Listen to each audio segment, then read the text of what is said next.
Welcome back to the Papa Meat channel. How you doing? How you doing? Coming and sitting down because today we're going to be talking about food hacks. When it comes to getting a little more bang for your buck at a restaurant, you'll hear a whole lot of relatively innocent methods like ordering from kids menus, adding homemade guac to your Chipotle, or taking advantage of fast food mobile app coupons, right? All pretty harmless shit. These methods are fine if you're trying to keep it safe and legal, but most people aren't aware that they're leaving tons of money on the table. I'm talking about unethical food hacks. If you're willing to sacrifice your humanity for a free meal, there's truly no limit to the ways you can fleece a restaurant. Disclaimer, this is wrong. Disclaimer, this is wrong. No, this is how to. We're trying to give people tips on how to. No. I don't agree with this. You might be saying that you're shoving it to the man, but, treat your waitresses kindly. People who are working there, fucking don't put their jobs at risk, right? Disclaimer. This is a joke video. We're just showing you, this is just what people do. There's a lot of which also, I'll tell you this. Whenever we get into it, you'll see that there's a lot of scummy people out there, right? Disclaimer. I'm just gonna throw it there again, all right? So now people can't get mad at us for being like, okay, well, you're a piece of shit. Well, if people want the real hacks, go to my YouTube channel. My backrooms washer. I got the pina colada and the banana backrooms. Nick does have a YouTube channel now. Editor, put it up here, and we'll put a link in the description as well. One of the easiest ways you can get free food is by simply pestering the workers until they break down and give in. In recent years, these multi-billion-dollar food chains have been slowly shrinking portion sizes and upping prices. As recently as last year, Chipotle CEO Scott Boatwright was under fire for his comments during earnings call, where he explained that 60% of their core customers earn over $100,000 a year, meaning they could confidently continue to raise prices year over year. Not a great thing to say. You know what I mean? But not everybody can be Costco, man. Not everybody can have the true grit of Costco being like, I don't fucking care. Hot dogs, $1.50. Hot dogs, $1.50, and I'll fucking roll over my grave. I have a feeling that when he dies, they're gonna change something. He's gonna haunt all of them. Yeah, he's gonna possess the new owners of stores, or he's gonna haunt the new owner of the company. Did you see it? He's gonna fucking. I think he's gonna haunt the hot dogs. You think you see this? The CEO's ghost is gonna haunt the hot dogs? Zach Baggins doing a ghost encounters though of Costco would be pretty sweet though, huh? I heard something on my EMF reader. The hot dog's like, what the f, dude? Come say that in my fucking face, man. Cover me! Customers at Chipotle had already recognized the trend in lower portion sizes back in 2014. For a time, they even began filming the workers behind the counter so they could pressure them into increasing the portion sizes. Which, to be fair, if you flip the bill, or if you're sitting there and you're like, this is not near what I used to get, doing it wrong. I'm not saying fucking whip out your phone and pester a 16-year-old to be like, more! But if it works. That's what I'm saying, man. These hacks. I would say, let me get behind the counter and show you how it's done. And I grab her by the hips and ladle.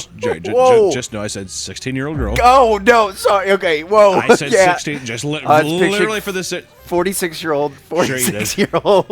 Yeah, I'm sure you did. 30 more years on her. The workers themselves hate having phones constantly in their faces, saying it only adds more unnecessary stress to the job. However, that means nothing to a person when a deal is on the table. Despite the visible discomfort of employees, people would continue filming workers and uploading videos to social media to document the results. Stuff like this. Damn. Take some more. Is extra? Does that seem fun? If I'm behind somebody, even as a customer, I'd be like, now I have to be like, doing great. No, see, I feel like I'd have to be like, what a dick, right? I have to side with the person. Because then I'm like, okay, well, now I'm getting the aftermath of that fucking tornado. They're pissed off. What a jerk. What a grade A bully that guy was, right? Also, I hate that if I go up and I don't say anything or acknowledge it, they're gonna be mad at me. I would just try to Mondays, am I right? You hit him with a Garfield? Yeah. The time has come to turn the hours you spend gaming into real money. Because with free cash, you can pick from available game offers, play it, and get paid all on your phone. Plus, in-app purchases maximize your earnings and make you level up faster. And free cash also offers cashback for these purchases. With free cash, everything is simple and user-friendly. The first minimum cash out is just $25. Oh. And after that, you are free to bring in the cash. Oh. With over 280,000 reviews and 4.7 rating on Trustpilot, it's easy to see why free cash has the highest payouts compared to other platforms. And the best part is, I didn't have to change how much I'm on my phone. I just changed what I do on it from time to time. Did I like who I was before? Not really. Do I like who I am now? I don't know. and you're not using free cash to replace your job, it's just a good way to make some extra money on your side since we're all on our phones anyway. Might as well make some cash while we can. Free cash. So click my link or scan the QR code to sign up on freecash.com and start earning some extra cash today. And everyone who signs up on free cash with my link or QR code will get $10 as a bonus when they complete their first offer, baby. Thank you to Free Cash for sponsoring the video. See you later.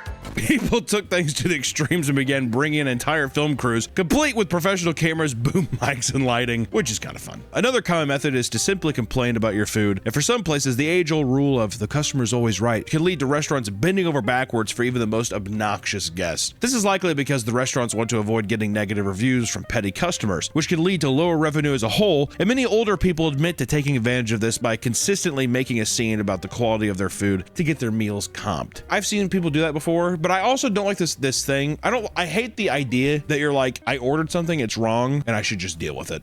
You know what I mean? I've gotten shamed before. Just fine, just deal with it. Like a completely different item. Like, don't get me wrong, if you're like, I just don't want any lettuce on it, and it comes to lettuce, just take the fucking lettuce. It's not the end of the world. I'm saying that, like, hey, can I have a sirloin and I get fish and chips? And they're like, there you go. I mean, and I'm like, they're like, just, it's fine. It's good. I'm like, that's not what I ordered. Like, is this not, like, come on. When I was working at Papa Murphy's, this haunts me.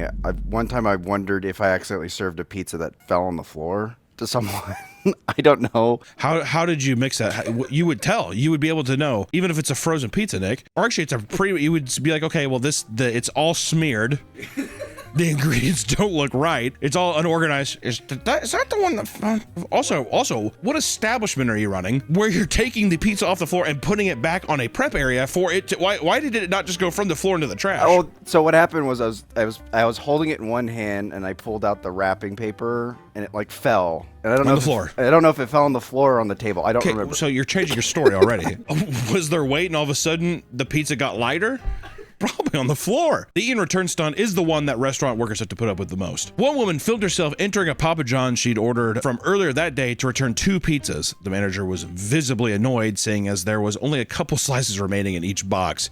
And then you ate all of those. No, they didn't like it because it's very dry. This bulletproof argument from the customer was shockingly not accepted by the tyrannical man behind the counter. Which, to be fair, come on now. What's the, if you had a pizza, is it 1 bite? Is it 1 slice, 2 slices? Couldn't do it, brought it back. I think you get 1 slice. You gotta go through because it fooled me once, shame on you. And if I eat 2 more, shame on me. One waitress rants about a couple that swindled them multiple times in one night. The woman sent back a plate of fully eaten fries and half-eaten burgers, got it comped, and replaced it with shrimp pasta her partner ordered. Then they both said their mostly devoured pasta tasted bad and got plates comped as well. This continued until the couple had been comped for nearly 7 separate meals. I have never been a waiter before, but I'm curious if anybody in the comments, a waiter or waitress, can you just be like, we can't serve you anymore? I would or say, do you have to? Legally? No, you don't have to. I think after the Really? second one, yeah, you don't have to. But what I do is be like, obviously we're not, our food's not up to your standard, free meal. Yeah, comp, have a nice day. Well, it seems counterintuitive to be like, well, they're going to keep doing this, right?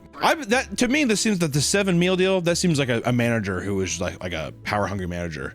Why aren't you doing this right? And he's the one who's like, one man in China put cockroaches in his mouth and blackmailed a restaurant, demanding a large sum of money and a carton of cigarettes, or else he would post a video claiming the bugs were found inside the food. The carton of cigarettes is really the add-on there. And 1 carton of cigarettes. Also, like, not that crazy. Don't get me wrong, it's stupid, but I'm like, I feel like you could have asked for anything, right? Having to pay every time you go out to eat can slowly add up over time. That's why people have started coming up with dating schemes to get others to pay for their meals instead. I have fully believed that women do this. I fully believe that like any woman could have free meals for the rest of her life, especially with the dating apps. If she being like Monday, Tuesday, I have every day of the week, it's lined up. I'm just going out to dinner. I legitimately believe there's people out there that do that. Oh yeah, they were, yeah. And if I was a woman, I might consider it. You're the cheapest person I know. 100%. A female, actually, maybe a female version of you would be, because your male version, I'll tell you what, the girls out there, you guys gotta calm down in these comments. I'm telling you, like, holy shit. I'll tell you what, people are rubbing themselves raw. It's unbelievable. I was gonna say, if you were a girl though, I could definitely see you being like, okay, and you never put out. Oh, no. Never. Actually, you would. It's a dinner and a show.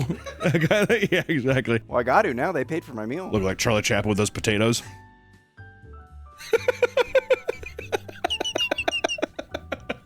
45-year-old Paul Guadalupe Gonzalez was reported to the police by numerous women for ditching them on dates to get free meals. According to his dates, Paul would meet at a restaurant, order large meals with expensive items like steak and shrimp, suck them down, and then say he had to use the restroom or had forgotten something in his car before disappearing. Which I will say, the reason you always picture a guy like, oh, wait 1 second, and he's like running at the restaurant is always pathetic. The reason you girls don't is that you're like you just know you're getting the meal, so then you can be like, oh, I had a fun night tonight. I hope we could do this again sometime.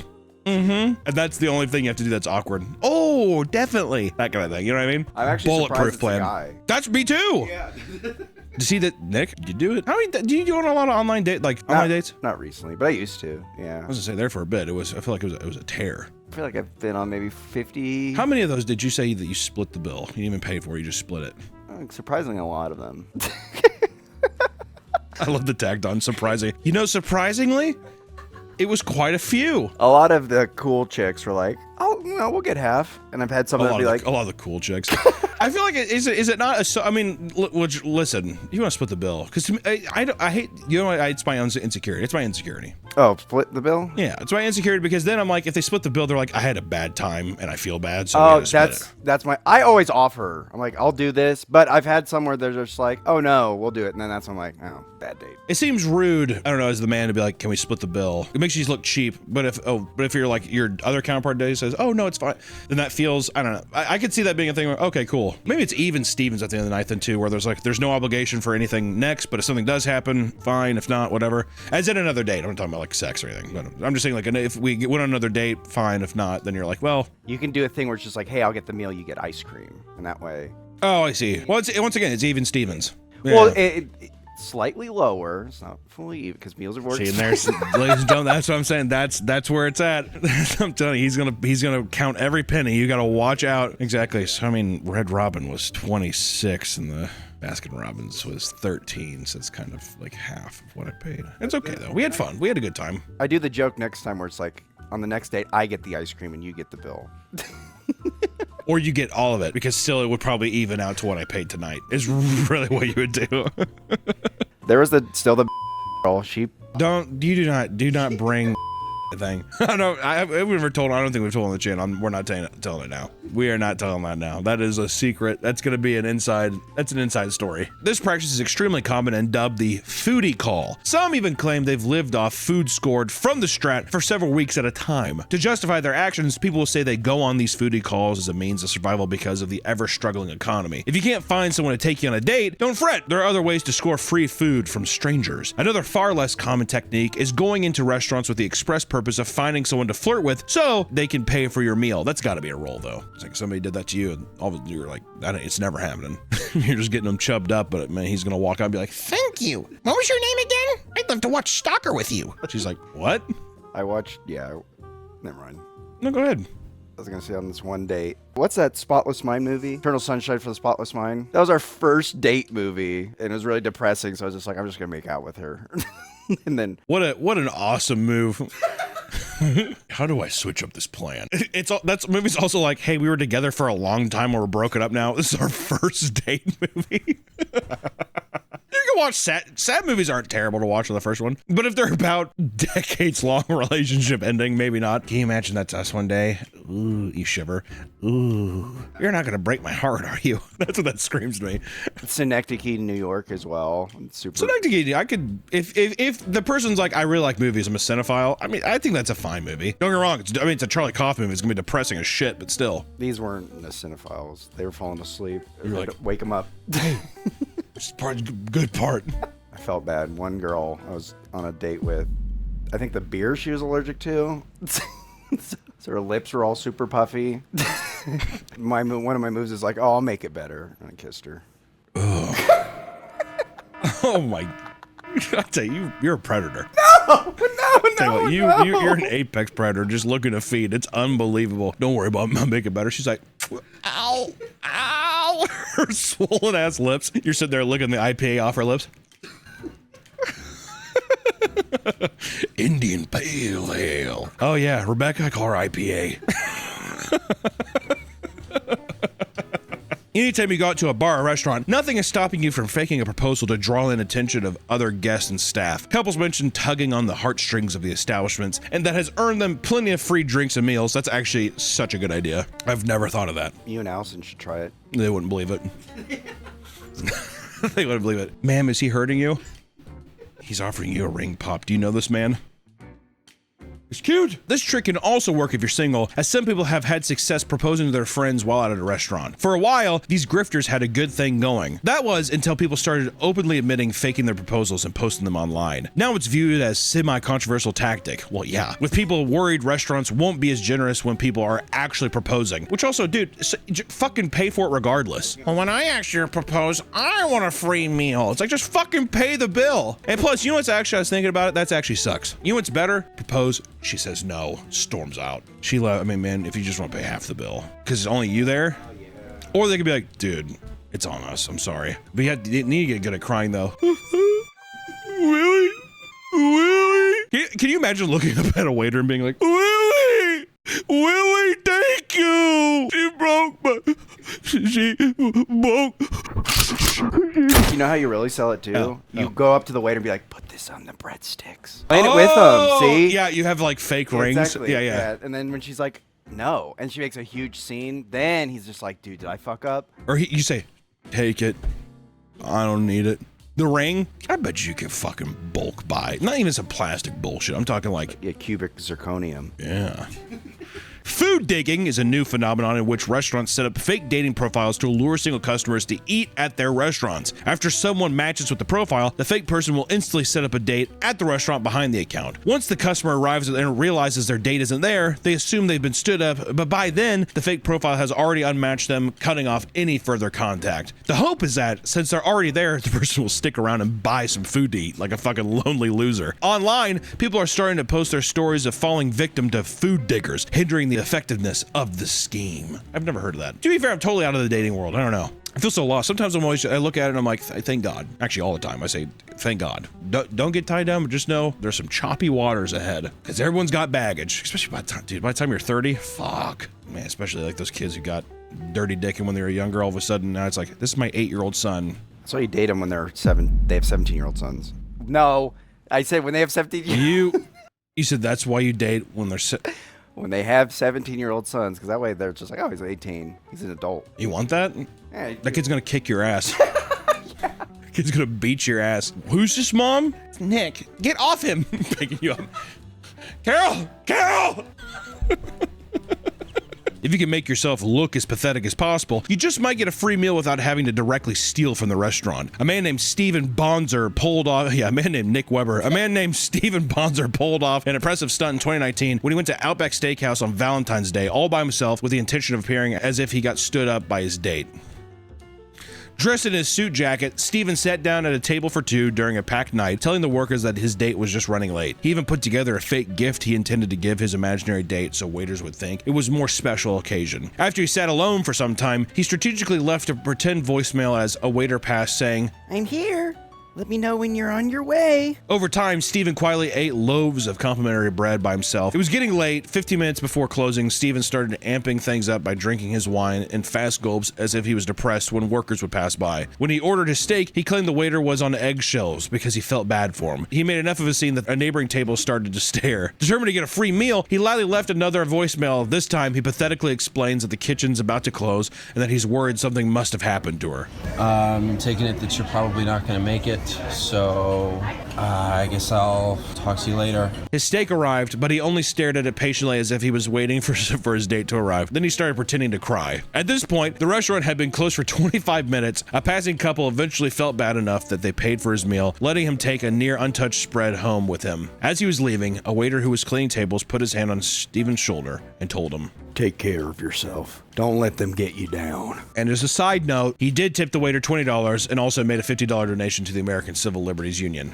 which I'm guessing they probably felt kind of bad. But I will say that's not worth it. Also, too, I think it's a thing when you're trying to like get one over on these establishments, I feel like you got to play ball with the waiters at least. These aren't the only ways you can debase yourself for free grub. In fact, many restaurants have free food promotions that are easily worth it to select group of frugal people. A common promotion restaurants have used in the past is the one that offers free food for a year or more of those who tattoo their logo on their body. Many people have no qualms doing this, especially if it's just an inch or two of ink that they can hide somewhere. A big enough deal can lead people to truly desecrate their body, like a man who was after a lifetime of free Subway sandwiches. In 2022, oh god, 2022 Subway? If it was like the 90s when I was like, because I feel like I used to really like Subway, and I don't know. Have you felt that the quality is gone? I don't know. I still like it. Well, I mean, I think you'd eat anything. I was gonna say, I eat slop. You do. I mean, it's unbelievable. You put a slop bowl in front of me. You would deep fry a baby's diaper. As long as you had fucking some hot sauce, you'd be like, I don't know, it's okay. I've never heard you say it was bad. I've never once heard you say food was bad. She had like a little bit like some fuzzy mold and something. He's like, oh, it's fine. And then, yeah, tummy hurts. Yeah, that's my favorite thing is we'll be like, I don't think you should eat it. He's like, no, it's fine. And then he'll be like, you audibly gasp a lot. Oh. In 2022, Subway held a promotion for their brand new Subway series menu overhaul. Basically, the bigger the tattoo of their logo, the more free sandwiches a person could receive. James Kunz from Colorado decided that for a $50,000 gift card, he would gladly plaster a fully colored 12 by 12 inch logo across his back. Other embarrassing promotions including the 7-Eleven Bring Your Own Cup Day, where people are allowed to fill up any container they can bring with the Slurpee for just a few dollars. As you can imagine, people go out of their way to be as obnoxious as possible about it, which to me, it's fair game. Yeah, exactly.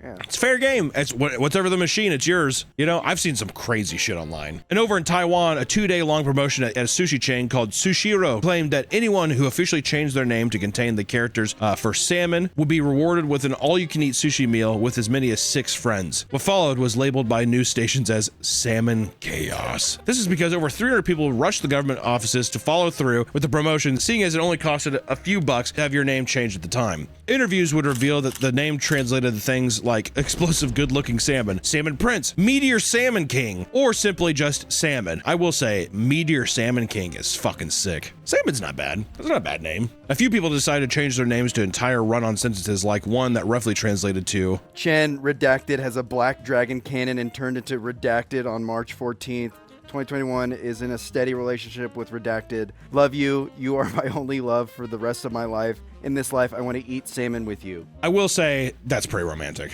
Also, you could just tell, what's your name? Ted. You know, well, my legal name is, that's a story. That's a conversation. Although, I want to see that guy's driver's license. People started eating hundreds of dollars worth of food, even coordinating in groups so they could eat morning to night. Many would simply eat the salmon and leave the rice underneath, resulting in piles of wasted rice scattered across tables. When celebrities go out to eat, it's not uncommon for their meals to be comps. Many so-called influencers believe they are on the same level as A-list celebrities and abuse their status to try to get free food. Ever since being a social media influencer blew up, restaurants have been basically harassed by nobodies demanding free food. I have XRSL followers.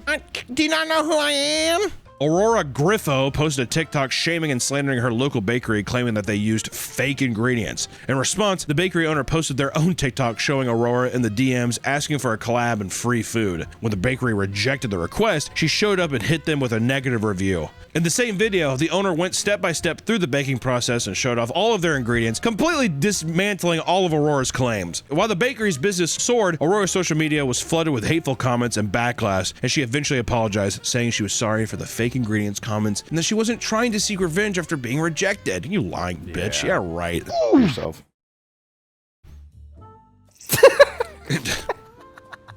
Alternatively, an old classic method of getting free meal is the tried and true art of dining and dashing, ladies and gentlemen. The less sophisticated people utilizing the classic tactic simply eat and make a rush for the door, making a scene that ends up getting them caught by the restaurant staff. One 34-year-old Brooklyn influencer by the name of Pei Chung, however, was able to steal all sorts of lavish meals. Pei would often post content online showing herself in designer clothing and eating at fine dining establishments. Despite her Instagram and personal blog boasting a very high-class lifestyle, it actually turned turned out that she was very often dine and dashing even after racking up bills that are hundreds and hundreds of dollars. When stopped by staff, she would try and pay with multiple credit cards only for them to be declined. She'd then offer social media posts or sexual favors as payment. She'd been arrested a whopping 7 times, usually after racking up wild bills at high-class establishments. It seems she had stopped posting since her most recent run-in with the law, as her social media presence disappeared soon after the most recent arrest. Which I will say, I feel like that's another thing people do is I think a lot of influencers will justify being like, well, I left, but I'm going to post about it and you guys are going to get tons of customers, so I don't see what the big deal is. It's just that thing. I think that's how also people are like, well, I'm actually not a bad person. I will say, we 100% take credit for Red Lobster being successful. Red Lobster coming back. I think that it wasn't all of us. It was their new CEO. He's a badass. But I will say, I like to think that we put out the good word. And also people who missed Red Lobster Day this year, how dare you? I saw a lot of people on Instagram tag me that they went to Red Lobster on Red Lobster Day. Put it up here. Please go next year. It's really good. We even went. These food hacks are downright fucking insane. But some people are attracted to free stuff like moss to a flame, right? I mean, if I can get some free food, why not? That's what people think. Well, you might be able to get away with a free meal here and there. Just know that each incredibly extreme attempt will ask you to further throw away your morals and potentially years of your life, right? Some prison or whatever. At the very least, maybe throw a tip to your waiter next time you ruin their day with a fake heart attack or prop cockroaches, right, guys? Or just pay for your meals and don't fucking do it. You know? I think discounts, not the full meal. I got a bug in here. 20% off? Be like Nick. Until next time, guys, we will see you in the next one. Bye-bye. Welcome back to the Papa Meat channel. How you doing? How you doing? Coming on sitting down because today we're going to talk about gamer crimes.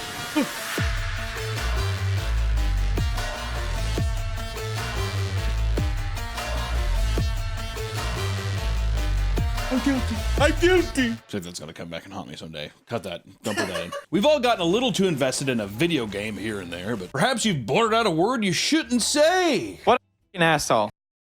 You threw a controller, which I want to say, if your toxic trait is that you smash a gaming controller when in a fit of rage, that person's gonna kill somebody. Some people can calm down pretty quickly and move on after some gamer rage, right? While others take that anger and use it to do unspeakable things. It turns out that there are many ridiculous and even gruesome crimes that take place in the world of video games. You might be surprised at just how much things can escalate in the heat of the moment. And trust me, we've talked about our fair share of some gamer crimes, like when we did the League video, and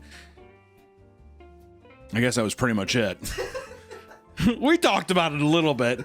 Today's video is sponsored by Aura. I'm gonna give you a couple names. Spokio, Truthfinder, been verified? You ever heard of these before? Probably not, but they've heard of you.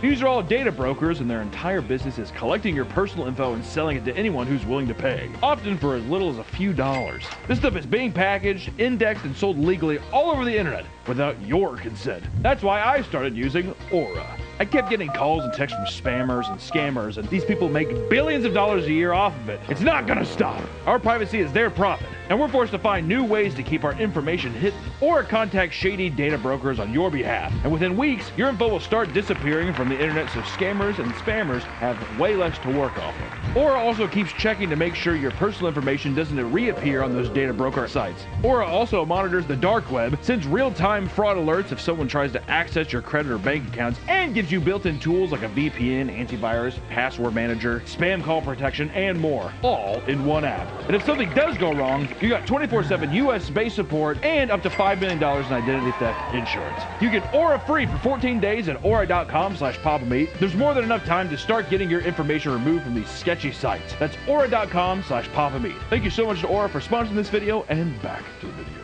Let's start with a crime that you all knew was coming: property damage. While some may crack open a controller or two in their lifetime, things can take a turn when it results in damaging other people's property, like the New Orleans arcade rampage. Going old school, dude. Well, these old heads still get angry, huh? Yeah. You think the arcade games, you think they ever said the gamer word there too? Oh. You think so, like on Galaga? It's bad when you grit your teeth. That kind of thing. I can't see someone yelling the gamer word over Galaga, dude. Maybe Gauntlet Legends. Maybe. You know who you are. I think arcade games aren't, well, maybe if it's a versus game. Like, you say aren't competitive enough, sir? I've seen some people get down on Pac-Man and shit, dude. For a high score, to have your name up there with the number and everything. In 2021, a new customer at Sea Cave Arcade and Bar that referred to himself as the Wolf had given himself a reputation. Also, that guy definitely says the game word. If you referred to yourself as the wolf, I think you let a couple vowels slip. I'm just gonna say, does that make sense? I don't think so. It doesn't matter. Referred to himself as the wolf and had given himself a reputation of being rude to other patrons and making them uncomfortable in general because he once again referred to himself as the wolf. This time, during the weekly tournament held every Sunday, he had brought along a price tag gun. He had been messing around with it all day, putting stickers all over expensive vintage arcade cabinets. The owner, Judah Lee, was sick of the disrespect, so he returned his entry fee and asked him to leave. In response, the wolf looked at him and asked if he was interested in dying. Judah kicked him out, which led to the wolf busting out a butterfly knife and waving it around and appeared threatening. You think the wolf was at least talented with it? Are you interested in dying, sir? I can't get on the Adam Family pinball machine? I'm going to say it. He brought up that he owned an assault rifle before leaving the parking lot. I've had a couple. You ever had somebody that says that they own a gun? Oh man, when I worked at that game store that I worked at, all the time.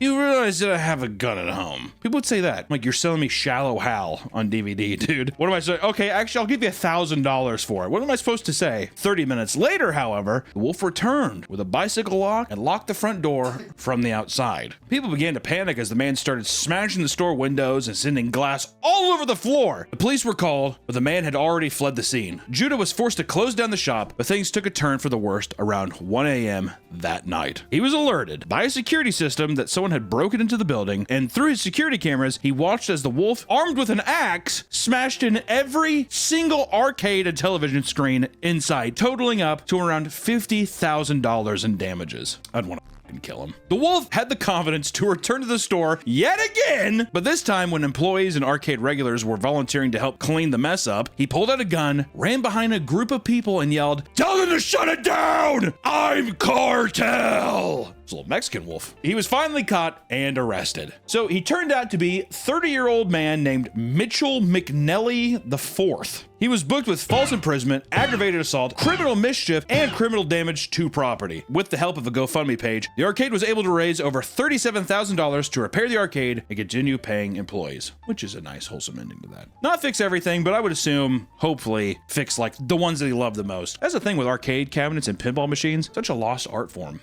The cool kind of like cabinets that were made, the lighting systems that goes on with it, the hand-painted stuff that people do. And sick. As people became more and more connected online, we've seen higher rates of romantic relationships birthed through video games. Not all of them end well, like the MapleStory divorce that led to virtual murder. I don't know that.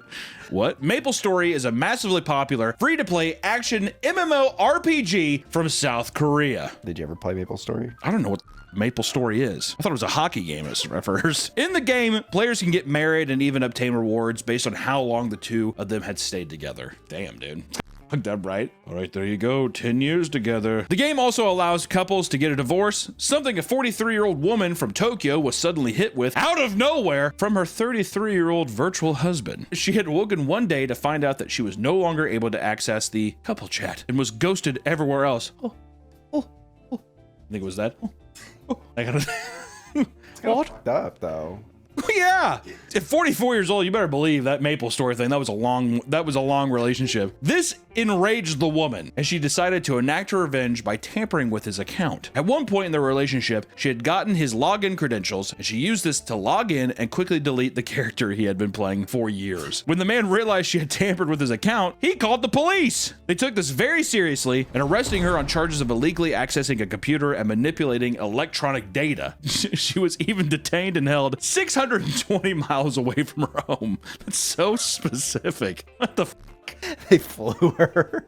They put her in the like Hannibal Lecter mask and like flew her ass into a different country. When investigated by police, she admitted to her crimes, stating, "I was suddenly divorced without a word of warning. That made me so angry." Is that what a Japanese woman sounds like?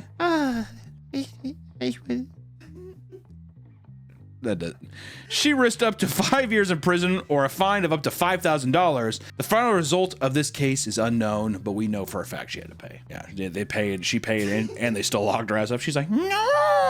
Oh, wait, that's crazy. Wait, hold on. 5 years in prison or a $5,000 fine? I'd pay the $5,000. I would donate plasma. There's no way I would lose 5 years of my life. Not all crimes are committed by game consumers. Sometimes game developers can unknowingly help commit a crime. This was the case of the EA Brass Knuckle controversy. I wanted one of these so bad, dude. Because in 2009, EA released the Godfather 2 game. Remember that? Show some footage of it. But I think he's planning. And I'm gonna need more muscle. Another soldier. I agree. What'd you say during that game when you were playing it? What is going on? I'm walking in. Let's cut both of that. As part of its promotion, companies were sent press kits that included a pair of golden brass knuckles.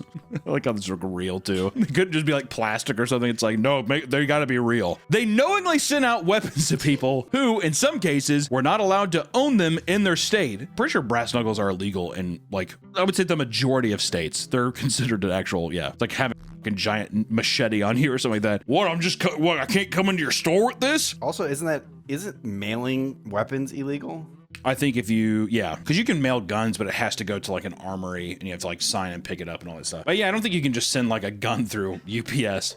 Did you get it? Realizing that this was a risky move, EA started contacting people and asking them to return the brass knuckles so they could properly be disposed of. That's very Godfather-esque though too. Maybe that was always a plan. All right, call me. I'll discard it for you. And one of the most insane types of game crimes are those that escalate to IRL confrontations. In real life. In-game currency and rare items can be so sought after that it causes people to do some pretty extreme things, like robbing a teenage boy of his RuneScape gold. Hamza Bawa,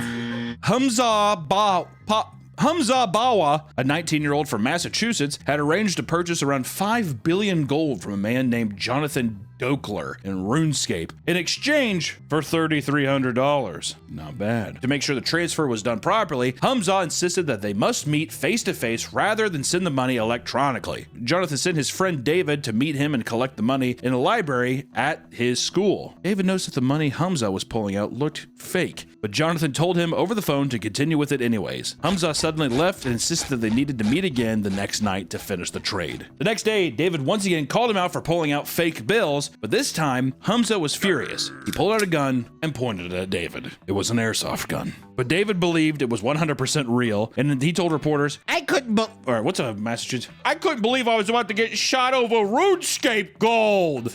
I was so scared that I was so scared I was about to die. That's every average Boston goer. Oh, f you, go sucks.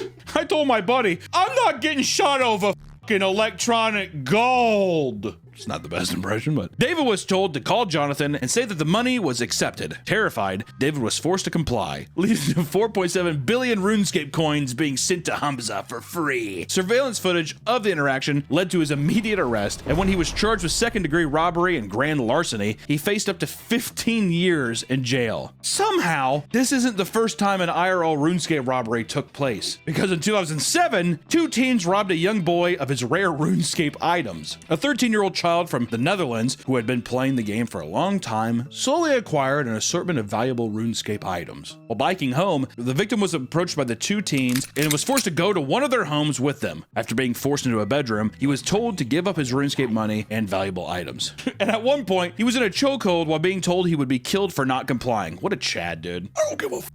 Choke me out, stab me, motherfucker.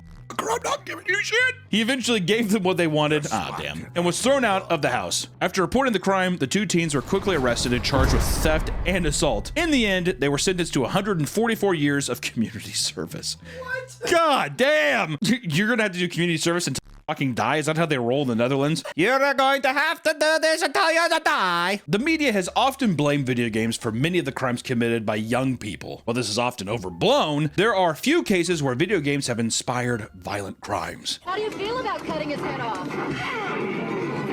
Games like GTA inspired one man to go on a wild joyride in Alabama. Zachary Burgess, a 20-year-old student of Auburn University, went on a chaotic crime spree. Zachary started his night by stealing someone's parked truck while they were still in it, forcing them to the passenger seat. The woman was held hostage as Zachary started driving erratically in the parking lot. During his joyride, he slammed into 9 vehicles. He eventually hopped out and fled the scene, but was eventually arrested and charged with kidnapping and 9 counts of hit and run. Allegedly, he told an officer that he was curious what it was like to play Grand Theft Auto for real. Are we stretching it a bit for the video? Yeah. many of these game-related crimes can get intense, but usually are stopped by the authorities before it can get too out of hand. But this isn't always the case, sadly. Let's see how gruesome things can really get, starting with the mom who shot her son for gaming too loud. We're laughing because it is absurd, okay? In Arizona, a 72-year-old mother named Hazel Benson had become fed up with her 38-year-old son loudly playing video games. This is my wife to my son, dude. It got so bad that she called the police and asked them to come over to make him stop. After they started arguing about it, the son tried to go on a walk to cool off. Upon returning home, he found that Hazel was blocking him from entering the home. But according to the documents, he charged toward her with, quote, his hands and fist at his waistline. Hazel felt threatened by this, so she pulled out her gun and shot him in the stomach. When police arrived, they found her son bleeding on the ground. Hazel admitted to shooting her son and dumping her firearm in a nearby canal. She was she's like Robert De Niro in The Irishman. She was charged with aggravated assault, disorderly conduct, and discharge of a firearm within city limits. Luckily, her son's injuries were not life-threatening. Also, does feel so. You feel threatened? Word. I think it's an excuse to pull out the gun. Yeah, it was an excuse because she's just like, he'll never leave, and then she wanted to boom in his stomach. Also, ditching it in the canal, that's another thing. I'll just throw it in the river. Also, bitch is probably senile. 72 years old, old bird's cuckoo for Cocoa Puffs for sure, you know what I mean? She just hears her son playing like Ratchet and Clank in the other room. Yeah, exactly. Off, Ratchet! And he sat there, and she just like looks at her own. When you're playing games online, it's normal to encounter some infuriating players. Some take the harassment so seriously, they make their life's mission to ruin their lives. In New Jersey, 20-year-old Edward Kane traveled to another player's house to enact his revenge. Edward was playing an online MMORPG called ArcAge with another man his age. They had gotten into an online dispute that got pretty heated, and this prompted him to attempt hurting him in real life. He was somehow able to acquire his home address, which was all the way in Florida, and Edward told his mom he was seeing a friend before flying to Florida and taking an Uber to a local store to buy a fucking hammer. He then arrives at the man's home at 2 a.m., which already happened to be unlocked. He waited for the man to leave his bedroom before Edward lunged forward and smacked him on the head with the hammer. They started wrestling with each other as the victim's stepfather came to help. While Edward was restrained, the police were called, arriving at the home covered in blood, dude. The victim went to the hospital to receive staples in his head, while Edward was arrested by the police. He tried to explain himself to investigators by saying that the victim was he's a bad person online. That's the quote. When the suspect was asked why he did what he did, the suspect stated that he is a bad person online. Edward was charged with attempted second-degree murder and armed burglary. Unfortunately, IRL confrontations like this don't always end with a couple staples in the head. In one horrific case, a gamer swatted another player, leading to his death. Which swatting is like the cringiest thing to come out of the internet. Like probably one of the worst things. I hate swatting. How is the swatting thing like not blaming the SWAT teams, but at this point in time, how is there not some kind of like protocol for people like abusing the system? 19-year-old Casey S. Viner was playing Call of Duty with a random player. They had gotten into a heated argument after Casey was team killed. He threatened to swat the man, who responded by giving him his home address and said, "Oh, please try some shit." So Casey told his friend Tyler to make the call, which he did. If this wasn't insane enough, the address wasn't even the man's current residence. The man used to live there, but it was now the home of a 28-year-old man named Andrew Finch, who had nothing to do with the altercation altogether. The police thought that they were entering a hostile situation, being told that the man in the home had already put a bullet in an innocent father's head and was now holding the rest of the family hostage. That's fun. Andrew noticed that a SWAT team was surrounding his house, and upon exiting the front door, an officer fired at him for not raising his arms in the air as directed. Andrew was taken to the hospital, but ultimately passed away. Investigators tracked down the people responsible, who admitted to the false report. Tyler had also admitted that he had done this on multiple occasions, with one instance involving bomb threats made to schools, malls, TV stations, and the FCC headquarters in Washington. Barris was sentenced to 20 years in prison, while Casey received 15 months, as well as a 2-year ban from video games after his sentence.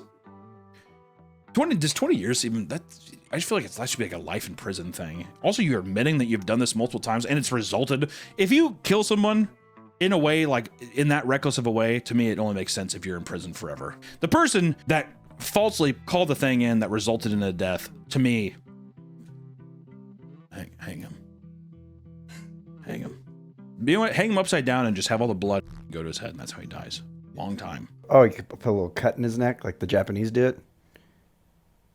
They hang you upside down, put a little cut in your neck, and they drain you of the blood. Have you seen Silence? It always goes back to Japan with you, doesn't it? Everything we do. This boy needs some Japanese pussy bad, dude. Just like the Japanese did it.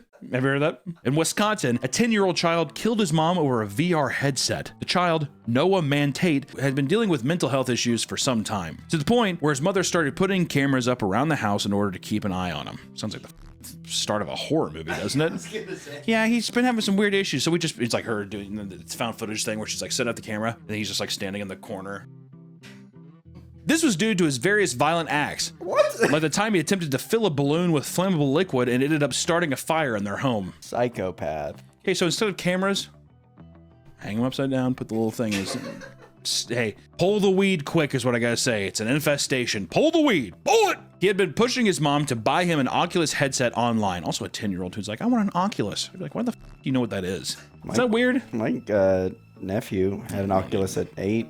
We don't need to bring him into this.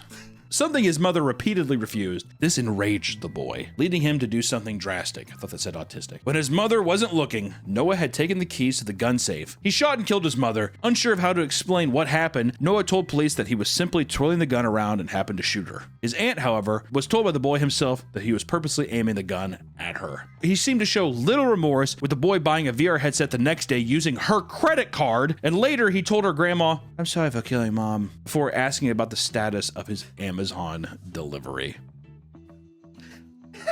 That is gruesome, dude. The child was charged as an adult, facing up to 60 years in prison. When asked about the possibility of posting the $50,000 bond, he told the lawyer that he could try gathering coins from between the cushions of his couch. That's a sadistic, evil little motherfucker, isn't it? Maybe I could just dig for some coins. I'm a kid. Also, you should hand me your gun. He's currently locked up in a juvenile detention center. Upside down. Hang him upside down. The Japanese like, oh, yo.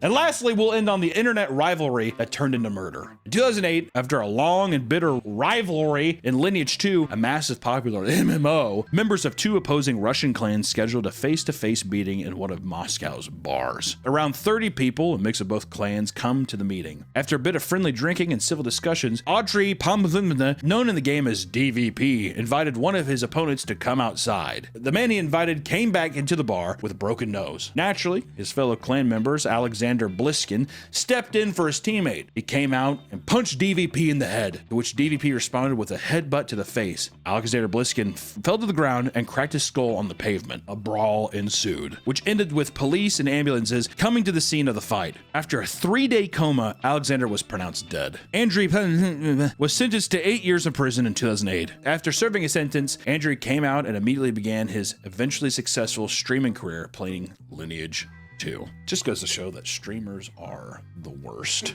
Most of these cases have been avoided by taking a step back and realizing just how trivial the situation is. If you're about to book a flight to another state to attack someone because they were mean to you in a game, it's time to take a good hard look at what your life has become. Try to stay off video games, guys. It's for the best, I swear. Thank you so much for watching today's video, guys, and we will see you in the next one. I hated that. This? I hated that. I hated the. I did. I don't know why. I think that was. I was building myself up too much. I was like, I need to do something at the end. Oh God. Is there a? Have you ever? What's the angriest you've gotten at a video game? I never get angry at video games, and I've never said the gamer word in a video game. Ever. Okay. All right. That's it. Welcome back to the Papa Meat channel. How you doing? How you doing? Coming and settling down because today we're talking about nursing homes. There comes a time in many people's lives when it's too hard to take care of grandma or grandpa and you gotta throw them into a nursing home. Nursing homes allow families to stay in touch with their elderly loved ones while avoiding the mental and financial burden of full-time care, aka not living in my basement or house. Hi, Grandma. Most people believe they are doing the right thing by trying to make their grandparents' last few years as comfortable as possible. However, once you walk through those front doors and leave your loved ones behind, they are subjected to a nightmarish world of abuse, violence, and death, which was inevitable, but this is death that came too soon. Or maybe not soon enough, I don't know. So buckle up as we take a look at the neglect and abuse inside nursing homes. If you go online, you can find numerous reports and articles about how the conditions within nursing homes are akin to those inside asylums from the 1800s and 1900s. It's true. If you've ever been to one, I visited my grandparent, and one, not going to get into it. She was a bit of a dicey duck herself, but let me tell you, literally people on the floor screaming, you know, I mean, it was like a giant preschool for like people's brains that are like mentally deteriorating. It was fucking frightening. It literally did look like an asylum. Robes and like people eating food, like looking out a window. Greg, screaming for their children. Is Greg coming? And like the person walking by that works there is just like, no, and I said stop. That kind of thing. It was fucked up. It was the 90s back then, but people are not crazy for saying this. That's all I'm gonna say. There are stories that can back up the claims. In the US, nursing homes are rated 1 to 5 stars, and all 1-star facilities have the worst stories, obviously, right? Like a care facility in Will County, Illinois, where residents complained about cold food, employees not helping them, and keeping them awake, and withholding messages from family members. Oh, Grant, my son, I love him. Can you just send this to? I haven't heard from them so long. Ben. In response to these complaints, the staff would point across the street to a cemetery. Have you heard from my daughter? Go. Go. Like a dog. Yeah, right. You get over there. Oh. What is fucked up too is if, like, you know how people buy their coffins? Do you think the nursing home people, they're just like, let's see if it fits because it's going to be real soon? It sounds like that, right? Something, you'll be in there soon. You're going to be worm meat. Do you think they let them sleep in them? You're going to be sleeping here for a long time. Isn't it comfy? It's kind of stiff. And they shut it and they like fucking lock it shut. When the administration was asked about the complaints, she said, quote, yes, were cited, but those things did not happen. Anybody can say anything. You're gonna believe all these fucking old pieces of shit? And at another facility, all the hallways and public areas were clean and orderly, but inside the patient rooms lay the horrible conditions. Because that's all you have to do is whenever people are inspecting the facilities, oh, look how nice this is. Can we check out one of the rooms? We have a vacant room down here that we'll show you. They have like a showroom, you know, but everything else is horrible. Which inspectors arrived at the Berwyn home for a surprise inspection and were immediately greeted by the smell of urine. When they entered the room, they saw a 97-year-old woman on her bed with dried pieces of poop on her sheets, like a cat. A cat? Yeah, you know, like I don't know, like a dog or something. It's like, you know, it's like when you find out that your cat or dog took a shit in the house, you're like, oh yeah. How the fuck did I not know? It's like all hard and shit. How did I not know about this? It's like Been that. here for a while. Yeah, they haven't checked on her in a long time. What if they knock and they're like, can we come in? No. Yes. All right. Yeah. See ya. Please help me. Lock the door again. He's fine. He's fine. On top of the dry poop, she had sores in her butt that were larger than a golf ball, and her left heel was quoted as being, quote, red and mushy, like a piece of wet red velvet cake.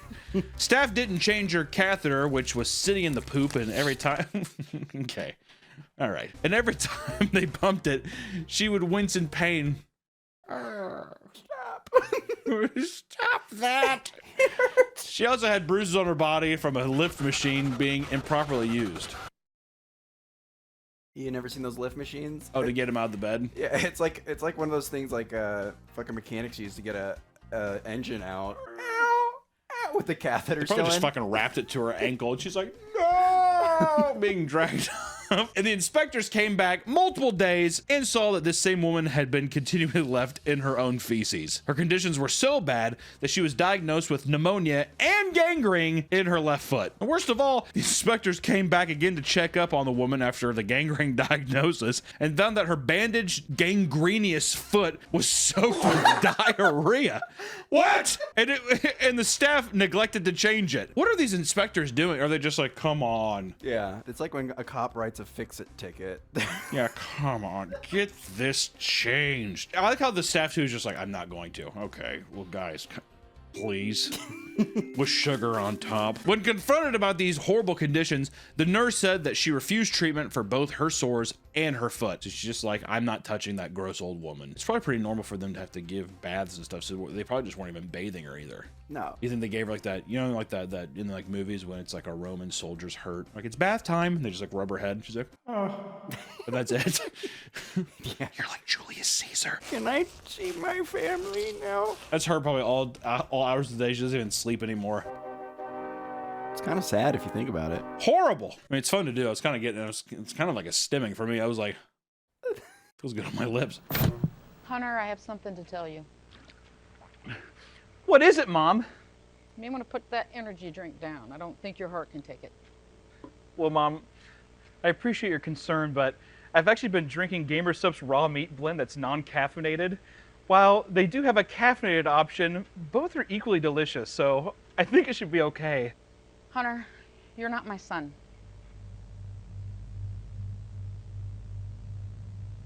What? There's no way you could be my son. Look at you. You're too big. I mean, nobody is as fat as you in the family. Oh, God. Whoa, whoa there, little Debbie. Don't want you to slip into a diabetic stroke. I'm sugar-free! And it's keto-friendly, Mom! Don't call me that anymore. I just got back from the courthouse. Papers are signed. You're not my son. Oh, God! And quit crying like that. It just makes you look so fat. Oh, God!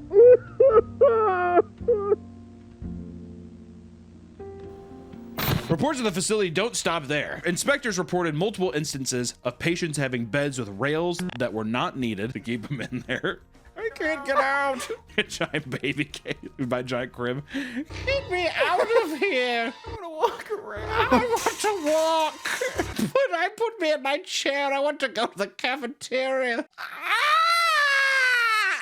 This neglect resulted in the death of an obese patient who got stuck between the rails and the bed. Me, dude. My arm and shoulder get stuck. I'm like, I can't breathe. Was he trying to roll out, or like? I think he's probably trying to go in between them. Or he got stuck between them and he just couldn't breathe. Greg! Greg! A few months after the inspection crew left, a few months. What did this inspection crew do? A few months after the inspection crew left, a respiratory therapist walked into a patient's room and found him stuck between his air mattress and the guardrails. When asked about the situation, the therapist said, quote, "I've seen residents trapped like this before, so I knew what to do. I immediately deflated the mattress," implying that this was a regular occurrence at these nursing homes. He's like, it happens all the time. They get stuck, they die. They're basically on their way out. And that's probably the mentality too, right? Mentality too, there's just like, they're basically at the fucking door anyways. They got 1 foot out already, and the air mattress got them. It happens. I've known people who have worked in nursing homes, and they've said that the mentality, they actually become very resentful of the people staying there because they're very hard to take care of and they don't get paid enough. Oh, the nurses? Oh, sure. Yeah, so it's like what happens is they'll have like patients that just get on their nerves because they're like quote unquote needy. Yeah, they pudding, need some, pudding. Yeah. Pudding. Or they're like, you know, pudding. Pudding. And they're just like, say pudding again. I'll fucking sock you in the mouth. Especially too, they're just like, you get to die and go to hell. I have to wake up tomorrow and come back here. That's all you hear all day. Pudding. Pudding. Pudding. I want to walk. Pudding. I mean, how much money do you think you would need? How is it? Is it worth it? I don't think there's one person, no one inspires to be, can I work at a nursing home? My mom got $200 for a weekend to watch over old people and wipe their butts. Why didn't she stay? Oh, why didn't she stay? I think they died. $200 well secured. But even with the mattress lowered, the man didn't fall. His head was still stuck in the railing and his skin had begun to turn blue. Staff were able to free him, but it was too late. When the resident reached the emergency room, he was pronounced dead. I bet you, yeah. Or they could tell me like, yeah, his fucking neck is all blue and purple. Like, take him to the hospital. Why? Why? He's literally like this in between the railing. I think he's still breathing. Call an ambulance.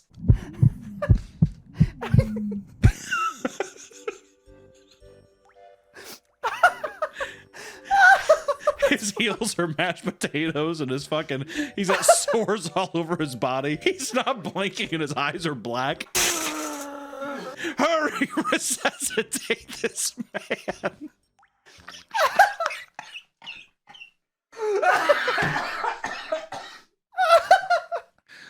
Do you think them deflating the mattress made it worse? I don't think it matters.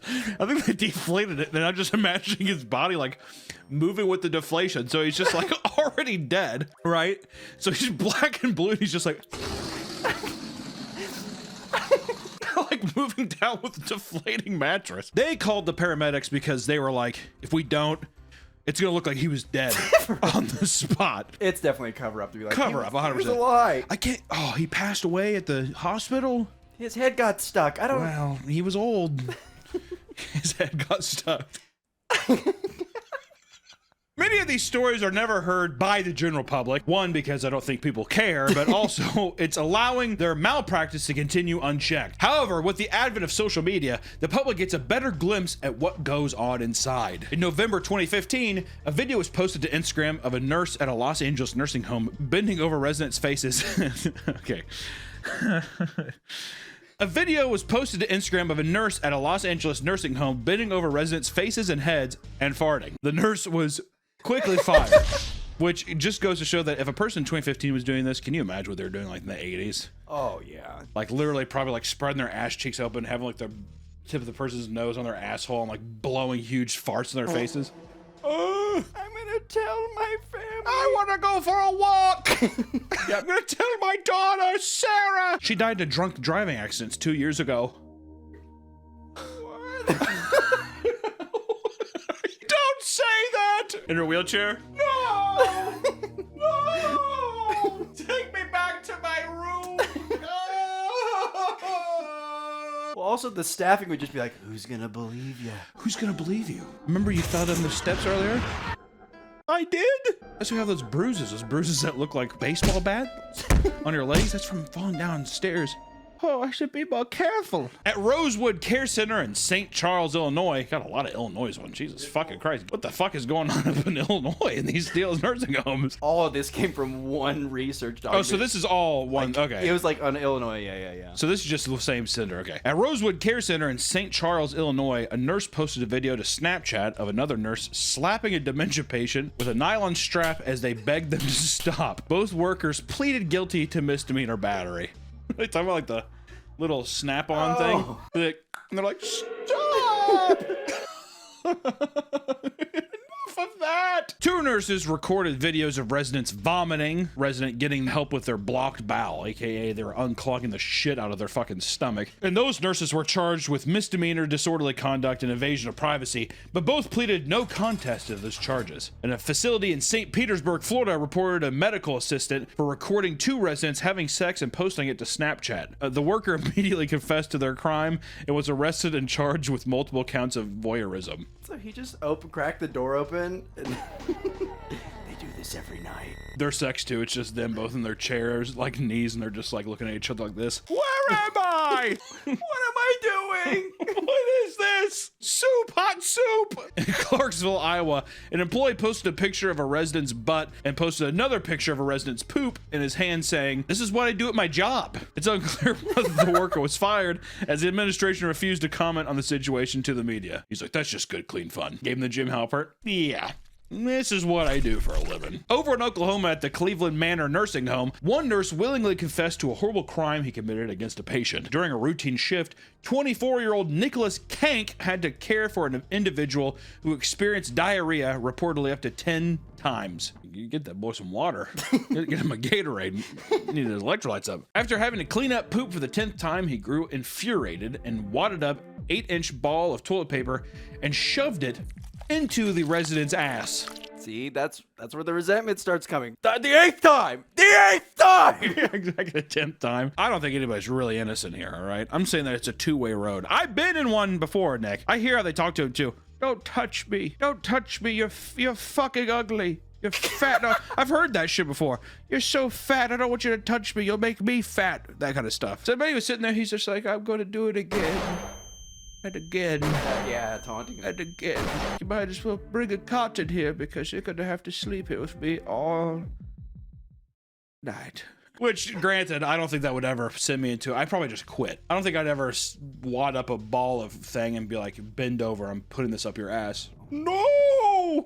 It didn't take long for the man to complain about the massive toilet paper in his ass to another nurse and basically had it removed. Not long after it was removed, the nursing home director called the police and Nicholas confessed to his actions, resulting in his arrest. He sat in jail with a $40,000 bond, but his sentencing was never publicly stated. AKA, they paid for that motherfucker to get out of there. Come back. Come back. Yeah, come back. The guy sitting there, he's like, oh, thank God Nicholas is gone. The door slowly creaks open. He's like wrapping a thing of toilet paper around his hand like that. Oh! Nursing homes are especially at risk during natural disasters because many residents can't move on their own. This became a serious problem when one Louisiana nursing home had to endure a hurricane. Hurricane Ida, a Category 4, hit Louisiana on August 16th, 2021, and was the second deadliest since Katrina in 2005. Bob Dean owns 7 nursing homes in New Orleans, with more than 800 residents under his care. To prepare for the approaching storm, he moved all of them to a warehouse in Independence, a town just north of New Orleans. This warehouse was not equipped for this many people, especially with how many that had specific needs they need met. Many tenants were rushed out to their rooms and went days without proper medication. Generators of the warehouse failed, leaving people without air conditioning as temperatures rose to dangerous levels inside. The building's ceilings leaked, and the bathrooms failed due to this storm and the excessive use by people trapped inside. Mattresses that were laid out on the floor were soaked by the thin layer of floodwater, and many residents had to lay in their own poop as there was no one there to clean them. So they basically just put a bunch of old people in a warehouse. It seems like they took everybody from these nursing homes, went to an empty lot, opened up the door, and just rolled all their like wheelchairs and beds in and just shut the door. Locked it up. You'll be safe in here, guys.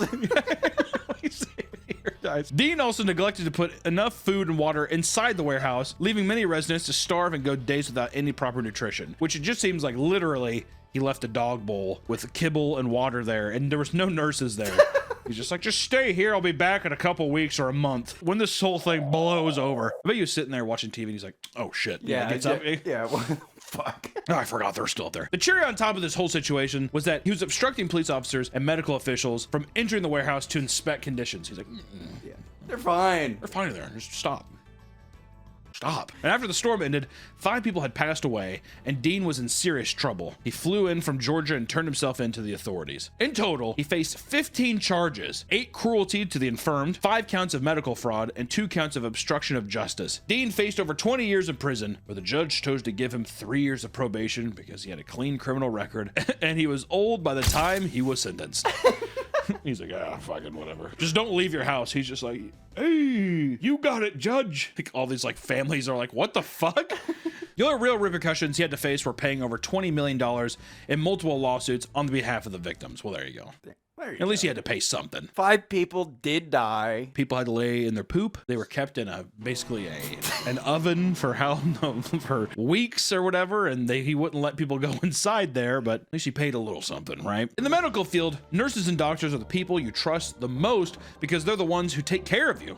Yet, many abuse that trust. One nurse in Pennsylvania went on a 3-year power trip that made her potentially one of the most prolific serial killers in U.S. history. I'm of course talking about Heather Presty. She was a veterinary technician for nearly 15 years and spent most of her time putting down animals. I wonder how this is going to translate. Foreshadowing.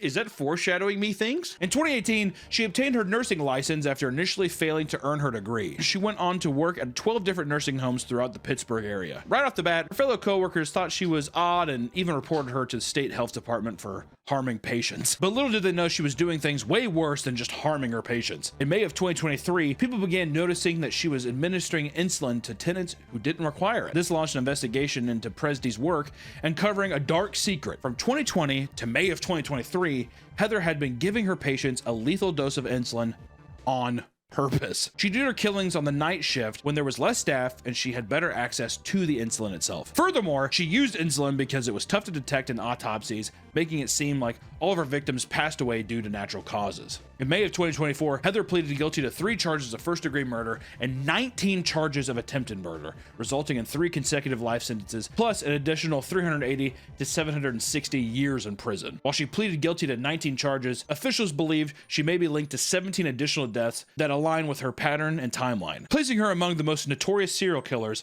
in American history. God, dude. Unfucking believable. I mean, it has to be a power trip, like we said, but still. Well, if she was a vet tech, and she killed animals, she might have felt bad for the animals. And I'm wondering if she purposely killed a couple. Oh, so you're saying that she was just like, they're suffering. So yeah, that she sees like an adult guy sitting there with like a shit-filled diaper. She's like, there's just no way to live. I'll help you. Or it could be, I like to kill. I'm a demon. cleaning. Nurses and staff are not the only things you should be afraid of in a nursing home. When you put over 100 elderly people who forgot where they are or don't want to be there, it tends to lead to resident-on-resident violence. I'm sure that's a shocker. Putting a bunch of like brain-dead giant toddlers in a room. I'm sure that's going to be fine. Some nursing homes give the option for community members to have a roommate if they're more independent. This is usually an excellent option for those seeking company, but for others, it can be a nightmare. Elizabeth Barr was a healthy 100-year-old woman who enjoyed reading books and spending time with her family. A healthy 100-year-old woman? For 100 years old, she was in good shape. On September 23rd, 2009, she spent the day with her son and enjoyed her favorite restaurant before returning home to her 98-year-old roommate, Laura Lundquist. Lundquist. The next morning, the staff came in to check on the two roommates when they found Elizabeth dead on her bed with a bag over her head. At first, investigators believed that she had committed suicide. All right, well, that was a fun time. Let's lay here and die. Like, what? Then they thought she just accidentally crawled into the bag. Like a child. I'm a 100-year-old woman. I don't know what I'm doing. But after doing a little more digging, they found that there was tension between her and her roommate. And according to the patient's records, Laura had been diagnosed with delusions, dementia, anxiety, and paranoia. While they were roommates, she became increasingly jealous of Mrs. Burroughs because she received more flowers and more visitors. Which I will say, if you're a fucking 90-year-old like psycho, you're just like, why does she get all the attention? The 98-year-old said that the other girl was making her life like a living hell. I feel less than human. I'm like her goddamn lapdog. But the final straw was when a nurse moved a table from Laura and gave it to Mrs. Barrow. Following morning, they found Mrs. Barrow dead and the table back on Laura's side. The roommate was quickly arrested, but after further evaluation, she was deemed incompetent to stand trial and was sent to a hospital where she died. Across the pond in the UK, a 92-year-old amputee had the police called to his room after trying to stab a staff member with a butter knife. Donald Burgess resides at Park Beck Residential Care Home in East Sussex and required assistance with most things because his leg amputation left him in a wheelchair. One day, he poked a staff member with a butter knife, and two police constables, Rachel Kamado and Stephen Smith, arrived in the room. I want to say we have a video for this. I'm going to hell. After multiple attempts to peacefully get him to drop the knife, Smith had emptied his entire can of pepper spray onto Donald's face. The man is like in a bathroom. I don't know where he's at, but he's like parked back there and he has one leg and he's holding this tiny knife and they empty an entire thing of spray in his face and he's like, ah! Oh! But still not letting go of the knife, Officer Smith walked up to Mr. Burgess and struck him with a baton. Donald! Constable Kamado then reached into her tool belt and tased Donald! Put it down! Taser, taser! Causing his body to seize up and drop the knife. In the aftermath of this crisis, Donald was taken to the hospital where he was treated for his wounds, only to die 3 weeks later from COVID. I feel like that was a cop-out. That 100% was a cop-out. And that was 100% them just being like, it was probably COVID, right? Sure, we could just make it that. I just want to say, watching that old man get tased, if it was my grandpa, I'd be upset. But because I don't know him, and it's just a random video, whatever, I gotta say, I laughed pretty hard. And I'm going to hell for that. I don't think it's right. I don't feel really good about it, but I will say that watching a one-legged man get tased because he's holding a butter knife is awesome. Which, to be fair, it's a butter knife. It looked kind of sharp. You could say that they could go, it could stab into their arm. Who knows? Anybody could get hurt. Seriously hurt, right? Maybe they had to tase him. If after getting sprayed, I would have dropped the knife if I was him. If I would have gotten sprayed with a full can of mace, I probably would have been like, you know what?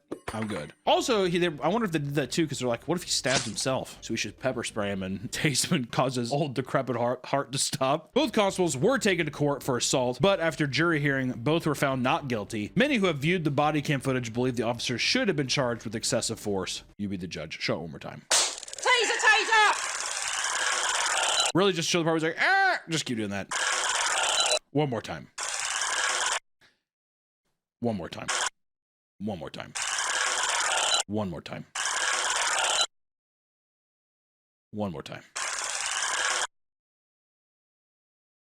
Nursing homes are intended to be safe environments where older adults can spend their days. Yet some residents are unsatisfied or tired of the living conditions, which can lead to patients escaping. When people are placed in a home, they usually remain there until they fucking die. Like this, usually, I would say the vast majority of people are just like, I guess I'm going to sit here till I die. However, not all residents are content with staying in the home for the rest of their lives. A couple in Tennessee was able to escape their nursing home due to the husband's military experience. Workers at a memory care unit were doing their rounds when they discovered that a married couple with Alzheimer's and dementia had gone missing. I feel like out of all the places you want to like do the rounds quicker or more frequently, it'd be that. Do you think they got like clarity for a minute?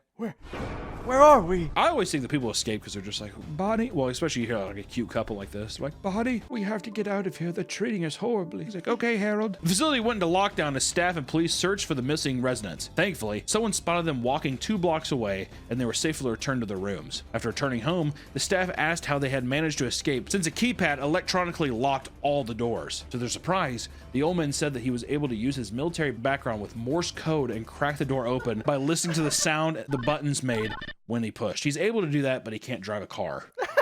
But I used my instincts to Morse code. It's like, why don't you fucking wipe your own ass then and bathe yourself, dude? I can't. I'm a baby. Even though the residents were returned safely, the nursing home was fined $2,000 and forced to change all codes for the building's exits. Of course, because now he's got him. He can tell the staff. These are the codes. Leave while you can. There are dogs running this place. Dogs, I say. Do you think after that, every time they're by him, they go earmuffs? Yeah. He's like sitting in his chair doing this. Hey! Most elderly people who are placed in a home are too old and frail to be able to move around unassisted. But one woman in China was able to escape her nursing home with some insane upper body strength. Just last month in Shandong province, China, security footage captured a 92-year-old woman climbing a 7-foot metal gate in 24 seconds, which I want to say is horrifying. We've seen a lot of funny stuff. I will say seeing an old woman do that is fucking insane. Like, that is scary. Originally posted to Weibo, a Chinese social media platform, the video shows an elderly woman carefully climbing the front gate to her home, swinging her leg over and hopping down to freedom. It doesn't take long for staff to find the resident and bring her back to safety, but everyone who watched was astonished at how nimble she was for her age, and the video quickly went viral. Many people began commenting on the post, saying she doesn't need to be in a home if she's capable of doing that. However, the nursing home was quick to respond, saying that she's an Alzheimer's patient who happens to enjoy exercise and climbing. See, that's the best thing about these things. They're just like, no, she just likes to do that, even though the person's probably like, help! I want out! Elder elopement is more common than most people realize, and thankfully, most are returned safely to their rooms. However, not all return alive. A nursing home got sued by a family after one of its escapees' risk patients lost their life trying to cross a highway. Motherfucker got blasted, dude. Records showed that 87-year-old woman had just moved into the nursing home with her family because she was showing early signs of dementia and couldn't be trusted to live on her own. She had a history of escaping the care of loved ones, so the nursing staff put her in a lockdown ward to ensure that she wouldn't be able to leave. Yet, somehow, this woman was able to disable the alarm on the outside sliding door and walk down a long driveway that led to a highway. As soon as staff realized that she was gone, police were called, but it didn't take long for her to be found. At 8:20 p.m., her body was found lying on the side of a road just 100 feet from the nursing home. She was quickly taken to the hospital but passed away shortly after. Despite being found on the side of the road, nobody has come forward admitting to hitting or seeing her before she was found, adding mystery to her disappearance. She didn't get very far. No, she didn't. You think someone swerved into her on purpose? No, I bet you she's just right by her. I bet it was just got hit, knocked in the deal, and they're like, no one saw it. Fuck it. I'm not going to jail for that old bitch. You know what I mean? I bet you that's what they were probably thinking. Listen, nursing homes can be a frightening and hazardous environment that is often overlooked by the general public. Inside those halls, it can look like a war zone filled with neglect, abuse, and famine. All because the nurses don't care or because the elderly have gotten so out of control. Next time you visit your grandma or grandpa in the nursing home, make sure to check if they're doing okay, because you never truly know what could be going on behind closed doors. Or don't go see them. They've had a long life. They don't need you anymore. Say goodbye to grandpa and grandma. They're going to hell. When you have kids, where do you want to end up? Shoot me in the back of the head and throw me in the ocean. What is that? Or put me in a trash compactor. I really don't care. Please don't put me in a home. Do you want your kids to take care of you and bathe you? No. If I'm literally, put me down. Put me fucking down. I don't want to be a burden to anyone. And I don't want to just sit there and be like, all right, here's your pills. Here, live like this for a couple years and then die. I would rather just be like, can you just kill me now? They have that in Sweden, I think. Oh, you have that here too. Little tube. No one will know. No one will know. Inject me with the good stuff. Don't even inject me. Blow my fucking head off. Literally do whatever you want with me. I don't give a fuck. All right, bye. Welcome back to the Papa Meat channel. How you doing? How you doing? Come in and sit on down because today we're going to be looking to the smelly world of dumpster diving. Times are tough right now. As people struggle to make ends meet, the prices of everything seem to rise every day, even for the most basic necessities. Why are you so expensive? This has forced folks to get creative and come up with new ways to survive. And one of the fastest growing methods in this new, weird, money-saving extravaganza is dumpster diving. While many view digging through someone else's garbage as gross, others see it as thrown away gold mines, all for the taking. People find things like fresh food, perfectly good clothes, and even ancient relics. That's an ancient relic that you'll find in a dumpster. But of course, not everyone wants their trash to be found. Some divers have found human feces and dead bodies inside of dumpsters behind stores. So, gear up as we get ready to plunge into the world of dumpster diving. Starting with, what exactly is dumpster diving? Feels pretty self-explanatory. You're diving in dumpsters, but albeit, let me just fill you in case. Dumpster diving, otherwise known as dumpstering or garbing, I don't like that. There's a growing trend around the globe that involves people going from dumpster to dumpster, hoping to find something valuable. They didn't cut that one. Y'all, they didn't cut it. Look at that. I don't know if I can get it out. Oh, man. Oh, it's got the bat away. This is all Xbox games. Come on, Xbox One. Oh, in there. Madden, in there. Whoa! Look at all this food and drinks. Look at all those sodas. We kind of touched on this a little bit with like the Goodwill bins in a sense as kind of dumpster diving. But to be fair, it is people donating things for someone else to get. It isn't actual trash, something that's meant to just be in a landfill. Even though some of it should be, you know, there is a difference. But there is a trend happening where people, I think, who do go to those Goodwill bins, I think that's whenever they're like, we have to get... People know what they have too much now. We need to get to people who don't know what they have, and they're throwing it away to go into a landfill. And digging through the trash isn't a new concept, but it became more socially acceptable in the late 1960s and early 70s as people became very environmentally conscious and aware of the amount of waste that they were producing. Companies like Shein and Temu are responsible for a new wave of fast fashion that is the contribution to billions of tons of waste each year from mass-producing clothing and trinkets. That make you feel good? I'm pretty sure they also said Forever 21 when that was really big, was like a huge cause.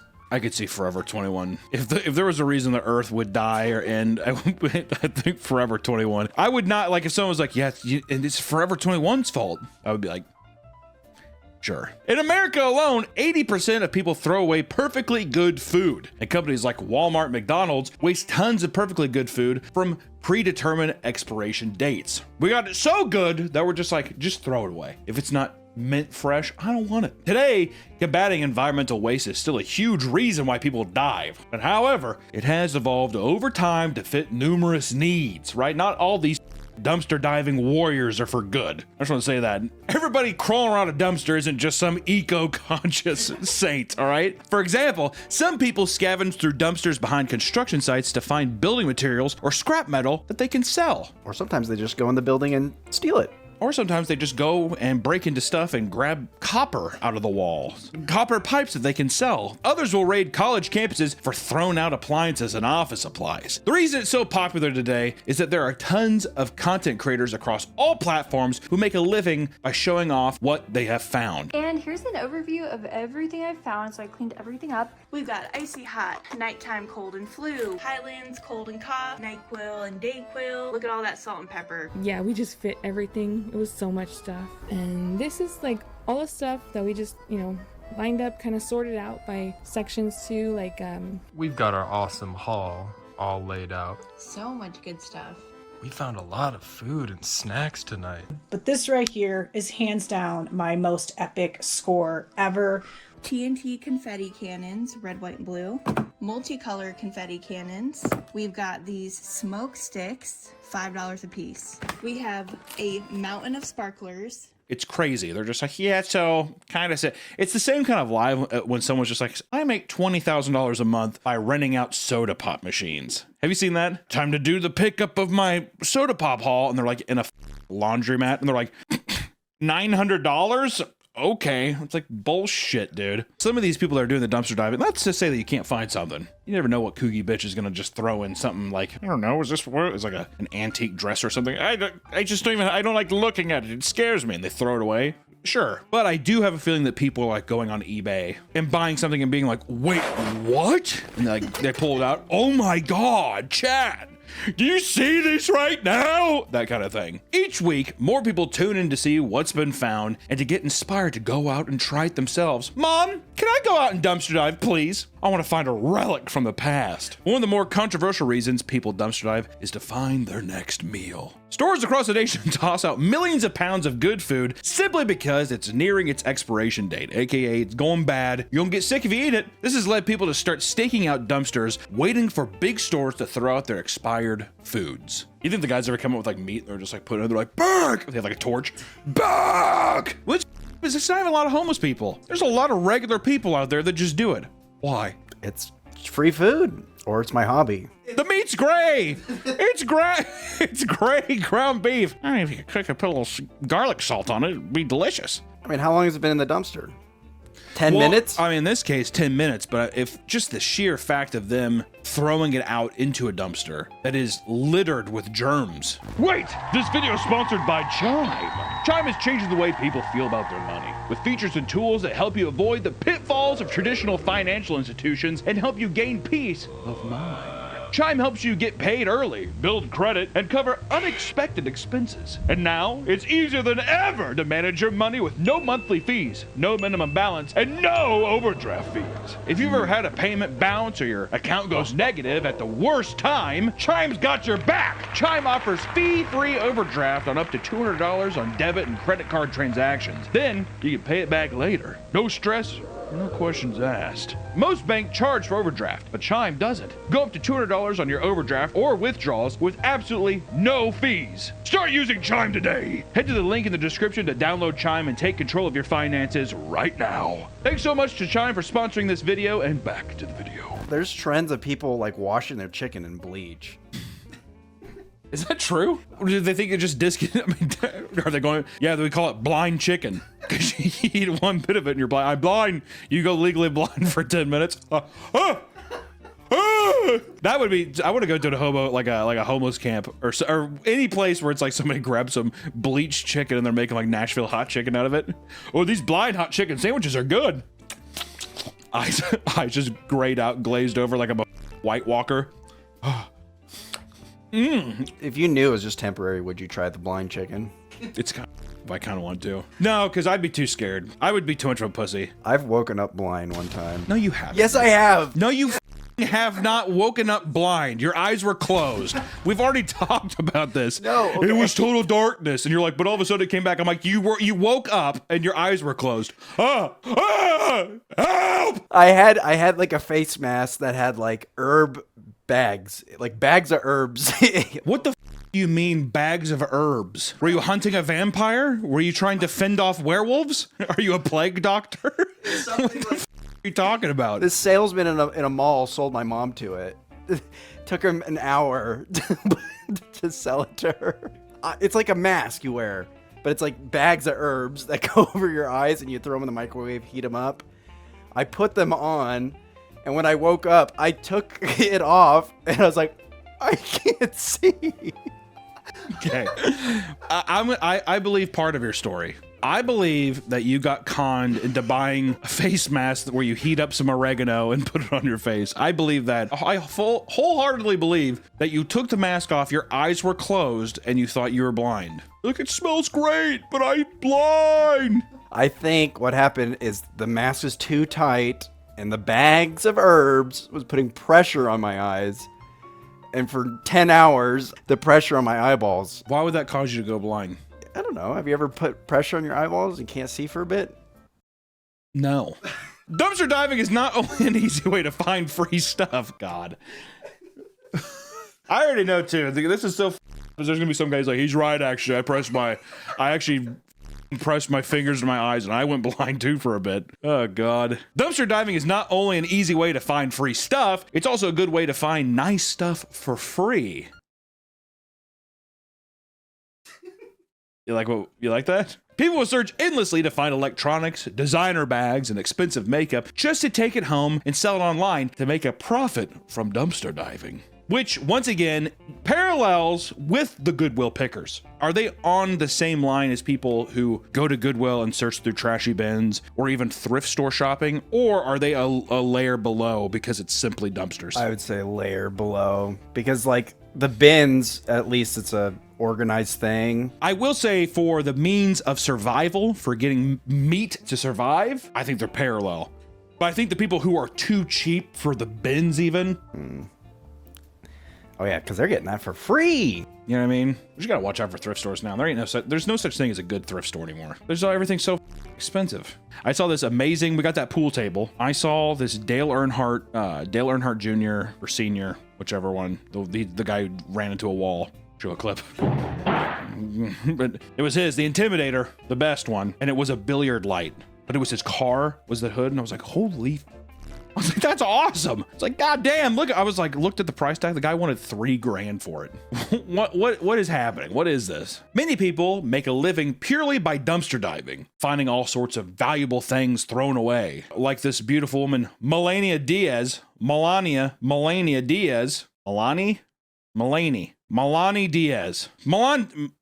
Diaz was on TikTok one day when she watched a video showing a woman saving a substantial amount of money by simply digging through dumpsters. And inspired by this, she gave it a try herself and was instantly hooked. At first, it was simply a hobby she pursued while working as a full-time photographer. But eventually, she was able to quit her job and dumpster dive to get by. She purposely targeted name brand stores like TJ Maxx and Home Goods and would find clothing items, along with books and toys that still had their tags on them. She said she only spent 4 to 5 hours a day diving in these goddamn dumpsters, but it was enough to sustain herself for over 2 years. She saved more than $50,000, which let her travel and visit her family in Colombia. Okay, it's $25,000 a year, Nick, but also probably a bit more than those photos we're making, all right? Full-time photographer, you pray to get those $25,000 a year. Now, Melanie has a social media following where she posts her daily hauls and uses the income from her content to buy food and other necessities. Which that's the thing too, is that there is the content side of it makes sense to me. The idea of searching for treasure. That's what it is, right? So even if you don't get it, it's just the next one. You know how many dumpsters there are in the world? It's kind of like pack openings.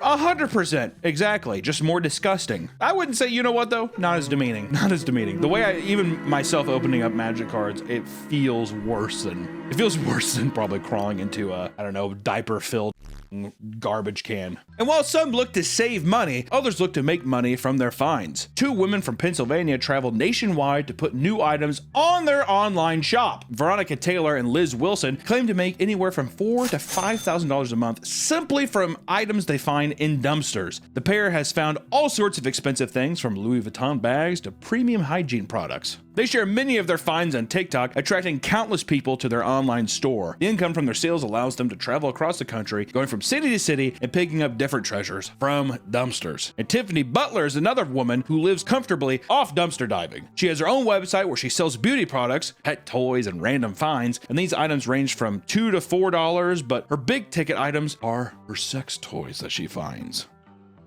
I don't want to use a sex toy found at a dumpster. They clean it though. I hate when people are well, I cleaned it. Did you? Is it? Oh, never mind. I was gonna say there's definitely a used market. Oh, there's definitely a used market for sex toys. Did you clean it? Yeah. No.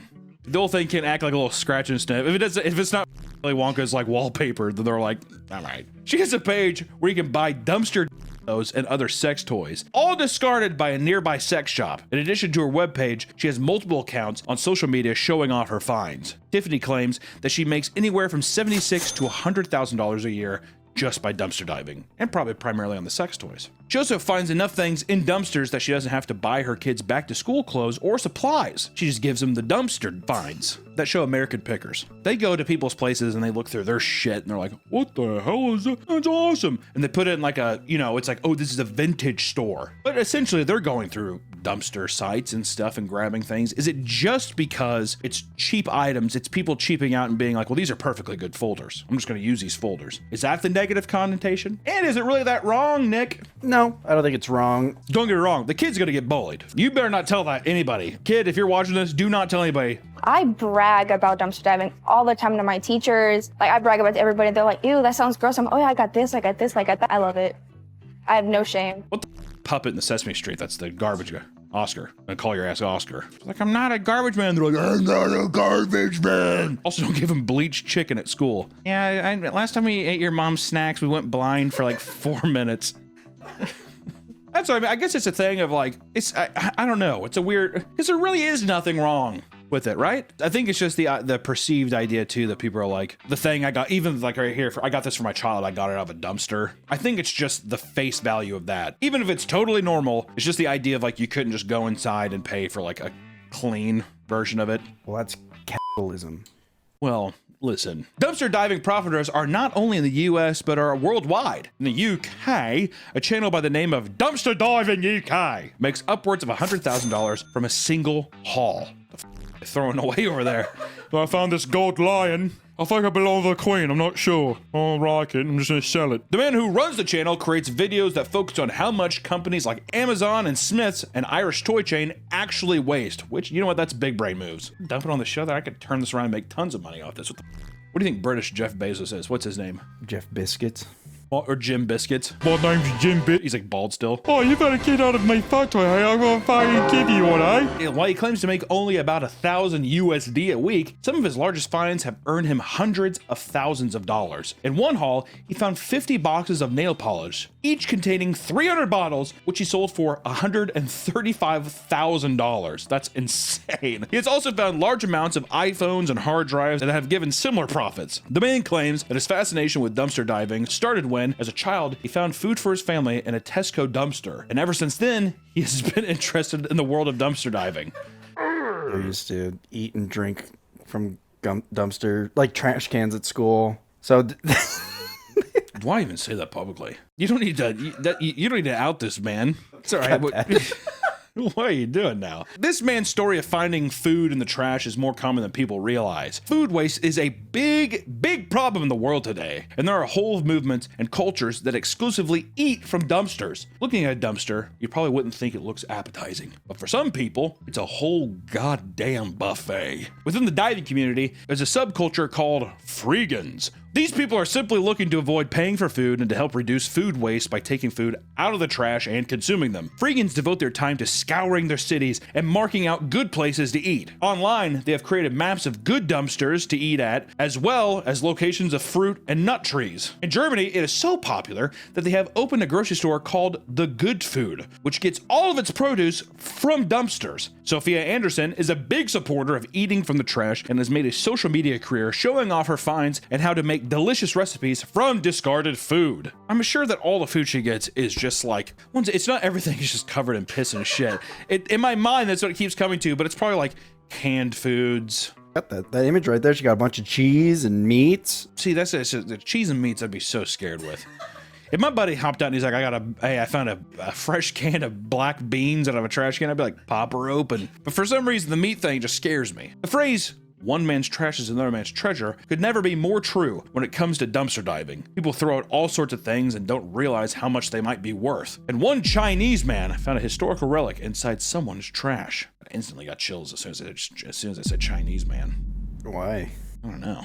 One Chinese man becomes so much more exotic and like magical, doesn't it? Just don't put this in, editor. Editor, don't put all this in. Because he probably sounds... Actually, let's just drop it. You know, never mind. A textile worker in the 1980s was riding his tricycle around a market while looking for any valuables that might have been thrown away. While searching, a set of ornate wooden chairs caught his eye. He immediately grabbed them and took them home. Did he just steal chairs? Were they in the dumpster? It sounds like from what I've heard here, he was riding a tricycle and just saw some chairs. All right. His family would use them as everyday furniture for years, and they didn't think anything of them. However, in 2011, the grandson of the textile worker went to sell the chairs so he could buy a home. When he took them to an appraiser, it was revealed that they were 400-year-old Ming Dynasty chairs used in the royal palace. The chairs were taken to the auction and sold for 23 million yen, or $3.2 million USD. Thank God I got them appraised. I would not think, I need to buy a home. How about I sell these chairs? Not all finds are actually treasures. Most of the time, it really is just trash. And when I say most of the time, I mean almost every time. 99.9% of the times, it's gonna be trash in the trash can, all right? Or sometimes, it's even worse. Lightning. In New Mexico, the heat was coming down as 3 divers were digging through some trash when they heard a faint cry come from a bag. Thinking it was an animal, clicking to open it up, only to discover a newborn baby with the umbilical cord still attached. They contacted authorities and the child was rushed to the hospital while police searched for the person who dumped the baby. 911, where's your emergency? We just found the baby in the trash. Is it breathing? Yes, ma'am. He still got his umbilical cord. He's whimpering. He was not crying, actually. The culprit was Alexis Avila, who was caught on CCTV throwing the bag into the trash and walking away. How can you do that? Actually, scary. She claimed that she had no idea that she was pregnant, and when she gave birth to the baby in her parents' bathroom, she panicked and decided to throw it away. How do you not know you're pregnant? Fortunately, this time, the person was found alive, but most of the time, they aren't so lucky. While digging through a dumpster, a man found a pair of boots he thought were interesting, right? Those are pretty interesting boots there. After reaching out to take them, he noticed that there was a dead body of a young woman attached to them. Police were called to the scene where they identified the deceased woman as 24-year-old Sierra Woodfork. Though her cause of death wasn't identified, police believed foul play was involved. Good detective work. I mean, I'm pretty sure something happened. You think the guy was just like, do I get the boots? Oh, I bet. Oh, I think so. I found the body. You could at least throw me the boots. Sometimes people find only body parts and not the whole thing. In Baltimore, a couple discovered a human foot in a bag while dumpster diving. After it was turned over to a medical examiner, no other news had been released saying who or where the foot came from. We have no idea. Over in Spain, a diver was digging near a tobacco shop when he came across a suitcase inside a bag. When he opened the suitcase, he was greeted with a pale, dissected torso. After the body was discovered, police identified an Irishman and Ukrainian traveler as suspects in the case. 3 years later, the Irishman was arrested for the murder and dismemberment of his German landlord and was sentenced to 10 years in prison. 10 years? Damn. Dissected a whole torso and put it in a goddamn briefcase. All right, 10. A decade. In 2021, Portland, Oregon was going through a massive power outage that caused a grocery store to throw away tons and tons of food. People began to gather at their bins, and police were called to break up the crowd. Police tried to tell them that the food was not safe to eat, but the crowd rejected their advice. Oh, it's fine! The dumpster eventually reached 50 people waiting to get inside. All of them were getting angrier, and police said, quote, "No subject in the crowd was willing to have an open dialogue with the officers and continue to shout insults at them and store employees." After a while, the police gave up and told the store that unless someone dies or gets hurt, they're not going to stop anyone. You know what? Just never mind. They're rude. They hurt my feelings and they're rude. In places where dumpster diving gets out of hand, stores have been known to put up razor wire or brick fences to prevent people from ever seeing the garbage bins. A big reason why companies protect their garbage so much is because of lawsuits. People can easily get hurt or even die inside their dumpsters, which leads us to the happiest part of our video, dumpster diving deaths, which honestly, we already got into the happy part with basically an abandoned baby. Oh yeah, the baby. Well, the baby was saved. The baby lived. The baby's gonna grow up strong. He was eating the bleached chicken to survive. Exactly. What is he gumming on? Dumpster diving can sometimes lead to unexpected dangers beyond spoiled food or sharp objects. Some divers go too deep and end up losing their lives. A Georgia woman was dumpster diving when a garbage truck came by and emptied the dumpster. Trapped inside the compactor, the blade slowly dug into her body as the machine compacted more and more. A worker from Chuck's package store watched as the woman fell out of the dumpster and into the back of the truck. He quickly ran up to the truck and alerted the driver before she was completely crushed. A similar situation occurred in North Carolina when 30-year-old Stephanie Cox was found deceased in a landfill after she went missing. At around midnight on January 30th, Stephanie was seen on a CCTV camera walking on the back of a Five Below, where police believe she was going to dumpster dive. An hour and a half later, the garbage truck came and emptied the bin, except Stephanie was nowhere to be seen. Later that day, store staff reported an abandoned vehicle in the parking lot, which was identified to be Stephanie's, prompting a missing persons report to be filed. Her body would be found 11 days later by crews searching a landfill 80 miles north of where she disappeared. Listen guys, dumpster diving is growing in popularity as more and more people realize that there is not only serious money to be made, but potentially free food. But what most people don't realize is that there are numerous dangers that are associated with digging through other people's trash. While it might seem like a cost-efficient way to improve your life, you can never be sure what is inside each waste bin. So the next time you go, bring a friend. It might save your life. Also, just want to say too, you know how much work would probably go into actually going in dumpster diving, doing all that kind of stuff, sorting everything? I probably ingest things that are horrible, right? Like, you know what I mean? I mean, like, things I buy in the store are probably worse for me than some of the shit that people are digging out of these cans and eating. So there's no harm play there. I'm just saying that, guess what? You gotta do what you gotta do, but if you came up if you came up to me and you told me like, hey, I dumpster dive, whatever, I mean, I'm not gonna like judge you, but I mean, I'm probably tell you I think it's gross. What if someone gave you like a snack and then while you're eating it, they told I'd you? be pissed. If someone's like, what do you think of the Star Crunch? They're like, yeah, I got it out of the dumpster. I mean, you'd be pissed. Like if I gave you a hot dog, that was a good hot dog. Yeah, I got that in a dumpster. Would you not be like, what the what? I'd probably start gagging. No, you wouldn't. You put on your eyes and be like, I went blind. God. We'll see you in the next one, guys. Bye-bye. Welcome back to the Papa Meat channel. How you doing? How you doing? Come in and sit on down because today we're talking about GameStop. Nowadays, if you want to play a game, chances are you're only seconds away from being able to purchase and start playing immediately. But back in the day, however, most people had no choice but to buy physical copies of games that they wanted, usually from various stores. Even before online, you had to go to the outside, go to a store.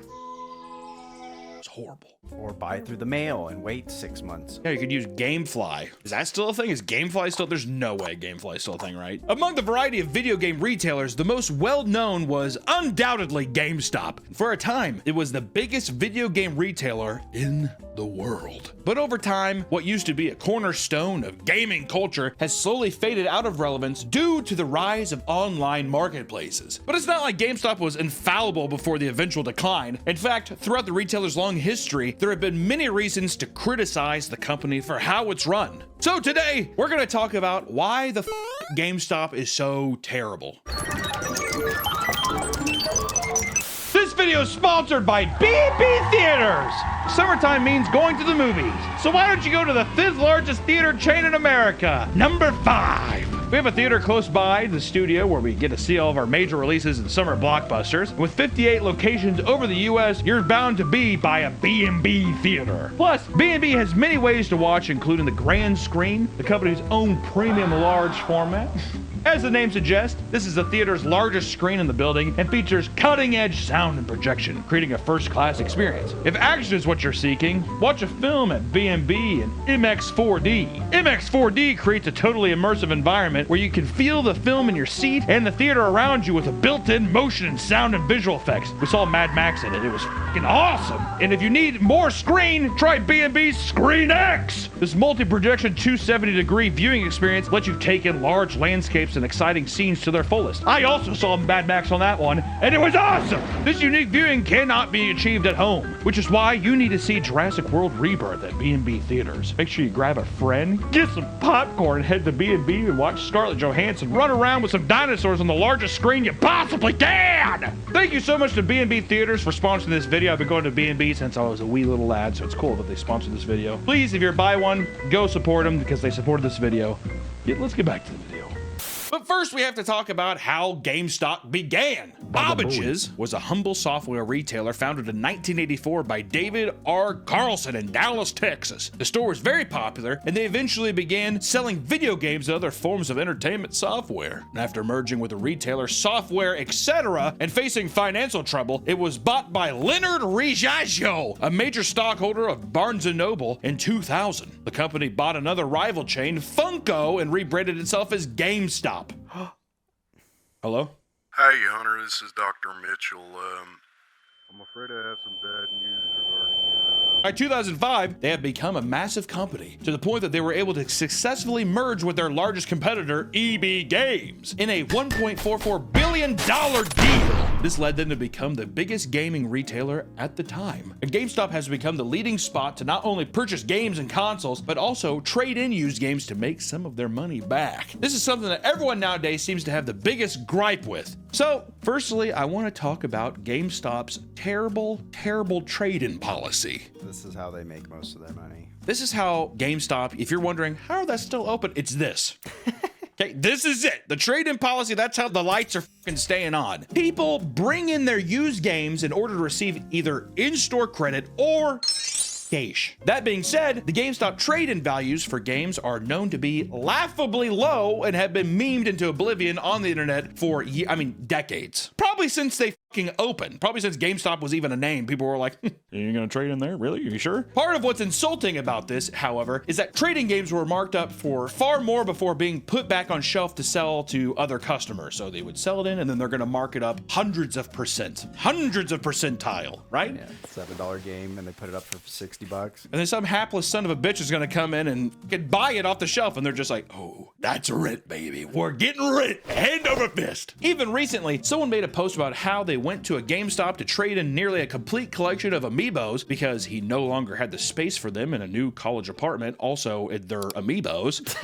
A set that could easily be worth thousands of dollars was traded in for $1,300. When I say thousands, I mean $5,000, $6,000. They give him $1,300. And this sent the internet into an uproar over how badly he was lowballed, which at the same time, you have to ask yourself, my God, find someone else to buy it. Which, to be fair, people usually are in these positions where they're just like, I just don't care. I want it out. I want it gone. I don't want to have to go through the whole process of selling them one by one. But I think in today's reseller economy, I think that you could sell that, even being like $2,500. Yeah. Give me half. I feel like there are other options. He could have definitely been like nearly complete set on eBay, buy it all in one. Buy it all in one or make best offer, whatever, Yeah. and handle it that way. Exactly. It is what it is. It is what it is. Of course, the employees are just doing as they're told at GameStop, so you can't put it all on them. But in fact, it seems that a ton of GameStop employees hate the process of trade-ins because it invites some particularly odd encounters, aka people who are emotionally not well, people who also steal things to resell them. Like the amount of times that I worked, when I worked at my, the place that I worked at in Kansas City, the amount of times that it was just like clearly things stolen from Walmart, and you're like, I don't think I can take this. They're like, what do you mean? It's like, it's 18 sealed copies of Grand Theft Auto 5. I just can't. I cannot do it. Here's a list of weird occurrences employees have witnessed trying to process trade-ins with customers. 1. A man came in with his wife to trade in his copy of Dishonored, only to find his secret porn stash inside of it. That's just a good day to me. Ironic substance to be found in a game called Dishonored. One employee was given a PS2 with a condom stuffed in the hard drive slot, and he was also given PS3 games that the customer admitted were used as weed ashtrays. Another employee inspected a PS4 and opened it to find that it was overflowing with cockroaches. That's very common. That's gotta be super common. And according to one ex-employee, he had seen used syringes, dead centipedes, and used condoms. He's like, it was a crazy weekend. A customer came in to sell 50 DS games, each of which were fake, and someone brought in a box for a controller filled with rocks. He assured them that was what was in the box when he bought it, and the store leader somehow decided to pay him out. What? And one man tried to ask if they would take in some appliances like his washing machine. And a strange customer who seemed to be tweaking came in with a stolen coffee maker and told the employee, quote, I know y'all take video games, but what about coffee makers to make some coffee for your gaming sessions? That's a good sales pitch. He's just like, hello? You boys like to stay up all night and game with your Nancy's. And in a more sad turn of events, because we have to do it to you, a man was trading in his old Xbox 360 while the employee worked on wiping his hard drive. They discussed his Xbox achievements. The man suddenly got sentimental and decided he no longer wanted to trade it in, but it was too late. Everything was wiped and left sad. Which I love the idea of a guy just be like, you know what, never mind. The guy's like, oh, oops. Which also, by that point, I'm like, why don't you, it's done. It is kind of fucked up mentally, though. So, are you sure I'm deleting all this memories? That's it? That's all you want? Okay. It's like already deleting. Yeah. It's kind of fucked up. Sitting there thinking about it. Well, you know. Oh, shit. Actually, you know what? I guess this isn't worth the $13 you're giving me for my system. And lastly, a former employee reveals that someone tried to trade in the belt she was wearing to keep her pants up. I don't know why the belt you would do that, but that's just some of the things. And also, you know, when people trade stuff in, the amount of like, dude, dusty, gross, grimy, and like you said, cockroaches, or the amount of shit that you see traded in that's just like reeks of cigarette smoke. Ugh. Yeah. Brutal. And people have always chastised GameStop for its horrible trade-in value and inability to care for the customers. So let's talk about when GameStop was at its absolute worst with the Circle of Life program. In order to maximize profits, to understand why it was implemented, here's GameStop's ideal customer cycle. 1. Customer pre-orders game by paying a deposit. You gotta put money down. 2. Customer uses their trade-in program to get money back after completing the game for way less than the actual value. 3. Customers ask for store credit instead of lower return cash option, then uses it to buy another game. 4. The now marked up used game is put back on the shelf to repeat the process with someone else. You like that? Do you feel good about how that's the circle of life? And then 5, you die. You're dead. There it is. That's my life. Each employee has something referred to as Cole Score, based on things like used game sales, pre-orders, trade-ins, and because used games have higher profit margin, it was aggressively pushed to employees as the priority over selling brand new games. Yeah, have you seen that? They'd be like, Grand Theft Auto would be like $60, but like, you get the used version for $50. Are you sure you just don't want to get the one that somebody has already opened and touched and fondled with? $10 cheaper. Come on. Cole Score. He has like a fucking like marker on his arm. He's like, my Cole Score's low. To avoid having a low score that threatened their job, GameStop employees were pressured to lie to their customers about the stock of new games and consoles. One employee admits that a launch day for a brand new game could literally screw him over for the entire week because he would then have to sell way more pre-owned games to keep his score up. So it's like, yeah, you might have sold a shit ton of new games, but GameStop's gonna be like, why aren't the used games selling? Yeah, I think I might get fired. It's a fun working condition. Employees essentially became the gaming version of a sleazy used car salesman. It would be pushy and endlessly talk up their pre-owned titles and sometimes not even mentioning the price until the last possible second. And another employee states that this system would put the store in constant state of crisis, stating, quote, 1 week, we desperately needed trades. The next few weeks, we need to focus on pre-owned. Then, because we focused on trades and pre-owned, we didn't get pre-orders.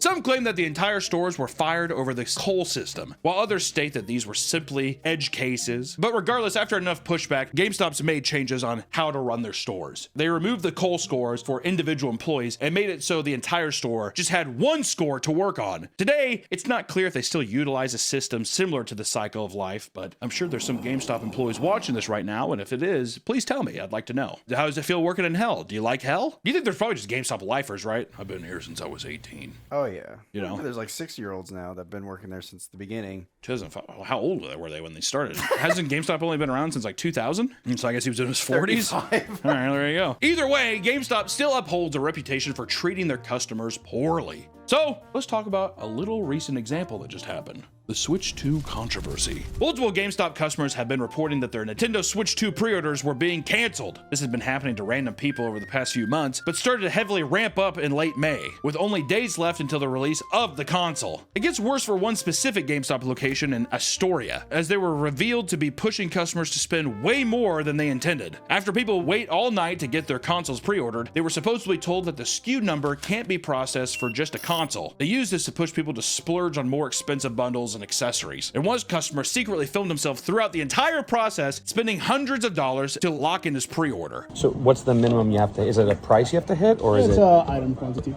Okay, so I'll do the 1 terabyte micro SD. And then I'll do Is this like at every GameStop that they're doing this, or is it just a specific one? I don't really speak for this one. I'm pretty sure it's an all-around GameStop. Okay, interesting. Jesus. After the post went viral, GameStop responded on Twitter by saying they were actively investigating the store and offering pre-orders to anyone who were turned away. Despite them trying to make things right, it further showcases the pressure put on GameStop stores specifically to hit their quotas, even if it means massively fucking over their customers, you know, just by being like, we gotta sell controllers.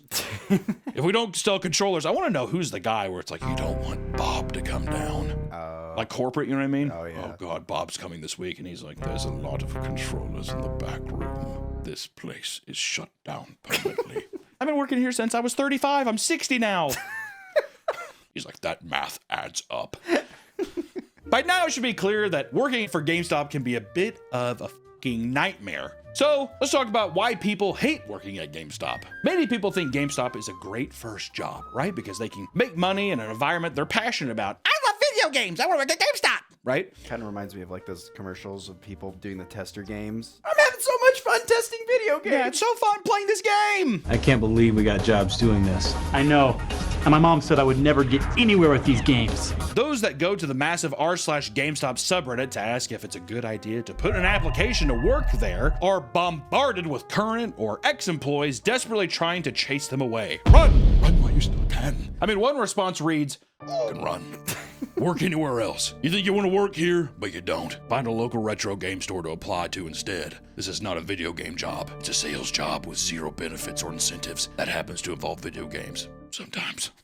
Another person explains, "GameStop is not a relaxed work experience at all. Full stop. If you're not good at pushing memberships, warranties, and game protection, they will threaten your job until you get stuff by any means necessary. During interactions with customers, you are constantly trying to sell them on pre-orders, warranties, used games, add-ons, or accessories, and pro memberships, which is essentially a GameStop reward program that provides benefits for a yearly fee. Because of this, employees' interactions become a meme due to how obnoxious they are. There are many stories of employees being treated so terribly that they eventually reach their breaking point. Even in a situation where someone was once robbed at gunpoint, they were blamed by their store leader and told not to give in by complying too easily."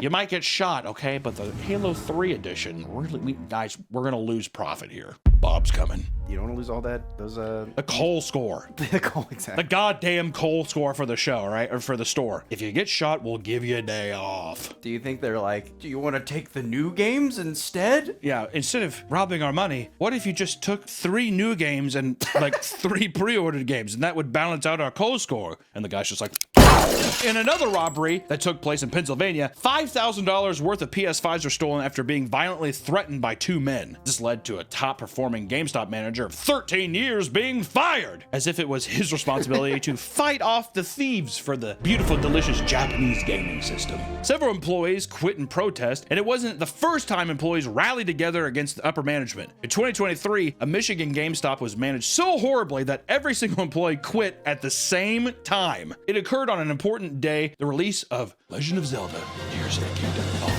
However, customers came into the store only to find a letter posted on the wall that read, quote, "Unfortunately, due to poor working conditions, the staff of Brighton GameStop have decided to resign, effective immediately. Management overworkers, underpays, and underappreciated its frontline workers, set its unrealistic expectations and constantly threatens termination for any employees that cannot exceed them." And they'd be like, "Oh, I'm just gonna go to Walmart."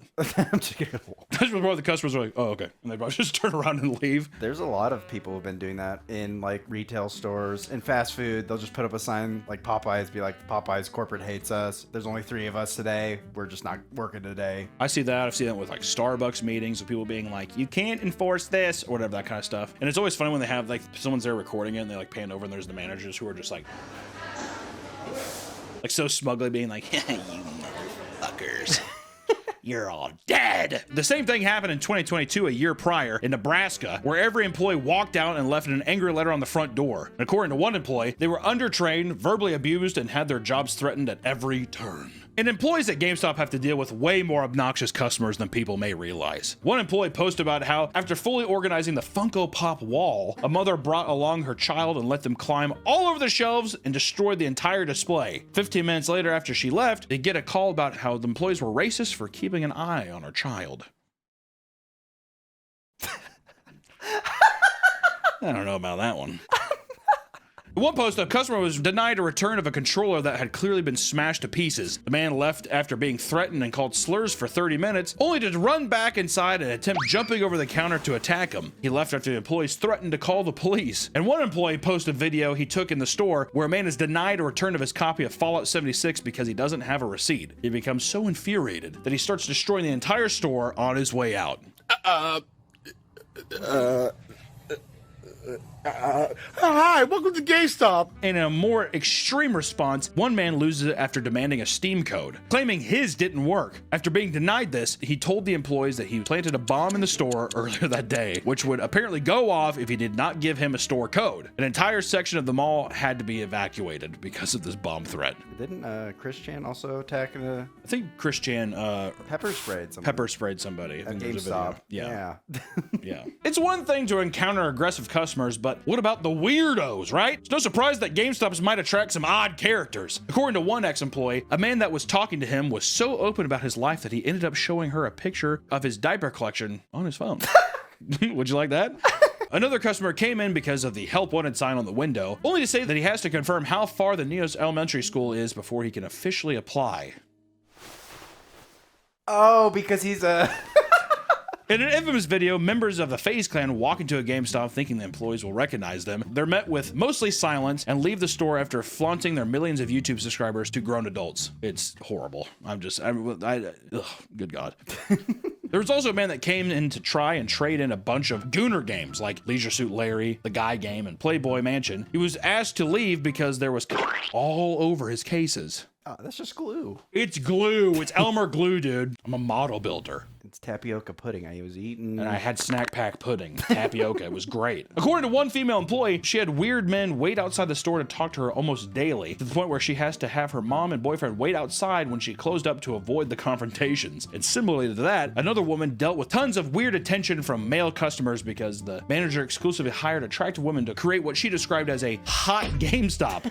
Men would drive from far away to lurk around and talk to staff. The employee was eventually fired and was told that the manager was later taken away in an ambulance after having a violent meltdown where he, quote, declared himself as a high archangel.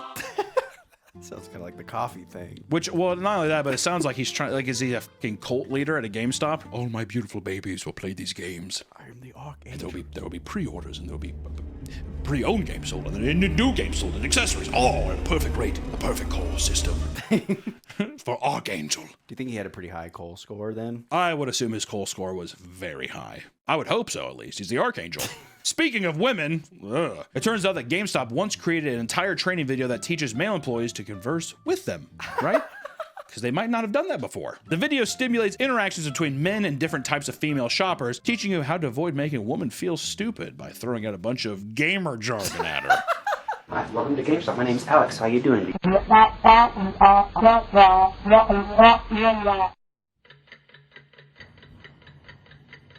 As you can see, our unfortunate associate has inadvertently triggered the flight response by his abrupt entrance into gamer jargon.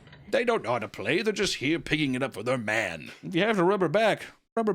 Calm her down. What if it was like that? Massage her shoulders. If she looks stressed, pick out a game for her. Pat her on the head and send her away. Reach out and touch her arm. Touch her arm and look her deep in the eyes.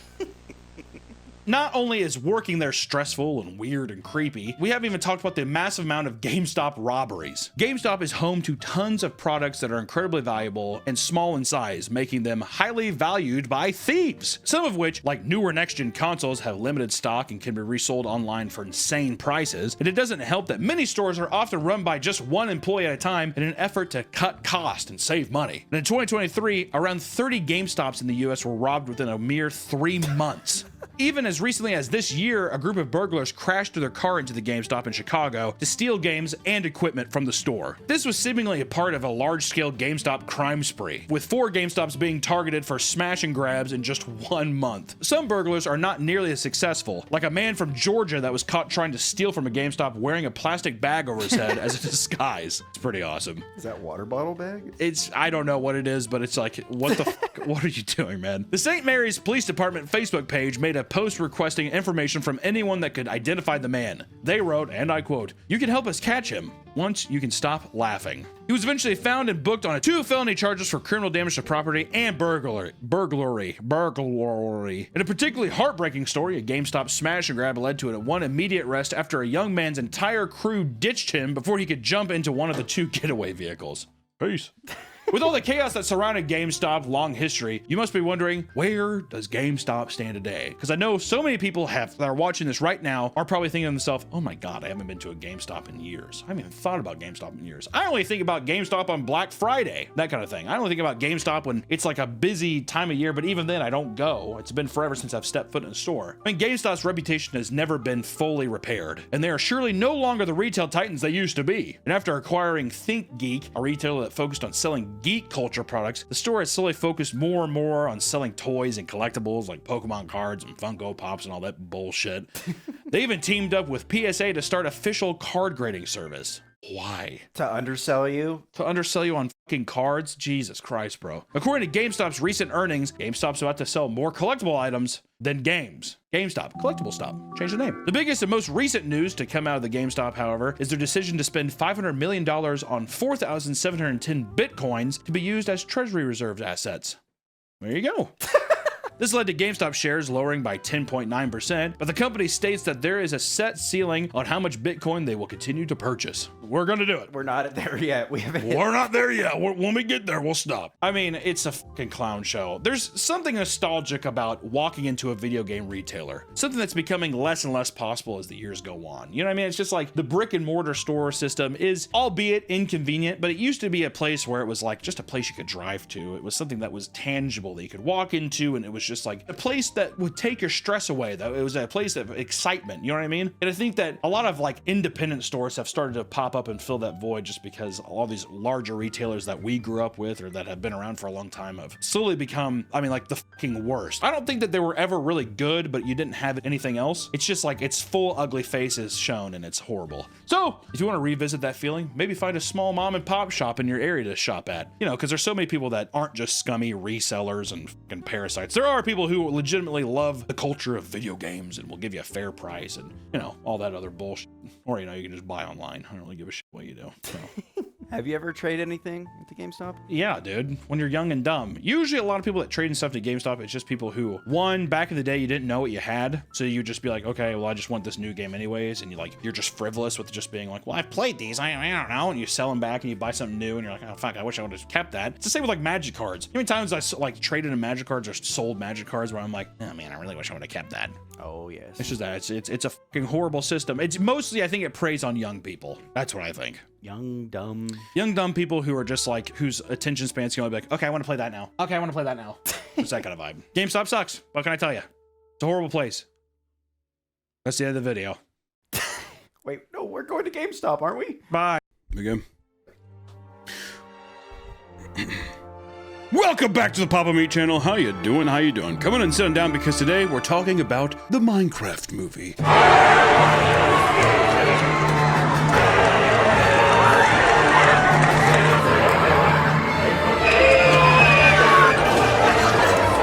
Let me just say, we're talking about, I think, the theater experience again. We did go and see the Minecraft movie. I didn't think it was, you know, I liked it more than the Super Mario Brothers movie. I liked it more than the FNAF movie. Even more controversial take. If anybody goes into the Minecraft movie and they're like, I like FNAF better. Well, I guess both fan bases are autistic, but... Well, we're not critiquing that. Really, we went into it because it was the same thing as when we went into the Wicked movie, right? We went in because what we found was people going hog wild, right? We mostly went and saw to see if there'd be anybody singing in the theater, which there was, thankfully. And this time, instead of gay people singing Defying Gravity, you have a bunch of teenagers screaming, hooping and hollering, and throwing popcorn. Ladies and gentlemen. What are we in? This is the state of movie theaters right now. This is also advocates who push for I'm gonna watch it at home, right? Which is unfortunate because I do think the movie theater is a special place. And this pains me, Nick. I'm pained. My feeble little heart can't take it. Similar to like the Eras Tour too, with Taylor Swift, fans getting up and doing Oh yeah, circles. the Eras Tour. Well, there's a difference between, well here, I'm not gonna blame the Swifties for that, all right? I want to. But the only people I blame at the Eras Tour is like the girl who's sitting outside the stadium and she starts crying when she hears the song.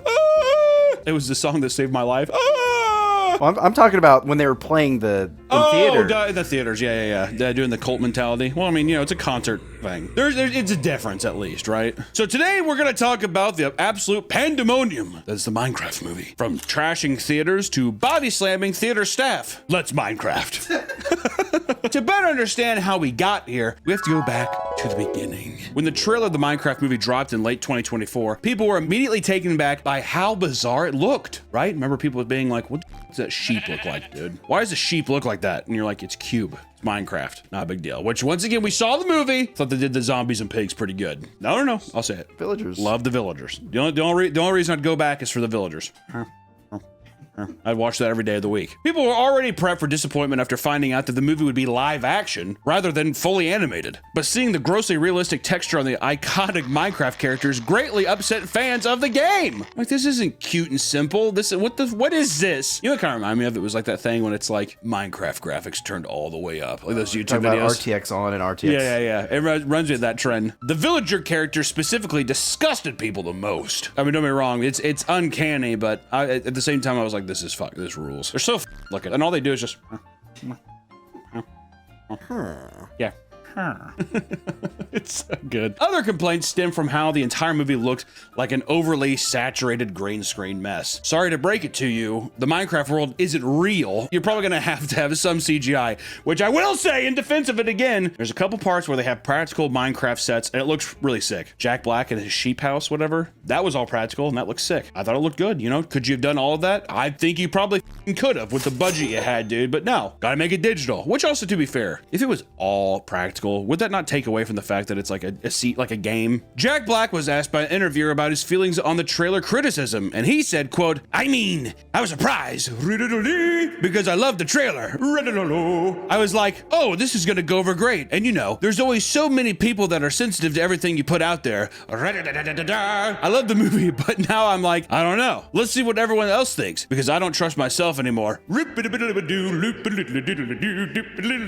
actually in the interview, he seems kind of bummed. He's like, I'd be man. bummed too, man. You talk about, I've had a cash cow in Kung Fu Panda for 20 years. And now people are like, you're in too much stuff. He's like, God damn, dude. God forbid I work. God forbid I work. They love you till they hate you. They love you till, hey, don't I know it, dude. Don't I know it. Regardless, the movie was being marketed non-stop. And seeing that Minecraft is the most popular game in the world, there was no escaping it. Minecraft merchandise began filling shelves, with people finding it bizarre that official Minecraft merch now includes overweight man in his 50s wearing a blue shirt, which I did get because I love it so much. I also got, I'll use it back there. I cut a hole in them, doesn't matter. McDonald's started releasing the Minecraft movie meals and Happy Meals, appealing to adults as well as children. Each one included collectible toys, figures, and in-game items. I'm a big softie for vinyl toys too, so you better believe. I want the Big Mac Cube, Nick. I want the Big Mac Cube. What do I have to do to get the Big Mac Cube? Alongside its theatrical release, a pirated version of the film was uploaded to the internet. This cut included incomplete CGI and visual FX, which, you know, probably can't show it, but people say that's the true way to watch the movie. That's how we truly Minecraft. However, this did nothing to hinder the movie's success. It was released on April 4th and ended up being a massive box office hit. The movie made global earnings of $313 million during its opening weekend, making it the highest grossing video game movie adaptation in history, even beating Mario. I thought that was crazy. Isn't that wild? I don't know. You know, and we saw the movie. It was cringy. Or I'm not gonna get around it. It's stupid. There's a lot of things where it's like a really tropey. You know, if you want a breakdown of old men talking about the movie, just watch Red Letter Media talk about it, okay? Because they don't know what's going on either, and they're talking about it like Siskel and Ebert. So you do what you gotta do with that, all right? The last line. When will the Lord take me? That's my last line. I'm sorry, I forgot that last part. Oh, okay, that's the important part. Yeah. All I know is that you had the Mimi moments. If I was a kid, I'd probably be thrilled by this. And here's the thing. I know, put me down now, dude. I talk about fucking movies from time. I talked about the Super Mario Brothers movie. I didn't like that. It's for kids. It's for kids. You're gonna criticize a kids movie? Yeah, you know why? Because Puss in Boots 2, so good. Said it then, I'll say it now. How to Train Your Dragon. I thought the live action adaptation doesn't look too bad. Do I think Lilo and Stitch looks good in live action? No, looks horrible. All I know is that there were some moments legitimately got me to laugh. What can I say? I was chortling. Yeah, I was villager laughing.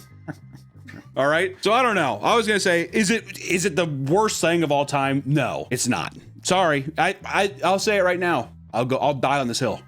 Better than FNAF. And you know how many people are gonna be like, in the jail. Sorry, don't know what I'm supposed to tell you. It's easy to also assume that the Minecraft movie would have been in some way successful, right? But with that success, there were some downsides, and we have to talk about chaotic movie screenings. Preteens and teenagers went to the movie theater, and all hell broke loose. During a Minecraft movie, one specific scene has birthed a massive TikTok trend. Chicken jockey! In it, we see the appearance of Chicken Jockey, which is essentially just a Minecraft mob riding on top of a chicken, all right? Is it a meme? Was it even that big of a, in the game, was it a big meme? No, I think it's just the trailer of him yelling, Chicken Jockey! It has now reached peak cinema, my friends, Kino to its finest. For some reason, audience members would film themselves saying the phrase, Chicken Jockey! Along with Jack Black before screaming and cheering at the top of their lungs. Chicken jockey!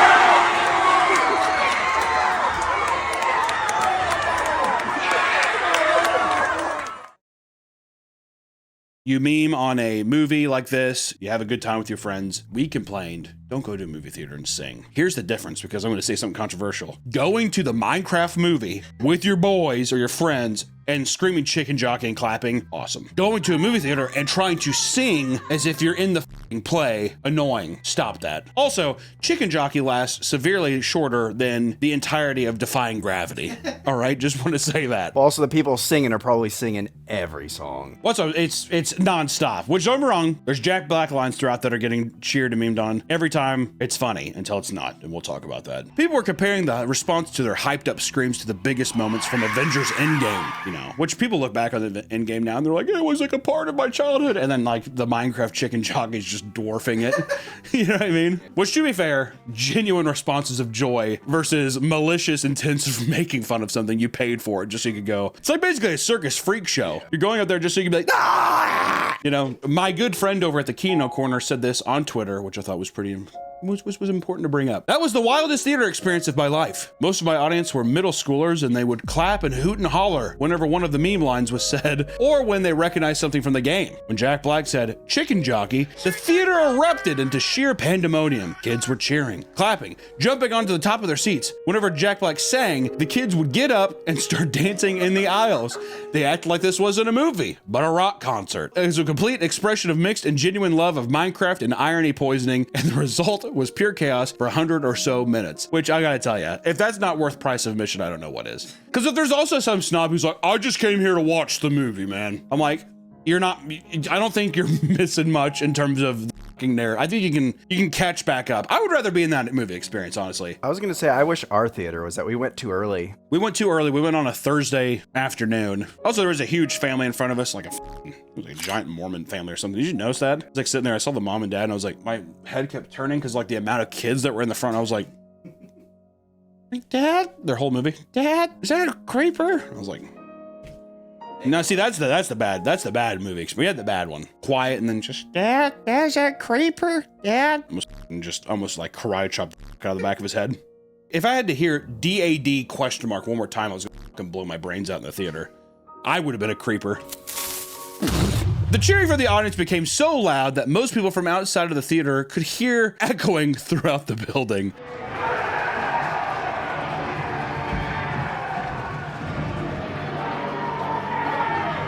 Which is awesome. And as these videos began to blow up on social media, people began to escalate things. In some videos, moviegoers started climbing onto their friends' shoulders, imitating the Chicken Jockey as they threw their popcorn in the air. Now see, this is where I have to draw the line a little bit. Listen, there's one thing for you to even endanger your life, or you could cripple yourself by getting on your friend's shoulder in a dark movie theater and do, woo!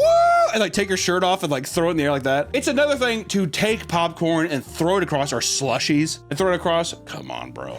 Come on. Listen, we can hoot and holler. What are we doing? Making a mess? Come on now. What the hell is this? And it never ends well. As soon as you start throwing stuff, never ends well. Never ends well. Like the You think a Chicken Jockey's gonna show up and the theater? The theater? We can't put that in the video. Bleep all that. In many cases, this behavior extended far past just the Chicken Jockey scene. Some screenings had people screaming and cheering basically nonstop, which that's annoying, all right? Save it for the Jack. If you had just a Jack Black moments to be, I'd just be like, come on, dude, it's kids having fun. But if you're just sitting there screaming, ah! That's terrorism. All right, I'm gonna go ahead and say it. That you have committed an act of terror. and theater staff, let me tell you something, dude. Theater staff right now online is being treated like a substitute teacher. Theater staff were getting enraged by a large number of families leaving with their kids to request refunds due to the obnoxious teens screaming throughout the film. Refund. Multiple families now because of all the teenagers in here.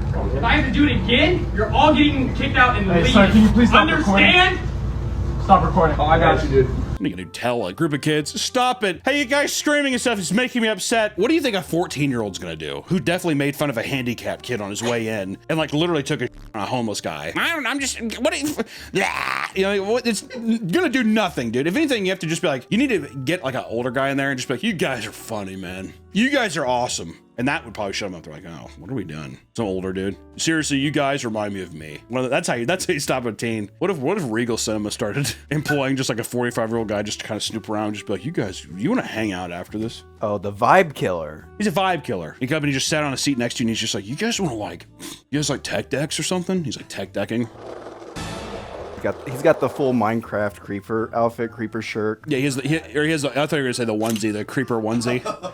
He's like, seriously, I didn't even know they made this in my size till this morning. Amazon's just that fast. Isn't that cool? If you had a guy that did that, I'm telling you, that would stop it. The whole audience would be like, we should just get out of here. You have to make it seem uncool. Right now, it's too cool. That's what I'm saying. You have to kill her. He's just like, dude, I plan on screaming. If a 52-year-old man sat next to a teenager and he said, I plan on screaming chicken jockey so loud, I can't wait to record it. That would kill it. Or if you had like just a wave of old people walk in and that was just for the chicken jockey part, it's like, yeah, we're part of the Facebook group that goes in and yells chicken jockey. We just think it's so funny what you guys are doing in here. That would kill it. Dead meme immediately. That's what they have to do, dude. AMC Regal, hit me up. Also, another thing is you pay other companies to go in on the chicken jockey thing and make it cringe. The new Minister of Finance's chicken jockey? No, this is not true! No! Well, exactly. And then you need to sit there and it's like, but at every entrance of the theater experience, you need to have a giant banner that says chicken jockey when you walk in, and it's sitting there, and then they're taking, it's like people recording you, and it's like a roller coaster thing. So like, hey, buy your photo of when you said chicken jockey in the theater, and kids would be like, lame, man. I don't want to do it. And on Twitter, HW Movie said, Minecraft is easily the loudest cinema experience I've ever been in. Cheering at every third line, only person who was seemingly not into it was a guy in a Minecraft onesie who stormed to the door of the cinema, turned back to everyone and yelled, yo! And left. That would have, as a teenager, that would have been a golden experience. Golden. See, that was the thing. Back in my day, we didn't have any cool movies like that. You went and saw shitty movies, ironically, but there was no one else in the theater. And no one else cared. And there was also, there was no way to tell people that you saw it. It was just you and your friend group being like. Me and my friend group used to do our own memes and yell it in theaters.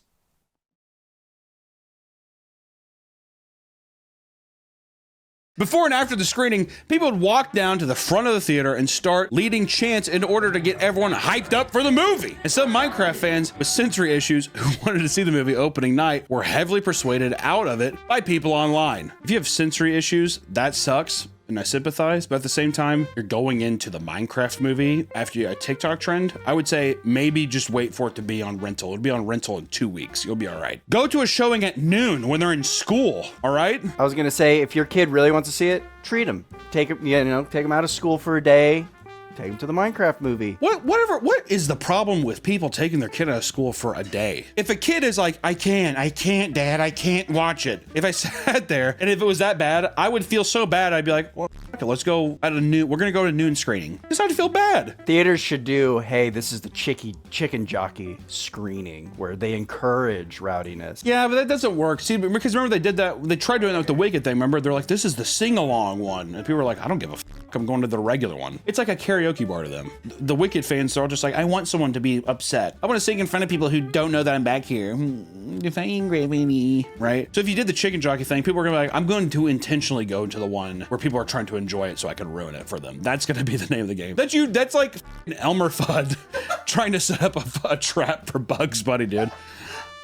But Bugs, it's in here. Don't you want to come in here? The worst Elmer Fudd impression. The chaos that ensued throughout the movie would result in absurd piles of food and trash scattered throughout the theater floor. And a person online recounts their experience saying this: "The crowd brought in tonight was the worst I've seen in a while. The amount of times I heard chicken jockey yelled at the top of these teens' lungs was way more than I can count. I love Minecraft so much and honestly love the movie way more than I thought I would, but these groups of people have been a wreck and a mess. For example, this is just one road that I had to clean, and many others were exactly like this." Which, to be fair, it's an absurd amount. It's to the point where everyone's just like, "I'll take your largest tub of popcorn, 2 of them," and people throw them. I mean, there's videos of people like hurling them and slushies and stuff. I mean, it gets pretty absurd. There's that video of like the guy who, I don't even know if he brought his own. He brought popcorn. bags. Yeah. And just started waving them out. Dude, brutal. One person documented the mess that was left after a Minecraft screening to find that someone even puked on the floor. He must have laughed so hard. He'd be like,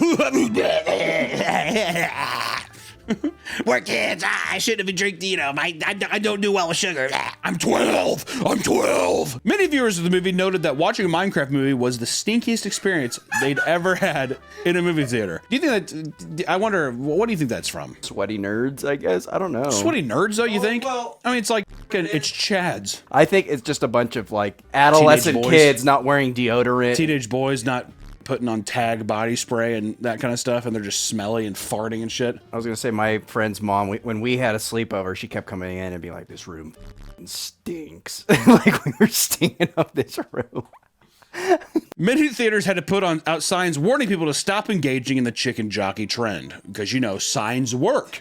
Other theaters took a more intense approach, stationing multiple people to monitor Minecraft movie screenings, and staff members admitted that it felt like they were essentially babysitting. Theaters made statements saying there would be a zero-tolerance policy for participating in the TikTok trend, but despite this, these teens only thought of more extreme ways to be as obnoxious and as messy as possible. It was almost like a competition to see who could make the lives of the theater staff the most difficult, okay? And people, as we know, as we've experienced on this channel many times, will do anything for likes and attention. In New Jersey, a large group of children began screaming during the movie before taking out bottles of lotion and spraying it all over their seats. Apparently, there was a debate in the community about how much was actually sprayed on the seat and whether or not it was in fact mayonnaise or instead of lotion. Who cares?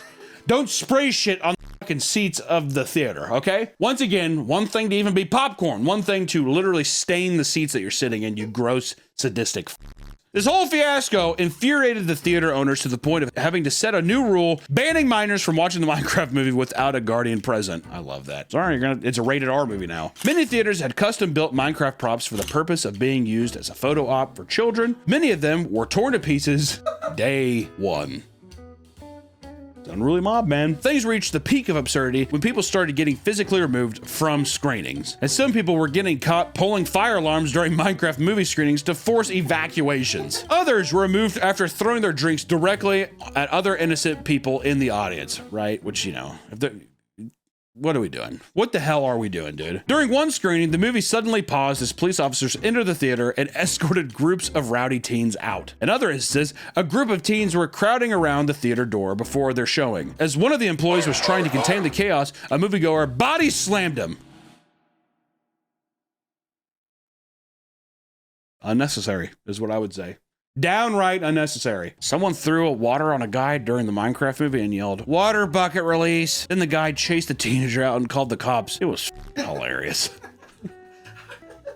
Dude, I'd be so fucking pissed. My old ass too. You know what's the thing with me though? I know that any of those teens could just beat the shit out of me, so I'd just like get my water thrown at me and I'd just be like, and just stand up and just walk out. I'm not about to be in that chaos. Are you kidding me? I'm actually worried about old grandpa bringing their little grandson, and he's packing heat. What happened? Cover your ears, Johnson. You sons of bitches, die! Can you imagine a 5-year-old named Johnson? Love you, boy.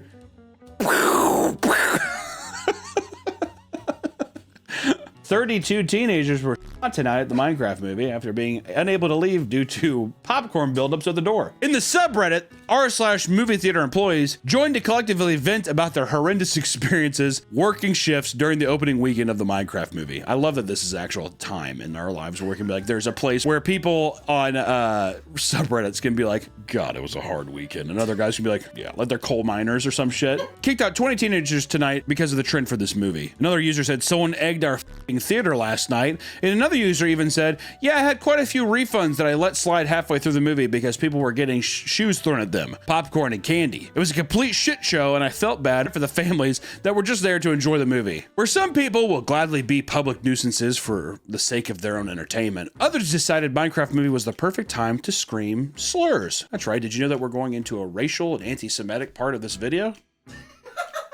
Here it is. On various occasions, people were recorded screaming the N-word during the movie. And when we say on various occasions, let me tell you, there is too many videos online of people screaming the N-word at the screen in a Minecraft movie. And here's the thing, tons of chortling after. All right, lots and lots of it. Also anti-Semitic stuff, people doing that. I'm not going to go into depth of it. I'm just saying that it has brewed a sense of trollism that people online would probably call based or red-pilled. That's what I'm saying, that kind of vibe. Going to the Minecraft movie with my boys and we're cutting loose. As far as obnoxious theater audiences go, I think a Minecraft movie certainly takes the top spot. There are plenty of big video game / toy franchises trying to move into the realm of film. And hell, after the success of Barbie movie, it was already revealed that Mattel has like 14 movies coming out based on their products. Mattel products, man. It kind of makes you wonder just how far things can go. I mean, it's only a matter of time before one of these annoying movie stunts leads to someone dying. Grandpa with the gun during the Monopoly movie. And during the Monopoly movie, if people don't dress up in monocles and shit and have money bags and start running around and pass and go, what are we doing? But also, here's another thing.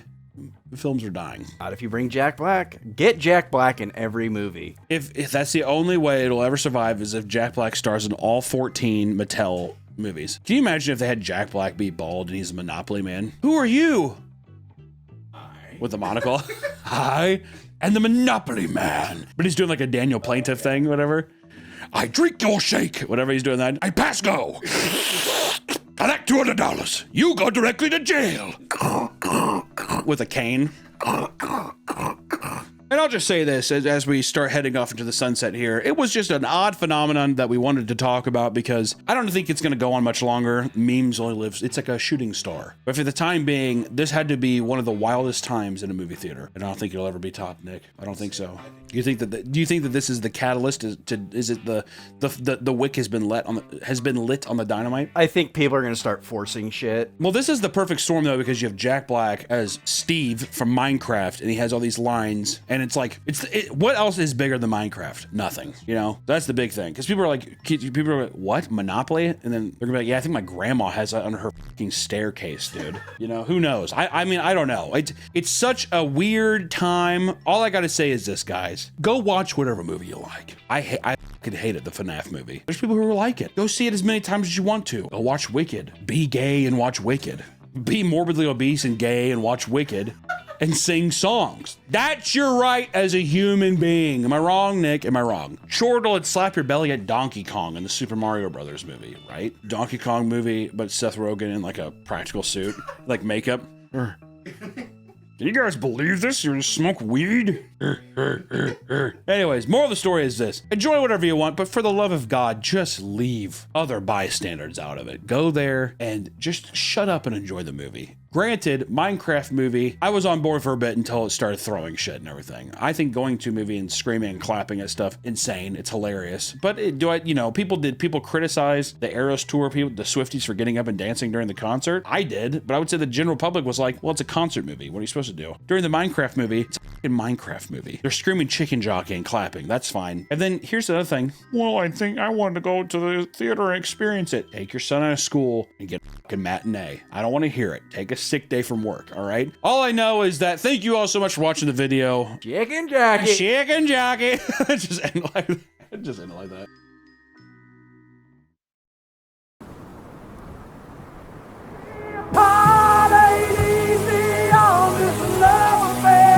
Welcome back to the Papa Meat channel. How you doing? How you doing? Coming in and sit on down because today I took a shower.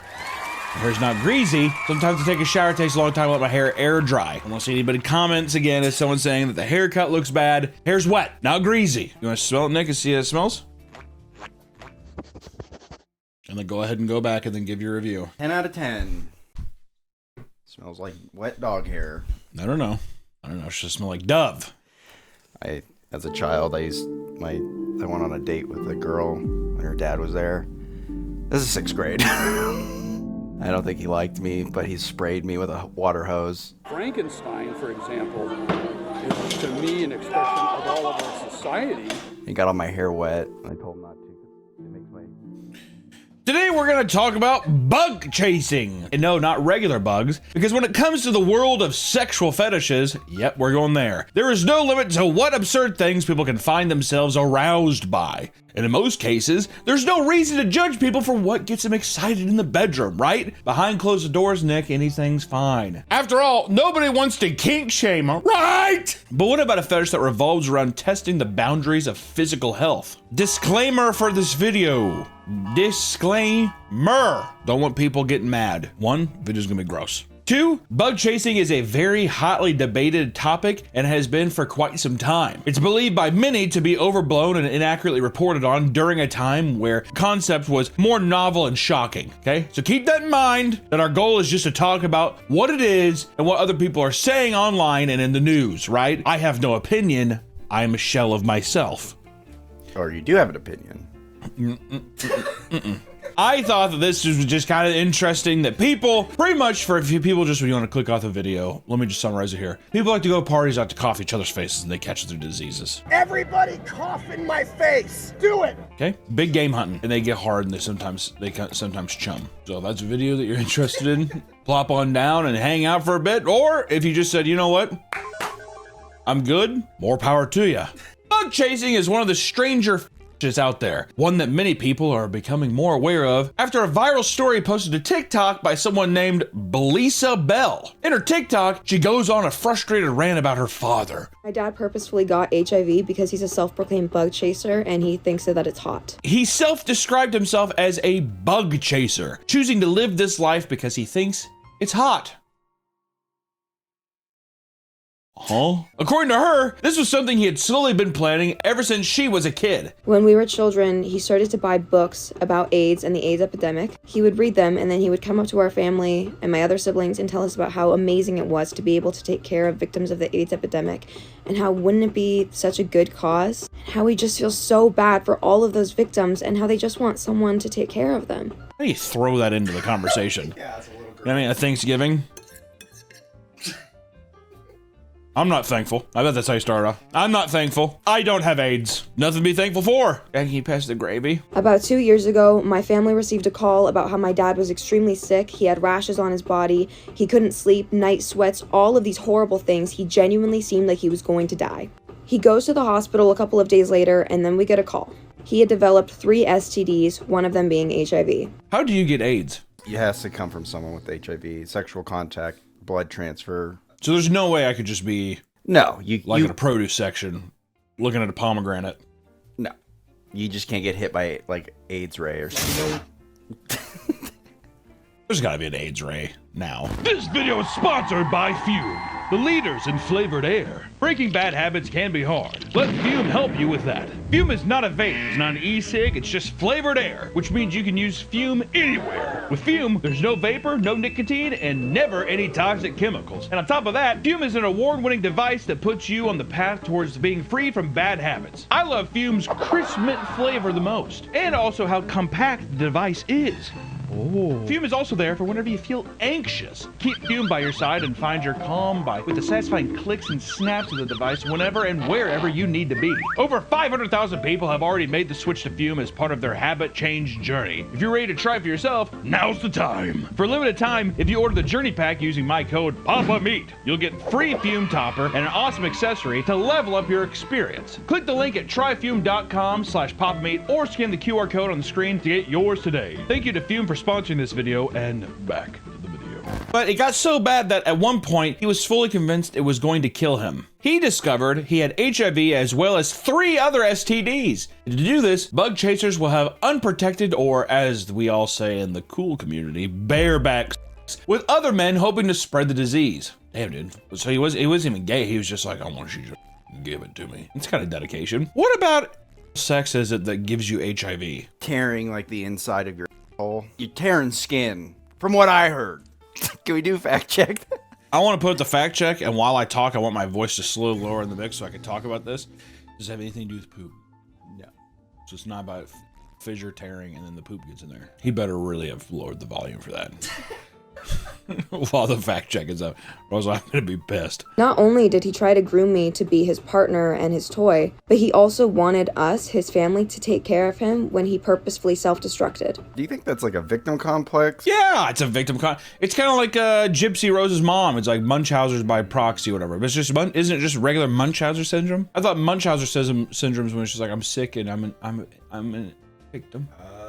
Help me, help me. After the story had gone viral, her family was furious at her for talking about it publicly, and Blizzard was kicked out of the home, and she began resorting to TikTok crowdfunding to afford moving out. This eventually worked out, and she has been updating people about the process as it develops. Can you get rid of AIDS or HIV? What exactly is the difference? Because this is actually an interesting thing people don't know. What is the difference between HIV and AIDS? AIDS is a advanced stage of HIV. AIDS stands for autoimmune disease. So, what does HIV stand for? Human something virus. Fact check again. And if there's something with poop there, then we can put the edit back in. But I almost positive it has nothing to do with poop. It's blood, semen. You're telling me that blood and semen, but there's no poop. The fact check has still got to be up during this part. Voice lowered. Bug chasing has been around for quite some time. In fact, many claim that it's been a thing since the AIDS epidemic of the early 80s. As medication began lowering the death rate of virus, gay men slowly began having unsafe sex once again, no longer being afraid of catching it. Even back in 1997, it was known that a tiny community of bug chasers existed. There was fear that if their numbers were to grow, it could roll back the last decade's worth of work. Medical advances, you know what I mean? Jesus. I don't... Fact check. I don't even feel comfortable publicly saying that. I have no. Cite your sources. I was gonna say that sounds cartoonishly evil. To That paint the gay sounds. people. That sounds like an offensive. It feels like someone pulled that from like an anti-gay pamphlet or something. You know what I mean? Yeah. And they were so evil and so horny that they said, "Why are we doing? Let's just give each other AIDS." There's no way. We have got to fact check. That's our new swig break is fact check. Fact check. There have been many publications that have greatly exaggerated the prevalence of the bug chasing community to make a more enticing article. The way it's been sensationalized has made it incredibly hard to determine the truth about this strange fringe group. So even though it is real, I think some people, maybe even ourselves with the amount of fact checking we have to do, are making it seem maybe much worse than it is. Even though we did start this video on a man bug chasing HIV. Even if someone's like, I have the flu, can you cough in my face? Why? No, there is, but I'm just saying, it doesn't have to just be HIV. Even so, like, can you imagine someone being like, you got chicken pox? But a supposed groundbreaking report by the Rolling Stones included an interview with Dr. Bob Cabage, the director of behavior health services in San Francisco. He was quoted saying that 25% of newly infected gay men are seeking HIV, consciously or not. Fact check! Fact check! That's no way! There is no way! What are we doing? Who wrote this one? Yeah. Oh, just both of them? Yeah. We have got to fucking get some HR stuff going on. What's your opinion on gay marriage? It's fine. In a Newsweek article, however, he ranted about how he never actually said that. All right, redacts the anti-homophobe. Okay. And even told their fact checker this was completely false before its release. I don't care. So they just make it 38%. Whatever. Say he hates gay people. Like, I never said that on the cover of the Rolling Stone. Other outlets like Vice insist that bug chasers engage in sex roulette parties, which are events in which one person is secretly infected with HIV, and everyone avoids the use of condoms during sex, giving people the thrill of not knowing whether or not they have it. Many of the peoples referenced in these articles seem certain of their existence, but cannot seem to point to a specific group event they've seen with their actual eyes. You know what? It's too much HIV stuff. I was gonna say, because every time I've ever heard bug chasers before, because I've heard it before, this HIV viral post, but it was always like people being like, you have strep throat, or like you have it's basically like minor thing. Like, I don't think I've ever heard of anyone being like, I need to go get HIV. Not saying there isn't, because I bet you there is someone out there who's like, let me toe the line. I would say it's general STDs. They want to get like gonorrhea or like yeah, something that's kind of curable, where it's just like roulette of like, I'm gonna get sick, and then you find out if you got sick or not. It's like an adrenaline rush. It's like an adrenaline junkie. Can you imagine someone the same way that someone like buys like a necklace and they're like, oh, I've always wanted this chain. Could you imagine that with like genital warts? I've always wondered what my balls or pussy would look like with all these like little beautiful, these little pearls hanging off my skin. I want to, I want to interview a bug chaser who they regret doing it, where they're just like, I was stupid. That has to be 90% of them, if not 99% of them. Right? I think it's something where you just, you get the thrill. It's like, that's got to be the craziest post-nut clarity. Sitting at home, blank around and throwing it in your mouth. Oh, jeez. Across all strange corners of the internet, you'll find people discussing these so-called bug chaser parties, while it's likely that they're being completely overblown. I think it'd be interesting to see what they claim goes on during these events. There are two types of gift giver parties. One involves an orgy that consists of just one HIV positive person. After the deed is done, the host reveals who the positive person was, letting the group know who was potentially infected. See, I wouldn't want that. I don't want to know who's infected. You don't? I like that, actually, at the end of the party. Everybody gather around. Who had fun tonight? It was a good time. We had a great time. And for everyone wondering, drum roll. It was Sarah. She's like, or actually, that's a big guy. It was David. David! I knew. I had to suspect. I should have went with my gut. Like a party that casual at a party? Maybe it is. See, you know what'd be fun though? You go into those parties and looking around and being like, guessing who's got it. There's gotta be one guy who's just like, everyone's all health, everyone's all good, and then one guy has like super gaunt eyes and cheekbones. It's like Nosferatu sitting in the back.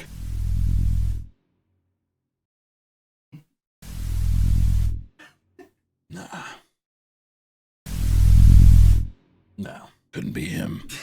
Too obvious. The other variation of these parties involves one negative person having sex with multiple positive people. These parties can supposedly range anywhere from a few people all the way up to 30 people. And usually, the host provides some type of drugs or alcohol to guests to enhance the experience, right? Malibu rum and an oatmeal cream cookie? Within the community, it is said that there's a lot of terminology that gets thrown around during these events. But here's what we're seeing the most often. If someone is looking to get infected, they are called pause chasers. You know what, bleep it. I don't know what I said. Pause chasers. I don't know if I like that. Those looking to receive the disease look for HIV positive sperm, which is referred to as pause load, or poison seed. There are even pause pleasers who have HIV medication but identify as a bug chaser. Some members claim to take part in a ritual that involves them damaging their own to the point where they basically bleed. This way, when they have sex, there's a higher chance of spreading the disease. There is no way this video stays monetized. We have to bleep all of that. That's just... And I guess the only way that we can have it, like what I just said, was some people want they want their whole to have strawberry syrup. This can be done in a variety of ways, with some people putting fireworks on their ass to do maximum change.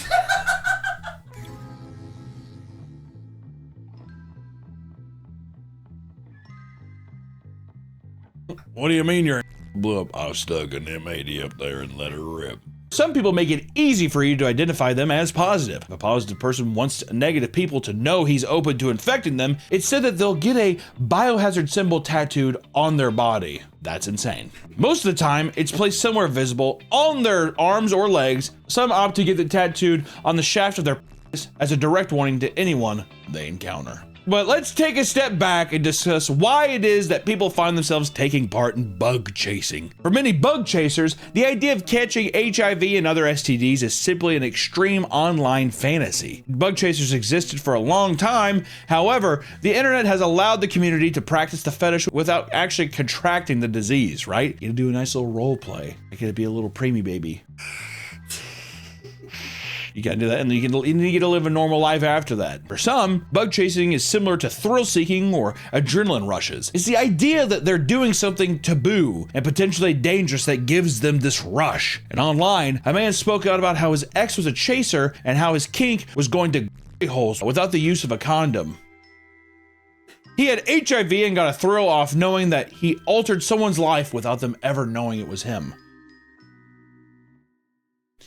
That's not a good person. That's a felony. That's, I think, yeah. Yeah, because, yeah.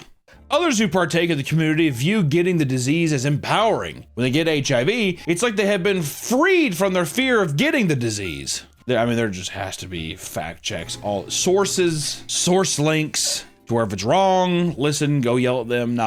We're just reading what we found. All right? I did not know this was going to be so heavy HIV. Is this a problem? I feel like this is a problem. I feel like it's going to get nuked into the ground. By saying HIV? Yeah. Yes. We'll just put a disclaimer saying this is an educational video.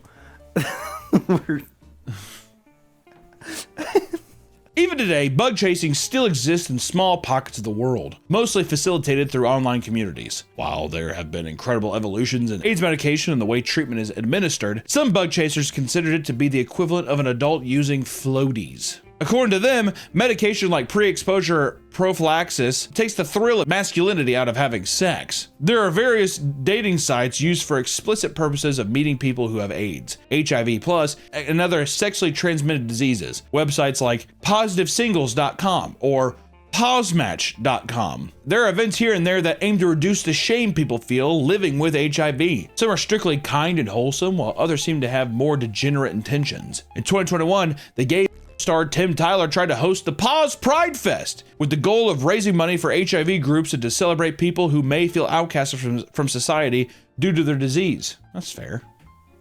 So is Pause a... I don't know. It's really early in the morning to talk about this much HIV related stuff. I really thought I was going to be like, yeah, I'm sick. I have a boner. This sounds all well and good until you realize that part of the event would include the Chasers Jamboree, aka party including those with and without HIV. The website advertised the event stating chasers and gifters would identify themselves with colored hankies. And the Twitter page posted a poll asking those attending which category they fall under, with a grand majority being chasers. It turns out that Tim has been an open bug chaser who successfully contracted HIV, so the event appeared to be more of like a super spreader event designed for his own sexual fantasies rather than like an uplifting thing. Maybe it could be both, I'm not sure, but it's, I don't know. A blogger contacted the resort hosting the event, explaining that the event was not at all about raising awareness for HIV. Supposedly, the owner sat in stunned silence for 2 straight minutes after realizing what was actually going on. They dropped the event soon after. Tim announced its cancellation. He then suspiciously reached out to people about continuing to donate to event's PayPal account. That Tim manages himself, in order to raise money for HIV nonprofits instead of just donating directly to the nonprofits. I think Tim might have been scamming a little bit. Skimming off the top, it sounds like. While most people would probably be a little more private about their chase fantasies, some people are willing to post public Craigslist listings in search of their dream gift givers. Other people seeking dating advice online have admitted that bug chasing has caused significant problems in their relationship and led to eventual breakups. After dating a man for 6 months, one user admits to finding out that his drag queen boyfriend had been secretly hooking up with Pause guys in the hopes of being infected. Damn. You want to lean me in on that? Okay, we're getting way too intimate way too fast. This is private stuff. In the span of 2 months, he slept with 50 people. The user was told that he was doing it so he could get government benefits and to fit in better because many of his friends were HIV positive. I don't know if I believe that story, Nick. That's too crazy. Is it not? I mean, this all reads like a homophobic pamphlet. Yeah, the gay guys all get AIDS so they can get government benefits and they can all hang out with each other in their cool treehouse.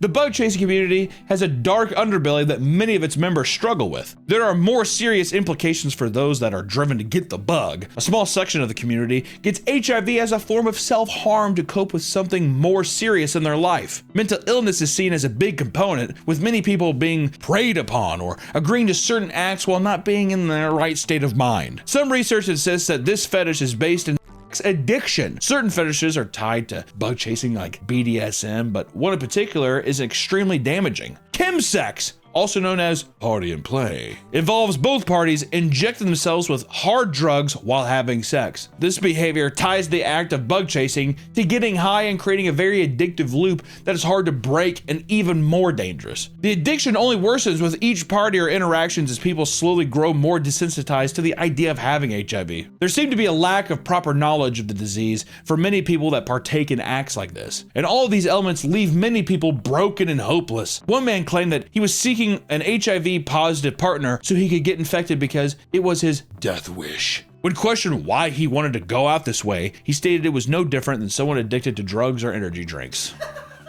You hear that, Red Bull? You got some explaining to do. They believe it's a way to control their fate, stating they would have died from cancer or a heart attack anyway, so I'm gonna die from HIV. Another man simply wanted to die from bug chasing because he didn't see any other way. They claim they have no skills or friends in life to keep them around. And the thought of getting AIDS is arousing, so they believe it's the best option, which is just sad because it's just total mental deterioration. Lack of self-confidence, lack of social skills, all come together for someone to just be like, what's the point? And that's heartbreaking. We've covered a lot of strange on this channel. A lot. Too much. Gotta reel it back a little bit. I think we might be done with this for a bit. I think it's safe to say that bug chasing is one of the stranger and more dangerous ones, if not the most dangerous one. I mean, I don't know. Unless it's just like I want someone to murder me or whatever, which I don't know. If you're watching this and you're part of our massive, overwhelmingly gay audience, be careful out there. You never know who's out there prepared to give a little gift. And those who participate in bug chasing, just make sure you're prepared to deal with the lifelong consequences that follow. Thank you guys so much for watching this video. Stay safe out there, wear a mask, and wash your hands. We'll see you next time. Bye-bye. Welcome back to the Papa Me channel. How you doing? How you doing? Coming and sitting down because today we're talking about arguably one of the worst things ever made. And this is in the context, you know, people throw around the words worst film of all time, right? It gets thrown around a lot. Of course, there's a lot of terrible films out there. And even the one today, is it technically the worst film of all time? It just might be. Jesus. Damn. No! Shit, got him. Got him. Damn it. Start fire! I think it just might be. Because there's a lot of things you have to consider when talking about these things. First off, we're talking about War of the Worlds. It's a new Amazon Prime studio movie starring Ice Cube. Touchdown. Touchdown. Touchdown. All I know is we sat down, we were watching Rock of Love, we're getting ready to do season 2 video, and I kept seeing people talk about how bad this movie was, and I was like, you know what, while we're sitting here, let's just take a break and let's watch this thing. It's an hour and 20 minutes long. Sure. I can't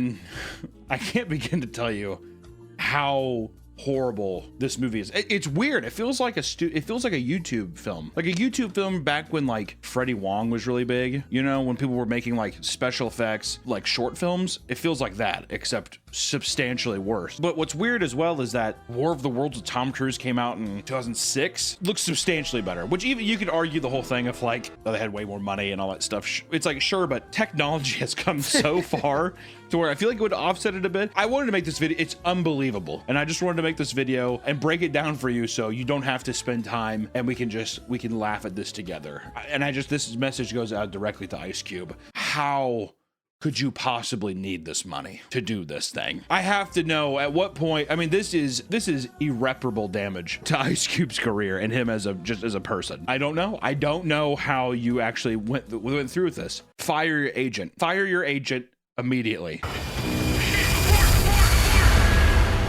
Oh no. There's a lot to unpack at the beginning of this film. Starts off, kind of reminded me of that horror film Unfriended, where it starts off and it's like a person logging on to their computer, and the whole film takes place from a desktop. Even in Unfriended, which is also a very terrible movie, you at least have the webcams make sense because they're on Skype talking to each other. Ice Cube logs into his computer. He works for the DHS. When he even logs in, it says his name is William Radford. He's a domestic terror analyst or something like that. Just kind of weird. And that's just, it's just trying to give you information without doing it, without him basically being like, I'm a domestic terror analyst.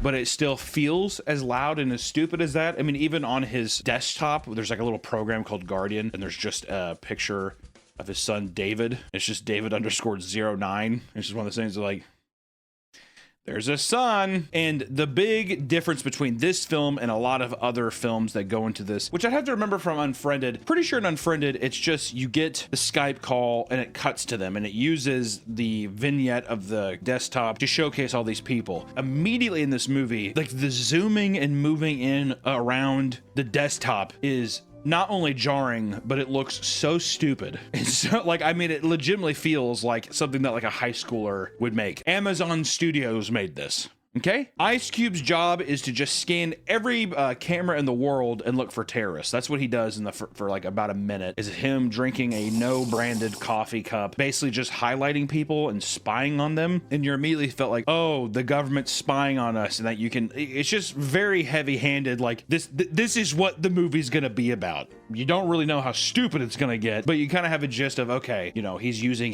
the government's technology of spying on us to basically find out about this threat. Right? And he pulls up in his little like terrorist app or whatever, he pulls up like a group, like people he's watching, and the names on this spreadsheet are so fucking stupid. It's Black Cat, Dark Overlord, Thelma and Louise, Scattered Spider, and the only one with a profile picture, Disruptor. All right. Oh yeah. So he's sitting there, he's doing his job. He's like, oh yeah, I'm going to catch you guys. And then Sandra from NASA calls and she's like, hey, you should watch this. And it's just this huge fucking storm. And then basically, it's just then basically like, something isn't right. Something is way off. Yeah. Well, I got bigger fish to fry than watching clouds. And Ice Cube, they could not have had him for more than a day. This movie is full of ADR, which is basically like you recording your lines after the fact. It's like pickup audio, but I'm almost 99% positive they probably use AI generated voices of these actors in maybe half of it. Storms the world experienced were from thousands of meteors blasting through the atmosphere. Stand by, I'm rerouting her cell to our satellite.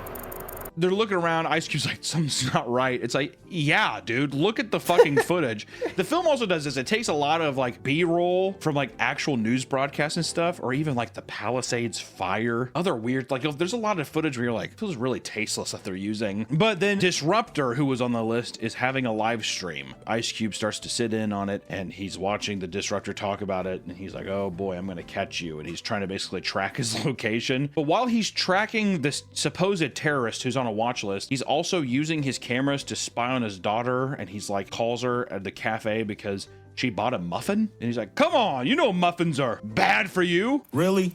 A muffin? She's like, Dad, come on, you could have had an egg. Dad, how many times have we been One through hard this? boiled egg. And it's the worst fake pregnant belly. His daughter Faith has the single, I mean, it's horrible. It looks so low. It looked like she had flat abs, and then they just put like a bump like basically near her like upper pussy area where it's like, is it supposed to be that low? I feel like it's not supposed to be that low. Then we get introduced to his son because his son spends $250 on Steam, and he hacks his son's computer and deletes the game, and that's when his son calls him. Yo, did you delete my game? You know you're wasting your time with that game. This is where you find out immediately that they have no sets, and they paid these actors to sit, and maybe the one like Ice Cube and the other guys who have been in movies, they're not moving out of their seated positions, but they're gonna have actors like walk around. It's just all gonna be from webcams, and my God, it's so lazy. That's the thing too, is like it might not be the worst movie, but I would easily consider it one of the laziest movies I've ever seen. Anyways, he deletes his game, and Ice Cube tells his son Dave that he needs to get a real job. And his son gives him some weird shit where he's like, gaming is my job, Dad. And he's like, come on, boy. Dad, playing video games is my job. And he like hangs up the phone. Also, he's tracking this terrorist the whole time while he's having these interactions with his children. This is the most irresponsible way to spend your time. And I can't tell if it's supposed to be like, you know, that cliche at the beginning of found footage movies where it's like, we need to spend the first 20 to 30 minutes of like us joking around, we're pounding around, and this is the camera, this is how it works, we're setting up all this stuff, hey, we're all wacky, to where then it's like, yeah, later when they die, you're gonna feel real sad. It felt like a little bit of that. Ice Cube is flying a drone. Also, he like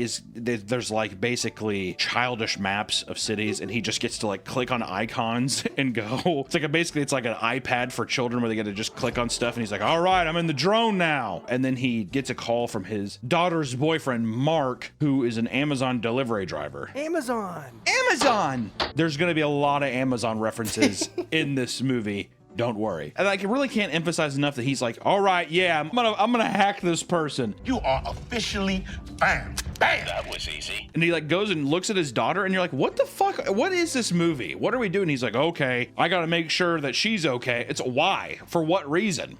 I don't know. Yeah, and then she like changes her password and he just like types in, he's like, I need this password, and the thing just generates the password, and I'm like, I don't think that's how it works. It's one of those things where it's like you could tell whoever wrote this really had no idea about hacking or technology in that way, and they're just like, he works for the government, they have crazy technology, right? It's just so stupid. And he ends up like getting into her computer and reading text between Faith and her boyfriend Mark, the Amazon guy, and basically they're like, he's probably seeing a drone to watch us, and he's like, damn, I am. Damn. Then Mark says something like, one day you're gonna save the world, and then he sends her a link to an article that she's in, and it's like, biologist creates cannibal code to attack sick cells. Just foreshadowing. You just got foreshadowed. But also it's just like, okay, so his daughter is like this super biologist who's dating an Amazon delivery driver. Yeah, well, which it's not like that's totally impossible, but it's just funny. He's like, you're gonna save the world one day, babe. God, think about it now. Yeah, that's so cringe. It's so stupid. It's so dumb. So cringe. Ice Cube goes to his dead wife's Facebook page, and the banner is like clearly an AI picture of Ice Cube and his like kids. It's very uncanny Ice Cube image. And he messages her, I miss you. And you notice that he messages her 1 year apart exactly. So it's like today, 1 year ago, 2 years ago, 3 years ago. And there's a voicemail, and the voicemail is just a 4-second clip of an AI woman basically being like, don't forget to pick up the groceries and watch the kids. I love you. Remember to take out the trash today and be nice to the kids. I love you, baby. And he's like, damn. Yeah. Which that's what Ice Cube says that a lot in this movie. God damn. Ah, damn. Oh shit. And then to show that time elapses, the clock on the bottom of the screen, there is a crossfade of 20 minutes going by, 10 or 20 minutes going by. You could just do a cut and be like, oh yeah, I got, time has gone by. And then it cuts to like an FBI agent getting out of a car because they found the hacker that he's been tracking on the computer while he's been bickering with his kids. So Ice Cube is like going around there. He's like, here, let me go inside this building and hack the security cameras, and he's clicking around, and they're all like videos of like people inside. One of them's like a baby hitting another baby with a bag of dog food or something. Oh, yeah, it's like, oh, wrong one. And he's like, oh damn. And he clicks the next one. Little punk. And then when he clicks the disruptors building, it's just a feed that's just the same like hooded like anonymous guy, and it's like, are we led to believe that's the view, like the guy sitting in his apartment like with the hood up? Like, it just doesn't make any fucking sense. While the police are raiding that building, Ice Cube gets another video from Sandra from NASA, and it shows lightning in the sky, and she's just like, hey, the weather's actually still really bad. Damn. And then like all the videos they're showing of the weather being bad, like the lightning is over the trees, and it's like really superimposed very poorly in this deal. And like one of them looks like God is like tearing open the sky, and he's like, okay, I'll call you back. What do you mean? But it turns out that the terrorist, the disruptor, used a decoy, and while this is happening, missiles start flying through the sky. You're probably like, this feels like a lot of random vignette. This is exactly how I felt watching it. I will say the movie does not slow down. The movie, not only does it not slow down, it's just kind of like, it's giving information in a way you're like, oh, what's that? Okay. Oh, what's it? Oh, there it goes. It's that. I can't tell if from the old War of the Worlds of Tom Cruise, which Tom Cruise is kind of like a deadbeat dad who hasn't really been there for kids. He has a very strained relationship with his kids. But through this movie, he kind of like proves to them that he's a good father, and he kind of like steps up and becomes the dad that he's supposed to be. It's a good movie. I like the original War of the Worlds, even though the ending, I think they all just like catch COVID and die. With the aliens? Yeah. I thought you were talking about the kids. No. But it's done in a way where that motivation is the core around the entire film. Yes, aliens are attacking, but it's really about Tom Cruise trying to be a good dad and save his kids in the midst of this thing. That's what it's about. This movie is like, he has a dead wife. He's trying to like, I guess, protect his kids. He's mostly just spying on them. I didn't really think that he was doing anything beneficial besides being like a nosy dude who hasn't like, I think they legitimately said he hasn't left his job in like a year. Like, he's been staying at the office. When's the last time you left the office? That's classified. But then the movie pivots real hard when you find out what these when the aliens come to Earth, what the aliens want. God. So missiles anyway start attacking Earth, and there's a lot of like motion with camera shake. It's really cheap, but God, this CGI. Oh my God. It looks like, I mean, a DreamWorks movie from like early 2000s or something. The smoke is so like bubbly and cartoony. There's tons of stuff happening, and then when they show stuff in the real world, it's like they're just filming on a street in California somewhere. So all this crazy stuff is happening, but nothing around them is reacting in any way. It looks so bad. A news report was outside and gets annihilated by a missile. That's pretty funny. The editing and the special effects, just the sequences are just, it's so obnoxious, and you just keep cutting back to Ice Cube, who's just in this little vignette, and it's just him being like, no! God damn! God damn! No! Even that's too much motion. No! Yeah, he was not giving his all. No! I need to know how much he got paid. I was looking for the budget. I can't find it. They're keeping that shit locked up tight. If I was a betting man, all right, with all the talent that they have, because there's like some people that have been in some stuff. I'm guessing 15 million. In terms of movie money, that's not a lot, but still. I was gonna say 5, like $1 million to Ice Cube. No, it's got to be 15. I mean, like, I'm doubling it. 30 million is what I legitimately believe, actually. God. So Sandra from NASA is calling her, and she's like running through her office. She's like, "Can you believe this?" And there's like a guy in the background who just like casually walks by. It's like there's so many of those little moments in the movie where it's like, yeah, so they talk to the actor, and they're like, yeah, so run down frantically down the stairs, and they're using a commercial space or something. So then the guy is like, I don't give a fuck, and he just like walks by. Looks so stupid. Ice Cube's building gets hit, and he starts to panic and spies on his daughter again. He can't find her, and then he finds out that she's like under her desk at her job, and then like a weak signal thing pops up, but it's just an overlay over the actual video, but you can still see her like perfectly moving around. So it's like, is the signal weak? Ice Cube ends up calling his son, and he's running through the streets. Very, very funny. He's sitting there, he's like, "Run, boy, run!" Listen to me. Get out of there now. No. You gotta get out. Keep running. Whoa! And he's running through, and the kid keeps like looking at the camera like,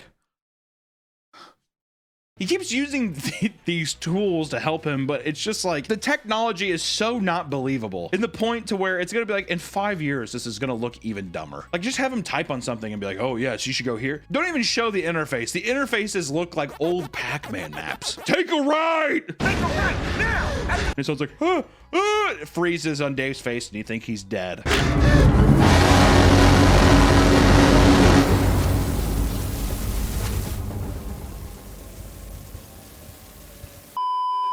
This video is sponsored by Cook Unity. Summer is winding down, and it's almost time to get back to the grind. But God, it's hot! Which means I don't want to be heating up my oven and doing too much hot stove bullshit.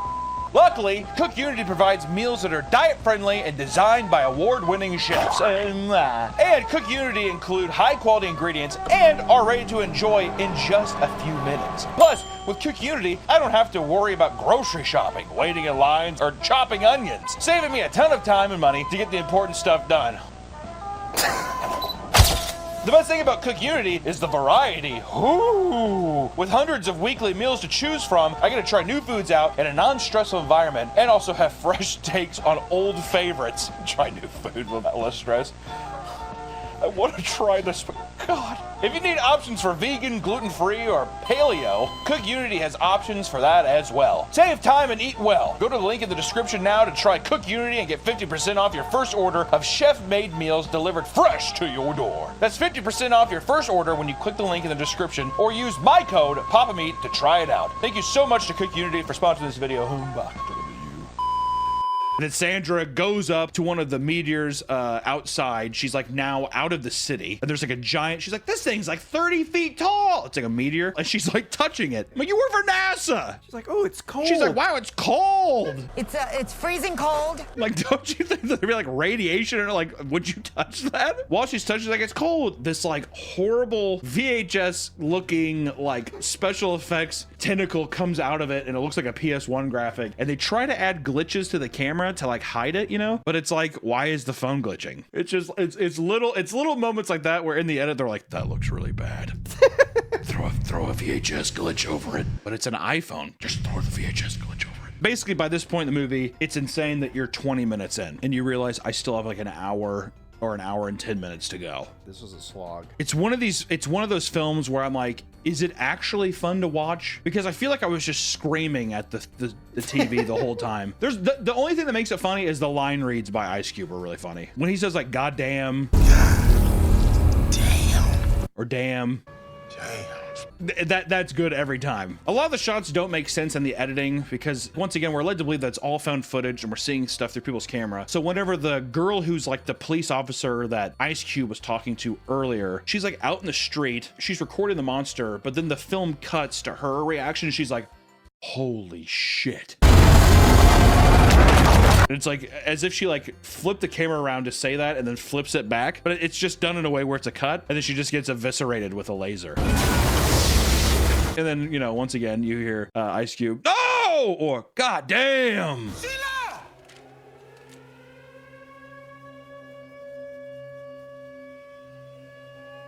Oh my God. The aliens start coming out of the ground, but once again, it just doesn't make sense. Also, it's just like static 3D models just tweening upwards like that. One of the aliens comes out of a boat, but yet it's being like there's just rubble, like it came out of like the earth. So it's like coming out of like a boat in the ocean, but it's just like covered in like dirt and shit. Well, it's like a 3D asset they bought. Well, yeah, it's like they just had it tween up and they're just like putting some drop physics on it. It's okay. I mean, it's so lazy. Ice Cube once again has another funny. I cannot emphasize it enough. He hits an infamous damn. His daughter calls him and she's getting attacked by the alien, which is funny. She's just outside. So this whole thing's happening. She's outside and that's when Ice Cube's like, what are you doing outside? What are you doing outside? Get away from that thing! Run! Get away from that! Run! And she's just like I don't know, 20 feet away from this giant monster. What are you doing by that thing? It's like, what do you mean? It's so stupid. The alien shoots a laser or it shoots down like a helicopter and it crashes and then you fake out that the daughter died again. And then he pulls up her heart rate, which maybe you could maybe say she's wearing like a Fitbit or something or like an Apple Watch or whatever that can keep track of that shit. And he's like, which I'm not a doctor, Nick. Oh, you need to calm down. Your heart rate's too high. Your heart rate is way too high. Don't you move, okay? And it's at like 98. Yeah. Isn't cardio like a standard cardio heart rate like 120 to 130 something? I thought a dangerous heart rate's like 180s. Is that wrong? Fact check here. But also, so the thing hit. There was no one else around her, by the way. She like raises the phone up. It's still crystal beautiful. It looked like a beautiful day to film. Just want to say that. She has, I think, like maybe a smudge on her cheek, but that's it. There was a huge explosion right by her, and they're not covered at all. They we're just kind of like, we don't. There's no makeup. Then as she's sitting there and she gets up, she's like, Dad, I'm hurt real bad. I got this in my leg. How are you? How's the baby? Oh my God, it hurts so bad. Okay, stay calm. Stay calm. It's like this like piece of, I don't know what, like a fucking Duracell battery in her leg or something. Probably the funniest moment in the movie is Ice Cube being like, I'm on my way. Here I come. And he gets up and runs over and he's like, damn, the door's locked. They locked me in. Damn it. Lockdown. And he's like shaking, like shaking this door. I feel like you could bust down this door, but then he just sits back down. He says, all right, I'm gonna figure something out. And then he hacks into a nearby Tesla. His daughter's able to like hobble in. We've seen these robots shoot lasers and destroy things, but the Tesla just drives off and the thing doesn't shoot it or anything. He just does, man, that was close. Man, that was close. Hey, listen to me. I got you. The hospitals are all full, so he takes her somewhere else. Well, that's what's funny. Oh, the hospitals are all full. Don't worry, I'll take you somewhere else. It's almost like, yeah, it's almost like you're going to Texas Roadhouse for dinner. It's like, I don't have it. It's all full up. Let's go somewhere else to eat. This is also a great part too, because she's in the back of the Tesla. There's all these different screens, and she says, there's so much destruction, and they're driving on perfectly clean roads. I don't know why you would use these angles. There's one of like the steering, the dashboard. You see out, and people are driving normally. Like using real footage of just like an LA street and it looks like a beautiful day. Makes no sense. It's so dumb. I know for a fact the editor or the director was just like, nah, they're never gonna look up there. Yeah, it's in the corner. It's in the corner. They're gonna be focused on her. Look, she's bleeding her leg. Could you have not have just focused on the back seat cam? That's it then? And then you can like, yeah, I mean, you can kind of see out the windows, but whatever. Just get rid of all the other shit and get rid of Ice Cube's goofy ass face and every shot just. Damn. While this is all happening, the world is ending. Pretty much, right? There's an alien attack, and Ice Cube keeps bringing up like family drama at the worst time, to where it's just like they're really trying to force that like dad arc story plot, and it just doesn't make any sense. You think you have the power to keep the world safe?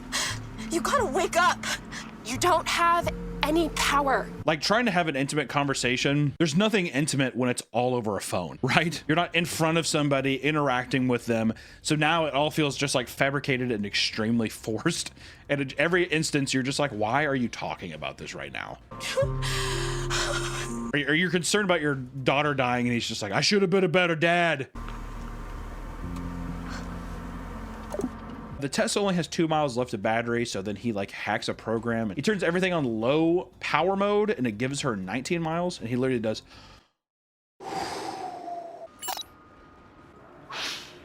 Ice Cube does a Zoom call with the president and he's reading a script. When I say that this is might be the worst line read in film history, I would put my money on it. So much so that I'm going to play a large part of it here. Mr. President, gentlemen, we're seeing a full attack on our infrastructure, on power grids, water, communication, and top-level military targets.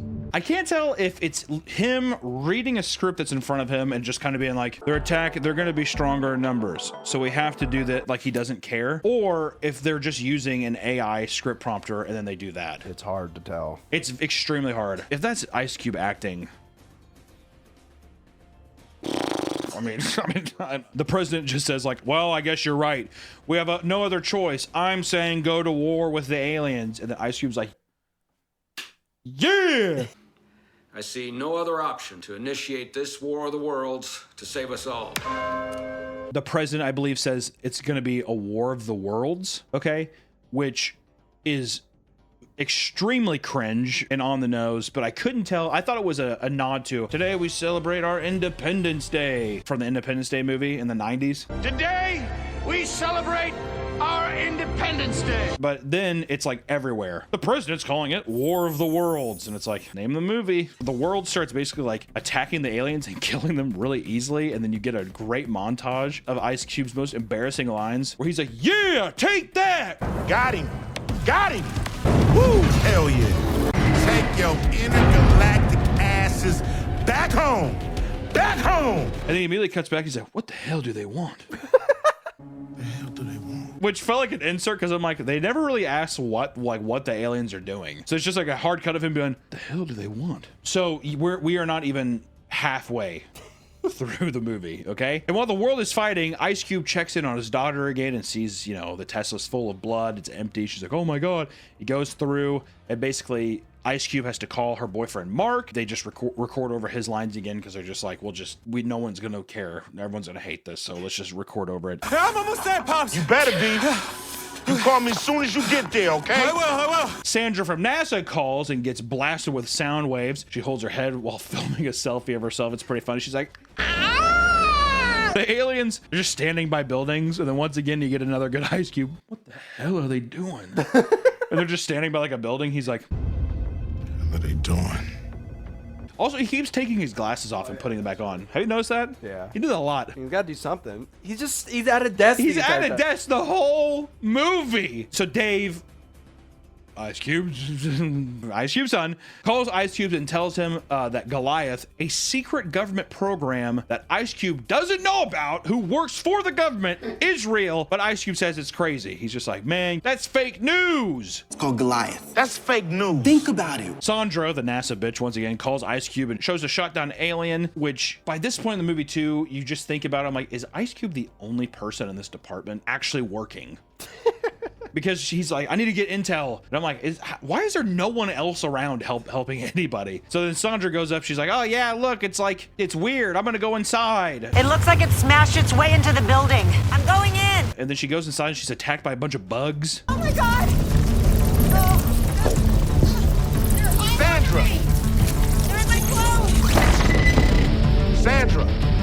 And that's when you find out that the world is getting cyber attacked for their data. The aliens came to Earth to eat our data. The machine's destinations appear to be top secret government data centers. Whoever wrote this was like, fuck, just like a parallel of companies right now with us. Our data is being constantly stolen and sold to people. Holy shit. The parallels. And then also it's supposed to be like, yeah, the same way that fucking Ice Cube spying on us and collecting our data. The War of the Worlds people are doing that too. Holy shit, that is gold. I just want to ask, what would an alien do with our social security number?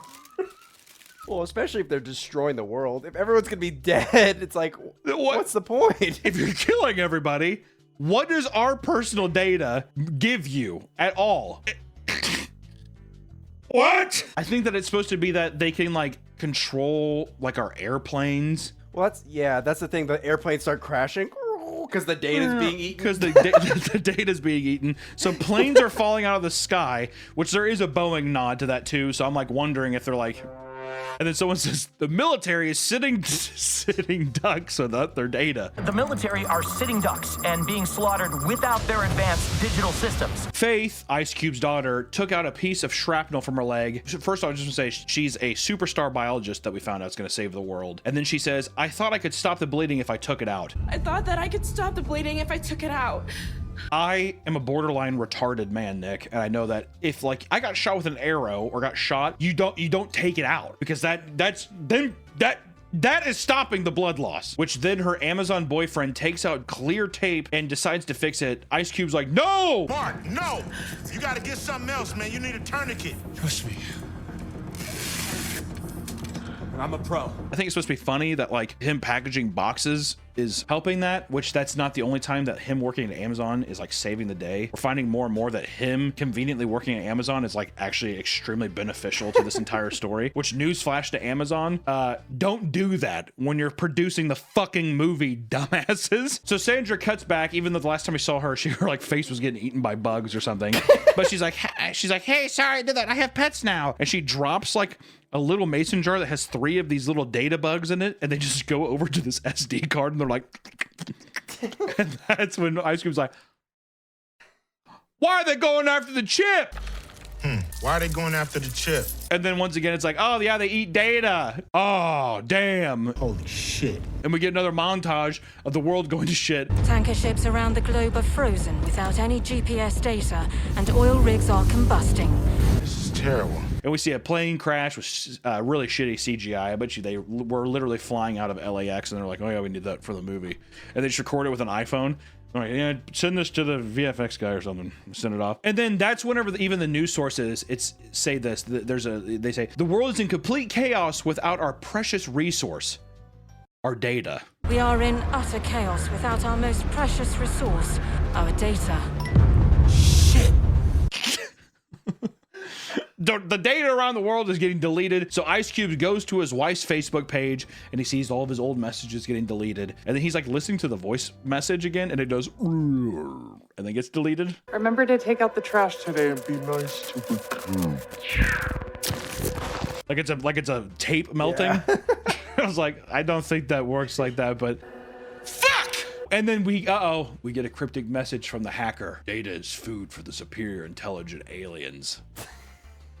Disruptor. Who are you, Disruptor? Tell me. The government knew this would happen, and they activated Goliath anyway. But then he sits there and he does, wait, why does that sound familiar? He said something earlier to where his son said that line. And he's like, wait, what? But it's like a very generic line to where I'm like, I feel like anybody could have said that. If they locate Goliath and consume its data, the world will return to the Stone Age. The invaders won't stop until they have it all. Takes the audio and like decrypts it. And then it turns out that Disruptor is his son, Dave. Won't stop until they have it all. Won't stop until they have it all. Won't stop until they have it all. Everything on it, and it won't stop until they have it all. Won't stop until they have it all. He does, It's you! It's you! My own son's hacking the government. It's you? And he does, yeah, Dad. Well, yes, kind of. How could you, man? He says, the past is the past. I'm ready to work together. Are you? He just, I'll call you back. Look, the past is the past. I'm ready to work together now. Are you? I gotta go.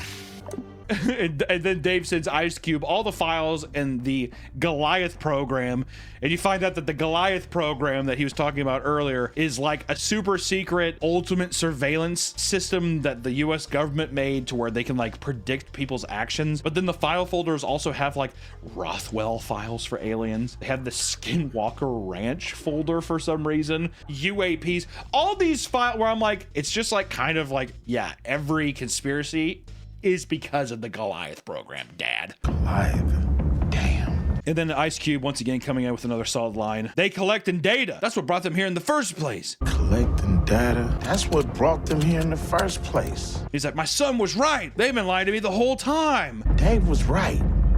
They lied to me the whole time. Lazy movie!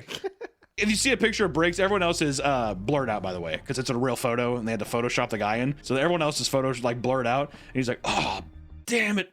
Briggs is in on it the whole time. Holy shit. Briggs is behind the whole thing. Who's like a government guy that's working with him too. And he's like smiling.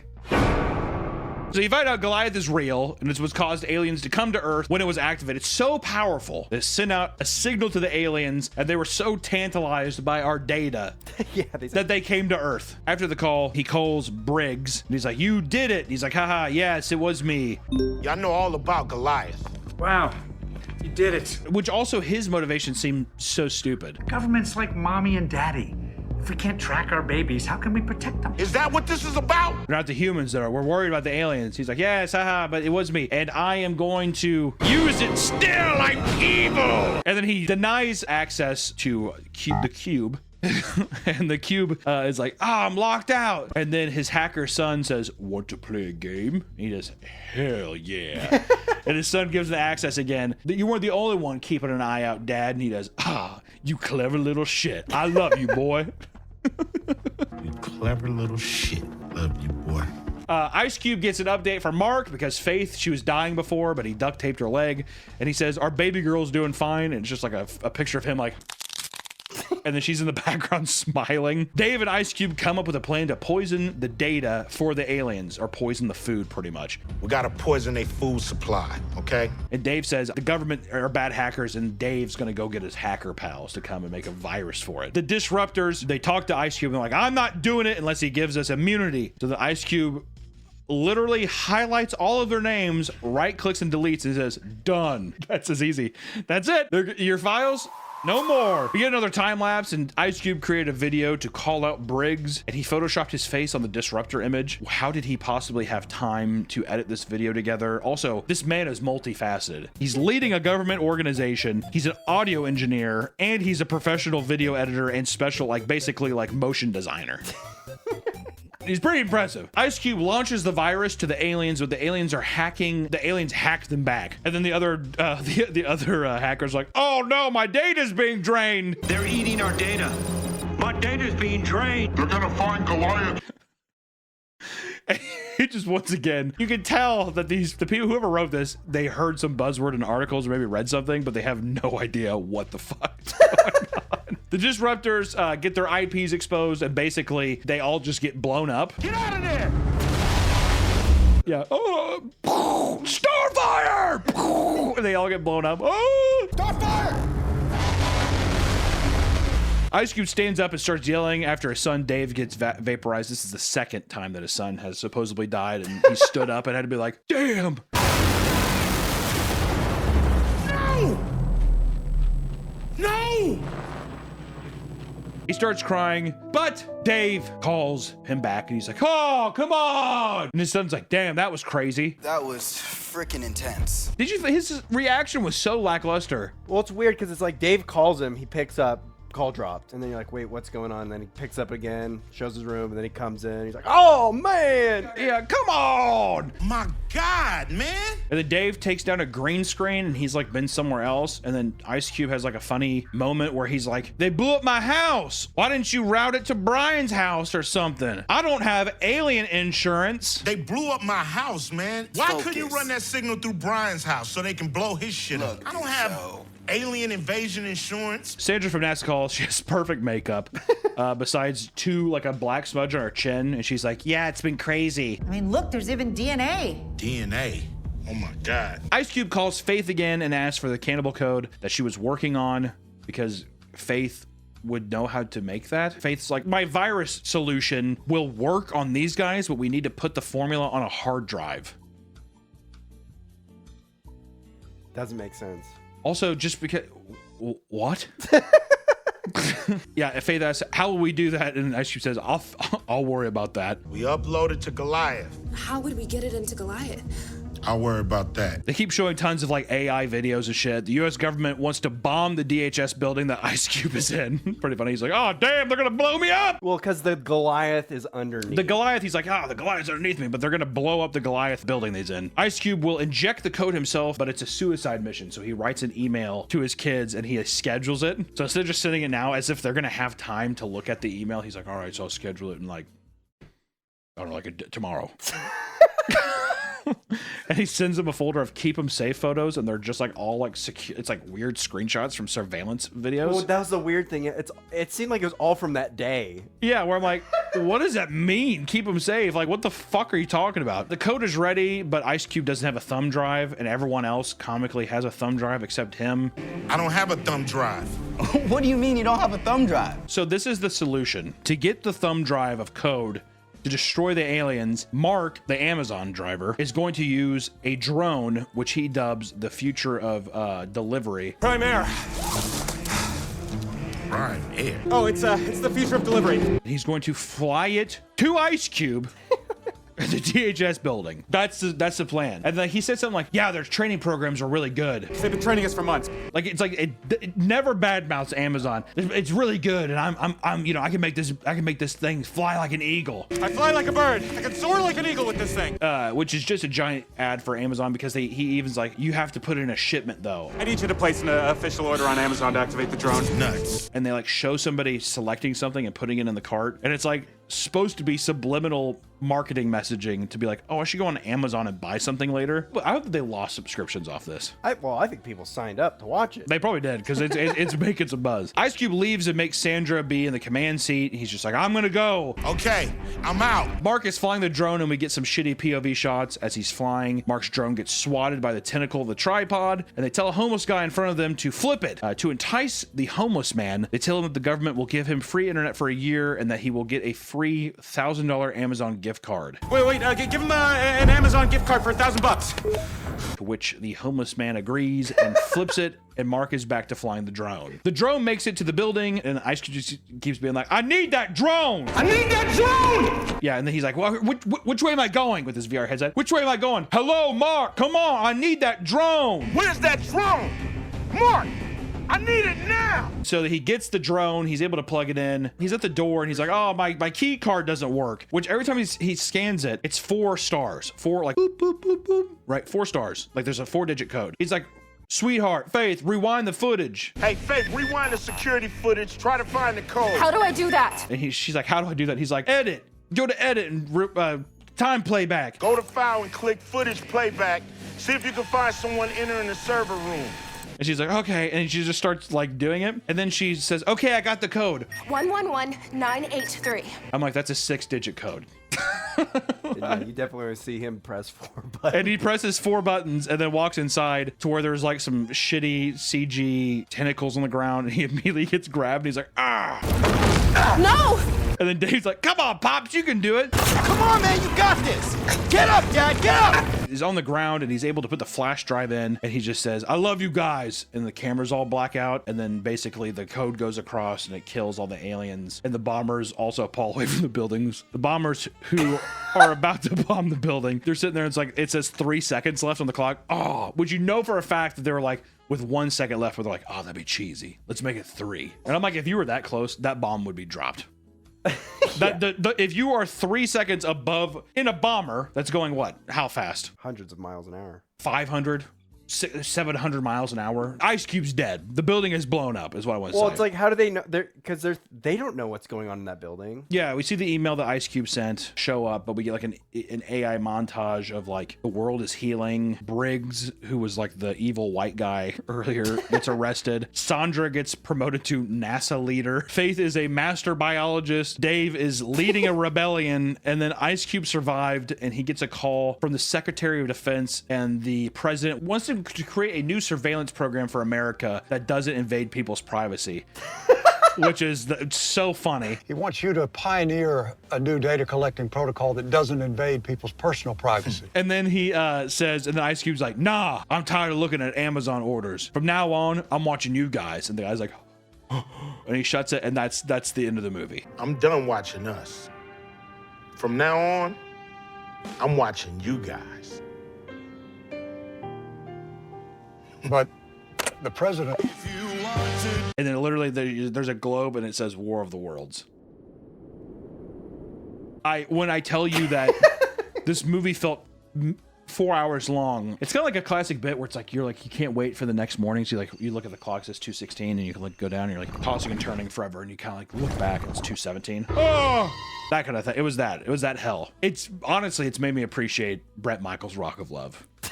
True entertainment that I can't wait to get back to. But it's been a long time since we've done like a movie video, and this one felt it felt worth it. We had to talk about it. We had to talk about it. It's so bad, guys. So terrible. Maybe make a drinking game out of it. Every time Ice Cube says damn, do you want to die from alcohol poisoning?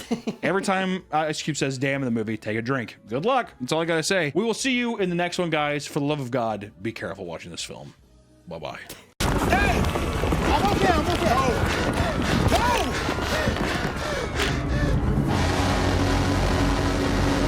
Welcome back to the Papa Meat channel. How you doing? Coming in sitting down because today we are going Halloween shopping, baby! We got to get our Halloween costumes. I got a big party coming up, and I got to figure out where is the best place to buy costumes. Now, a lot of people would say Spirit Halloween, but back in the day, it used to be a thing where you could go to a bunch of different stores and get a bunch of different costumes, props, all kinds of stuff. And I feel like every year the tradition of Halloween is dying. I mean, it's becoming less and less popular, and it's a shame because there's nothing I love more than Halloween. I love Halloween. Back in the day, you used to go to Kmart, Sears, you used to go to Walmart, Target, and they all were trying to outcompete with each other to see who had the coolest and best Halloween items. Until finally I figured out that there was a place called Spirit Halloween that showed up just for like 2 months or like a month or something like that. But they had the craziest fake blood, all kinds of raunchy stuff that you'd see in like the back of a Spencer's, wherever your mom would let you go back there. And it was awesome. So now this year, I thought to myself, well, can you still go out and buy yourself a fun costume, but really try to like make something together from one store, like you used to be able to, right? So we decided to go on the road and see if we could find any. And we first started off with Spirit Halloween, which Spirit Halloween the past couple of years, I gotta be honest, has sucked. Not good. But this year I thought it was sick. There was a big train in there. There was like all around cool shit that I feel like we really, really enjoyed. Konnichiwa. And it kind of got a nice little pep in our step about what exactly we're trying to do with our Halloween. Also, Nick is going to be our test subject for this. I'm a big fat f***, so there's no way any of the sizes are actually going to fit me. But for Nick, he's going to be somebody that represents the normal person, the normal human being that can go out and buy a costume. We are going to dress Nick up and see which place can give us the scariest outfit. Do you need to go to Spirit Halloween? Can the retail store still hold up with a scary outfit, Nick? I don't know. It's going to be hard. You know why it's going to be so hard? It's because you're so cute. And your nipples are so hard. Yeah. Unbelievable. Never seen someone in 85-degree weather have that hard nipples. What is going on? Are you excited? I'm excited to finally have my makeover. Your Make-A-Wish. Yeah, Make-A-Wish. Make-A-Wish, make me scary, make me spooky. Let's get it. Let's look at some of the decals on the doors here. First off, we have Bumblebee. What the f***? Squid Game? Squid Game's still a thing? Yeah, season 3 just came out. Yeah, but people don't give a f*** about season 3 Squid Game. I don't know what the hell that is. That's Dale Earnhardt Jr. Oh, that's Cars. Did you seriously believe that to be a Dale Earnhardt Jr. cosplay? You think his Dale has Clutch Aid on it? And there was a lot of different options, a lot of IP. You know, a lot of IP. Oh, you could be Glamrock Freddy. Oh, what if we wore this around? Huggy Wuggy. Anything becomes infinitely more scary whenever you just move around like a chimp. It's a good look for you.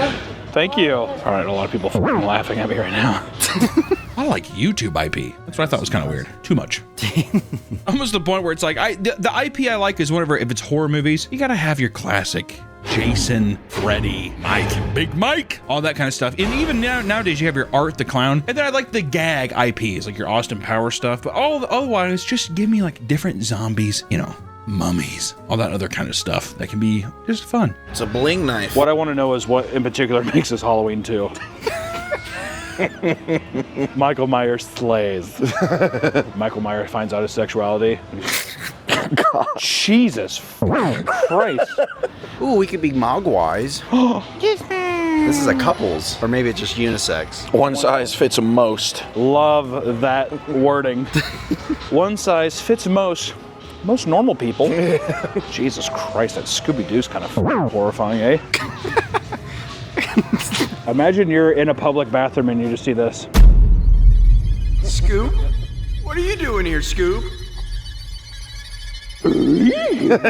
What if I got this and just kept wearing the collar around my neck, just as like an everyday piece of clothing? If anybody showed up in that Mr. Machine thing, I'd be like, what a douchebag. This is who I am. God damn, these masks are actually horrifying. Stay right there. Ready! Buzz Lightyear, to the rescue! God, this is not scary as fuck. You're like what is it, Sasquatch walking? Oh yeah, let me try one of those real quick. I feel like all the stuff that's actually meant to be scary isn't as scary as just like children's masks just creepily smiling at you. Oh my God, who's this princess? Hello, princess. Can someone please find out what the name of this model is as quick as you can? We'll never escape Joker. Never. Oh God, they have a Jared Leto. There's no way that can be profitable. There is no way. Should I go as Jared Leto? Oh my God. Today's video is sponsored by Fume, the leader in flavored air. Breaking bad habits can be hard. Why don't you let Fume help you with that? Fume is not a vape, it's not an e-cig, it's just flavored air, which means you can use Fume anywhere. With Fume, there's no vapor, no nicotine, and never any toxic chemicals. And on top of that, Fume is an award-winning device that puts you on the path towards being free from bad habits. For my money, Fume's best flavor is crisp mint. Another huge plus is how compact the device is. I can take it anywhere, or keep it here at my desk without taking up any space. Fume is also there for when you're feeling anxious. Keep Fume by your side and find your calm with the satisfying clicks and snaps of the device whenever or wherever you need to be. Over 500,000 people have already added Fume to their daily routine, and I totally get why. And now, if you order the Journey Pack using my code PAPAMEAT, you'll get a free Fume topper. So if you're thinking about changing your habits, this is the perfect first step. Go to tryfume.com/PapaMeat or scan the QR code on the screen to grab yours today. Thank you, Fume, for sponsoring the video. Back to the video. What the fuck is up with them and just having like vehicles, just suspender vehicles? You can be Wonka. You won. What did you win? Come into my office. Yeah. Come in my office and you'll find out. No, Grandpa. Grandpa Joe, you stay out there. They actually have a Jeff the Killer mask. That's so funny. Jay the Killer is so sick. And thank God they have the Cheetos blanket here. You boned him. Stop. There was a lot of mass props, a lot of like decorations for your yard. Oh, geez. Okay, that. The spider too, I think. Yeah, and the spider got you. So Nick's outfit, we're looking around. Like I said, there was a lot of stuff of like masks, and you know we were getting really hung up on the subway and the animatronics and stuff.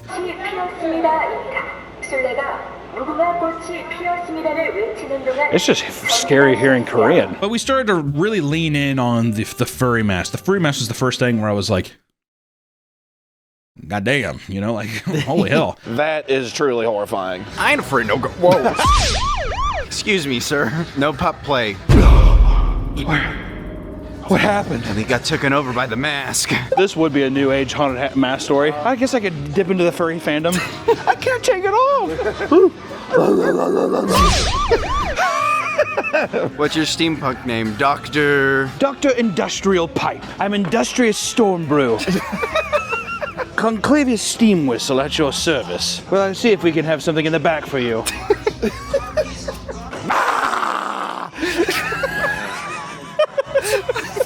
Is this good? Is this scary? You're scaring me. I'm thinking maybe if you tried doing like a steampunk furry. You look buff as shit. Look at that. Yeah, you look pretty fucking shredded, yeah. This feels so right. It was really starting to click that we just need to Frankenstein this bitch together and just do it. So he's basically like a steampunk raver furry. My God. You know what was so fucked up is because I looked inside and I saw his human mouth, and that's that's the most horrifying part. Also, you open it up and it's just nothing but hot breath that comes out of here. This is horrifying. Look at that. Give us a couple barks now. God. I think we're ready to check out, dude. No. Back. What was the name we gave him? Osmodeus Steam Whistle. Osmodeus Steam Whistle. Dude, you're absolutely swagged out for this Halloween season. It's amazing. God damn, dude. Honk honk. God damn, dude, it's 86 degrees out and the motherfucker is hot. God damn, look at the length on that thing. Holy hell. All in all, it was like a fun time going in there, and I think it got us really excited. Today we're trying to go to Spirit, like Home Depot, because Home Depot usually has like really cool decor stuff. It's not even out yet. They're like, we like started to walk up, they're like, don't even come in. We don't have anything. So we're like, okay, I guess we'll go to Target next because that's one of the big retailers. Well, next up is Target. They're known for their clothes, and I think that back in the day they used to have a nice Halloween section. So I'm excited to go in and see if it's still as bombastic and amazing, and see if we can dress Nick up, our little soldier. You excited, Nick? Yeah. What are you hoping to be in there? I don't know. Stop, just stop that. Cute. No, you want to be scared. Oh. Dugunk. That's how I know it's recording, when it makes those dugunk noises. Yeah, it lets my autistic brain know everything's rolling just as it should be. Otherwise, I would be really confused. Remember when stores used to have free sampled cheese? I don't really remember cheese. Bring back the cheese. Ooh, I can get a pumpkin iced chai latte while I'm here. A pumpkin iced chai latte? I seriously, I'm on edge because I haven't had my pumpkin chai latte from... Hunter? Yep. Blood sugar's low. Yours is? Just as a group. We just gotta find the Halloween aisle. We'll feel just fine. What do we do if they don't have it? Then I think we'll just kill ourselves. Okay. I didn't know Target had such good window shopping. Whoa. And they have fitting rooms, Nick. I don't have to change out in the public and everyone see my big, hairy, pointy nipples. Looks like Esmeralda's pinky or something like that, dude. It's unbelievable. Kinda expect like just a baby to be like... Perfect for Teddy and Max to latch. I am almost certain that you actually breastfeed those dogs. You just pour a little bit of whole milk or buttermilk on your breast and you just like have them lick it off. Oh my God. Oh yeah, that's Sabrina Carpenter's album. I guess this is the biggest horror award. She just sent women back 50 years with that album cover. Pucking Strong? Ooh, the sequel? This really is a horror story. This is more horrifying than Spirit so far, dude. Like, by the way, a girl gets fucked by a hockey puck in this one. You're like, that is the most haunting picture of a child I've ever seen in my life. Holy cow. Is that for the Halloween season, you think? Dude, this is badass. Look at that. Tommy gun, Nerf gun. That's sick. Fired. God damn, Jimmy, what the fuck did they do to you, man? Looks like a Family Guy character. Yeah, he does. Is this whole thing just full of slime? I like slime. Oh yeah, we're here for Halloween. Oh yeah. So, there's no section. How is that possible? We go to Target. Nothing! They even told us, they said we're not doing any Halloween stuff this year. Huh? And at this point, I'm like, this has got to be slim pickings. I'm thinking that everywhere we're going is going to be, I mean, people have gave up. They have gave up on Halloween. So we decided to be like, well, we'll make our own. That's why we had to improvise a little bit. That's why we would just had Nick go to the female section. It's Target. Girls love to buy clothes at Target, but I'll tell you what, I think Swifties love to buy clothes at Target. So we had Nick dress up as a Swiftie, and I think we were successful. See, this is what we do. We put you in a white dress, and then we're going to wrap a brown belt around it, and then we give you a hat. It's like a sun hat. Yeah, I mean, see the vision? Yeah. That's what I'm saying. Can this wrap around your waist? Oh, it's gonna be tight. Ooh, might be tight, fatty. All right, guess we'll give you extra large. You need to go in the bathroom and throw up the next time we film. And then we give you one of these outer. I wear that on top of the dress. Yeah, trust me, dude. Okay. I study Taylor Swift cosmetology. Oh yeah, put that around the waist. Boom, bam, bam. And now we need one of those ugly ass like witch hats. That's the new age witch hat. Oh, that's the Señorita Awesome hat. Perfect. But where is it? I think we just take it off. Okay, boom, boom, boom. What row do you think you're getting at the Taylor Swift show with this? Oh, front row. You're not getting front row of these. You're like nosebleeds, dude. Like I'm dressing you nice, but you're still like a dog. All right, like your boyfriend dropped you off at the show. All right, he's not attending. Well, I'm gonna look. Or you said that your boyfriend's dropping you off, but really you drove yourself.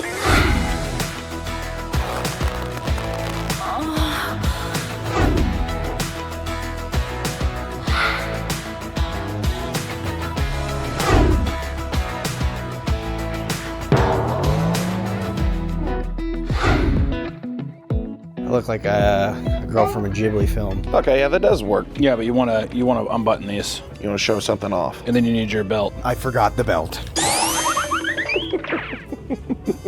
Lord forgive us for unleashing this creature onto the world. Oh my God. No one asked you to do that. So what's your favorite Taylor Swift song? My favorite Taylor Swift song is Shake It Off. Squeeze your titties together a little bit. Favorite Taylor Swift song? Shake It Off.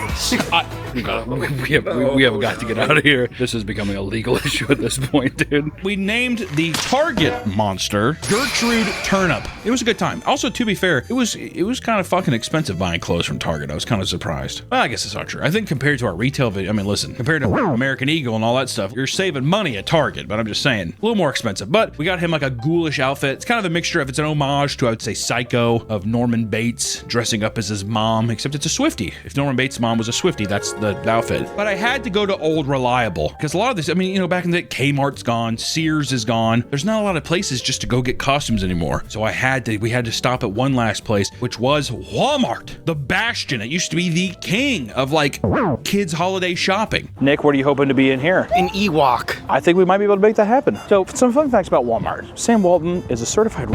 Okay, that's going in my apartment. Okay, that's going in my apartment. Oh yeah, I don't think Benny's gold. Okay, this is going in my freaking apartment. All right, Nick, we have options. You could be Bleach. Oh my God, I can be Ichigo. Actually, this is a huge thing. Walmart actually has anime costumes. The other stores didn't, and they have Bleach. What year are we in where it's Bleach? God damn, dude, Sub-Zero's kind of got me freaked the fuck out. Holy hell. Oh my God, Halo Sword. God damn, dude. Walmart's kind of got some crazy Tim Burton cleaver.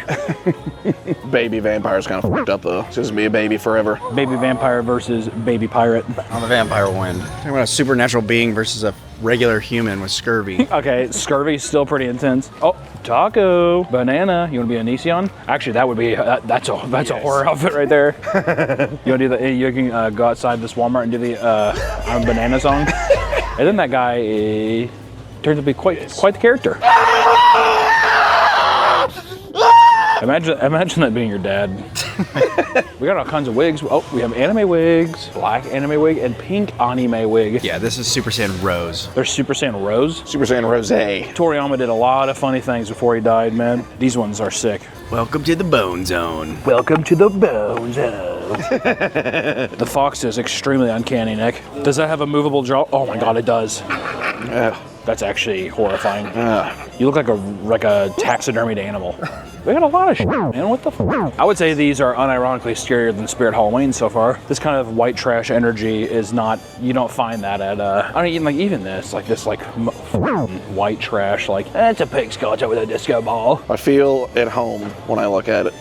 I think my idea for this one so far is you get the uncanny fox mask and then you start getting some of these regular Walmart clothes, dude. We found out the scariest thing you could be is a furry. It doesn't feel like that's much of a stretch of the imagination, you know? My gut, though, says to get the bruh shirt. Scariest shirt of them all. What does your shirt say, Jacob? It says bruh. With a frog on it. You want a dinosaur shirt instead, Nick? What's your favorite dinosaur? T-Rex. Velociraptor. I gotta say this, and I'll say it with as much confidence as I can. Walmart's got me a little creative. I just want to say I'm having fun here. And I will say the selection was okay. Wasn't super great, but it was okay. There was enough. I mean, at least they had something, right? A lot of cheap stuff. A little more too cheap. Then after a while, we started to think about what is the lore? What is the backstory of our character? We started to really have fun with it. Ended up being a child who was raised by foxes when he was younger, and he's grown up to be a 30-year-old, like, fox child. So we got him a bunch of kids' clothes, too small. And then the Rick and Morty thing, we should have gone something else, but they're just too good to pass up. Nice homeless man jacket. It's like twigs around him to where it looks like he's been rustling around the leaves, and all of a sudden you got a nice fox boy. Looks like a goddamn creepypasta character. I think the backstory of the character is what sells it. The little boy who ran off into the woods at Walmart is John St. John, the fox boy. It's so funny knowing you have skid marked underwear. You wear them inside out. That'd be a creepypasta. John St. John the Foxboy. If there's a fucking Creepcast listener, also if you don't know, I have a podcast with Wendigoon called Creepcast. We read creepypastas. If there's a listener that writes stuff and they don't do a story about John St. John and the beautiful lore we wrote about him, I'm gonna be livid. Also, draw art for the subreddit. Yeah, we got a subreddit. Draw art of Nick's outfits for the subreddit, and we'll put it in a future video for a little compilation. It'll be fun. But, you know, we got all these outfits, and we have to decide: is it like which one's the scariest? If we're gonna don one of these onto someone, which one's the best? So I got the only person I know that's a nice little scaredy cat. I got my wife to come up. We put her through the gauntlet of how she had to walk through the studio and get a piece of candy out of the cauldron, and we would scare her and see which one exactly she thought was the scariest. Roll it.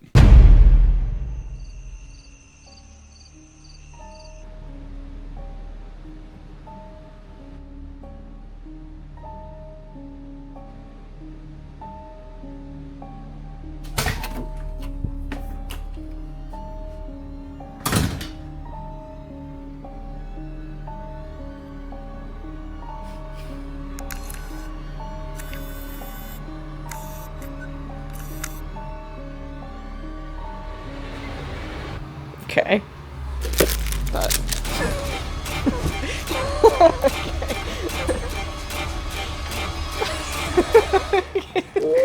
Stupid ass furry.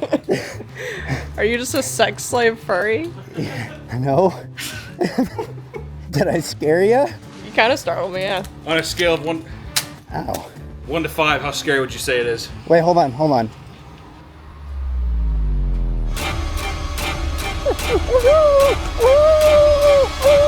I'd give it a 4 for the implication. 4 out of 5. That's pretty good. I wouldn't trust my drink alone around him. I tell you what, though, you are breathing heavy. Ah. The scariest part is his belly button. Yeah. No, just keep it through the meshes. The jaw doesn't. Oh, the jaw does move. I was like, I usually. A lot of beginner furries are getting a cheap fursuit. Ew. Oh my god, Nick. That's why it's a 4. I bet you're gonna wear that when you go home to Teddy and Max. Alright, well, 4 out of 5.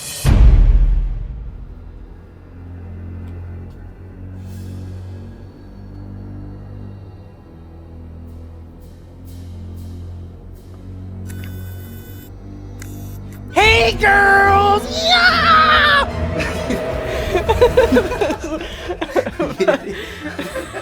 I was sitting in my room and I just saw my dude. Hey, girls! 1 out of 5 on that one. Out of this. Ew. The strap broke? The strap broke, remember? Oh, yeah, that's right. Am I going based off of like his visual appearance or how I felt? Maybe like a mixture of it. Maybe a mixture of everything. He did startle me pretty good. Visually, he's not very scary. He kind of just looks like a drunk spinster woman. If you were at like a Halloween party though and you saw this, you wouldn't be freaked out? No, it kind of just looks like someone in downtown. So what would you say then? 5? Costume, 1 out of 5, but like his scare was probably another 4 out of 5. It was a 4 out of 5 for scare. You really do look like a flat-chested woman that's like just like a tiny titty popping out. We might actually get age restricted for that.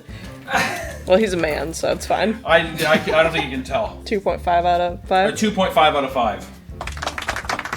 And this was our Target one, because they don't do Halloween anymore. So you just got regular women clothes? Yeah, we just had to improvise. And even with this, you're saying that this isn't, if you saw this? If I saw that, I'd be, as a woman... It's the sound effect, too. Afraid, yeah, a little bit. We can round it to a 3 then. 3 out of 5. 3 out of 5. 3 out of 5. One more, and this time it's from Walmart.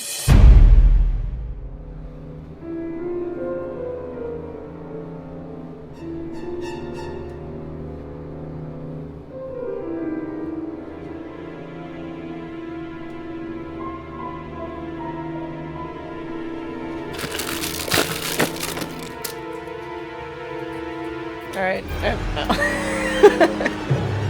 Yip! Yip, yip! What does the fox say? I don't know. Yip! Does your shirt say gay? What does your shirt say again? It's a crop top T-Rex, but your back says gay. Explain the Oh, it's your underwear. theme of this one. I'm a child who heard a fox in the woods, and he went out and went missing for 30 years. So you're furry Jason? It's weird how you chose 2 furry costumes. Okay, well, there wasn't a lot of options. And also, I think that we found that the furry stuff was just the scariest. Also, this is good lore. The Rick and Morty shoes. He's got the Rick and Morty shoes. He sat there. Which, granted, he probably wouldn't have Rick and Morty if it was 30 years ago. But also, that is... You look at me right... Look at her right... I mean, you try to tell me right now that's not a scary mask. It's pretty. It's scary in like a disgruntled way. Yeah, it's like uncanny. I think, Nick... Did you put on new underwear for this, too? I just wore this underwear. What is it, South Park? No, it just says gay. What do you think? The scare wasn't your finest. The costume has a similar effect to the furry, but now it's like a homeless furry. Isn't that scarier? So I'd give it like a 2 out of 5. Because the scare was not... He didn't do the startling as well. Turn around.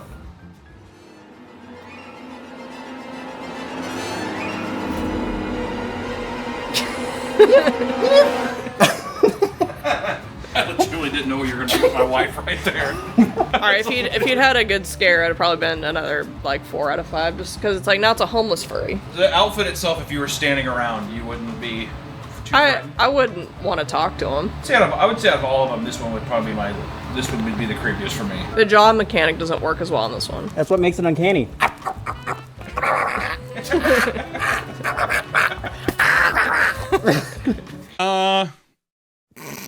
It seems obvious that Spirit Halloween would win. I gotta be honest.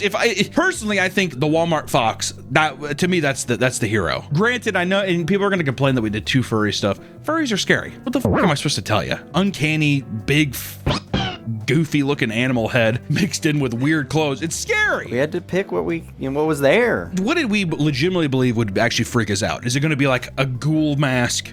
No. Imagine being in a parking lot and you see Nick dressed up as the Walmart Fox or the Spirit Furry. You try to tell me that wouldn't be frightening? It'd be frightening. Underneath like a street light, a little fog. And then as you sitting there and the Taylor Swift, the Norman Bates thing, one of her titties hanging out. You try to tell me that isn't freaky versus a guy in like a devil outfit or a zombie thing? The person dressed up as like Norman Bates' mom, Taylor Swift kind of thing, and that would freak me out the most. So all in all, I think that we found something new though. I think that you found a new challenge to be like, don't go to a traditional Halloween store. I mean, listen, visit Spirit Halloween when you can, because it's a great time. I will knock your ass out in one punch, dude. Try going to like Target and picking out an outfit for your Halloween. If you're like, I don't know what to be, because that's what everyone does. I don't know. What am I gonna be? Go somewhere and be like, I'm going into the store and I am making myself an outfit. I'm telling you, it's gonna be fun. Even if it's you can make Halloween outfits out of regular people clothes. So all I gotta say is, listen, Halloween commercially, not talking about horror films. I just mean the act of trick-or-treating and Halloween feels kind of dead. But with your buddies, you can still get together, make some goofy outfits, and have a good night of drinking, eating candy, watching horror films. And I still think there's plenty of options to be able to buy an awesome Halloween outfit. So please use this as motivation to go out and dress up this year. I don't give a fuck how old you are. What's one night? You can't dress up for one night? And people who are like, oh, I don't know, I prefer Christmas. Fuck you, dude. You fucking uncultured swine. Piece of shit. I feel like Christmas is for children. Christmas is for children and for losers who are like, I want to watch Elf again. Duh! Stupid. Christmas. Halloween rules. Everyone else can go themselves. Bye!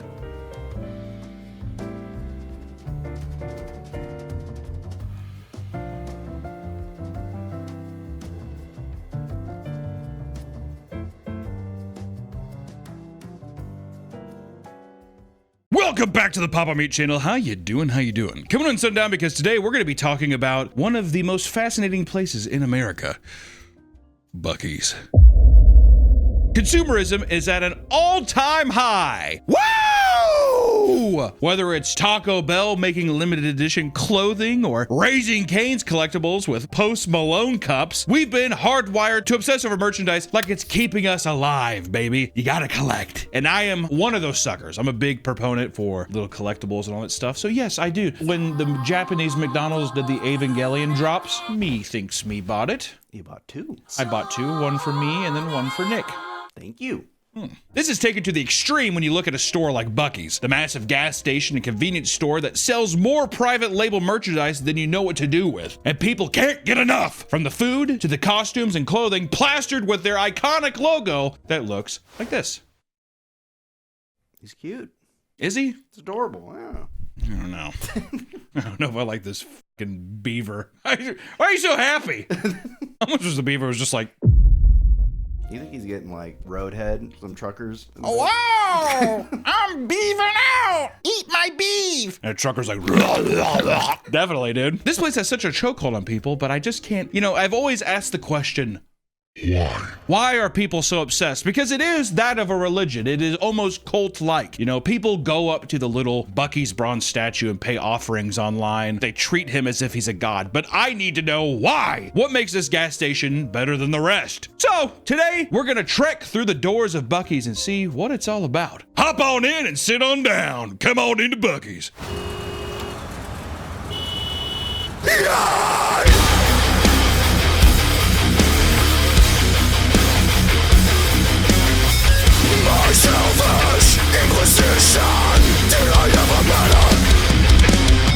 Before we look into just how deep the obsession goes, we should get an idea of where it all started. Buc-ee's founder Arch Applin III. Arch Applin III. Good royalty over here. Texas royalty. He's like, I am the third of my kind. I'm the third Ark of Ark. Arch Applin III built the first Buc-ee's location in Lake Jackson, Texas, after graduating college. The store took inspiration from his grandparents' gas station, which he worked at for multiple summers. The name Buc-ee's comes from Arch's childhood dog, Buck, while the beaver mascot was inspired by his family's nickname, Beaver. What? What are those Applins the first and second? What are they doing, dude? What does that even mean? You know what I mean? Exactly. You don't want to go down there and mess with the beavers. They're a bad family. They must have huge teeth. I wonder if he does. Put up a picture of Arch Applin. Now overlay that with the Buc-ee's mascot. Uncanny. As soon as the doors opened, it was a massive success, and Arch partnered with another gas station owner, Don Wassick. Together, the two entrepreneurs would grow the business into what it is today, adding 20 locations within the first 2 decades of operation, and gradually adding merch and meat counter and their beloved bathrooms. Today, the once local gas station is now a titan of industry, making billions of dollars annually. That number only continues to grow as more locations are being built and the loyal fan base steadily expands. Which I will say, we used to live in Texas. We have perused the grounds of Buc-ee's, all right? So we know what we're talking about. It's huge. But I will say, the number one thing about a Buc-ee's is their bathroom. It's unbelievable. Go into any other truck stop bathroom, it is hell on earth. You couldn't even believe those concoctions. And there's always some guy being like, God. That's what you're hearing in the other stalls. Buc-ee's, it smells good, it's clean, the stalls are big, very private, which also I feel like that because they're so private, Buc-ee, the beaver himself is definitely being like, go in there and get your dick sucked by a lot lizard. And they don't care. Oh, thank you, Buc-ee. I'm gonna pick you up and give you a kiss. Thank you, Buck. No problem, have fun getting your dick sucked. They're that private, are they not? It's a private it's a thing. I don't think anybody would bat an eye either. That guy got himself a brisket sandwich, he's getting himself some head. Welcome to Buc-ee's. Buc-ee Beaver approved.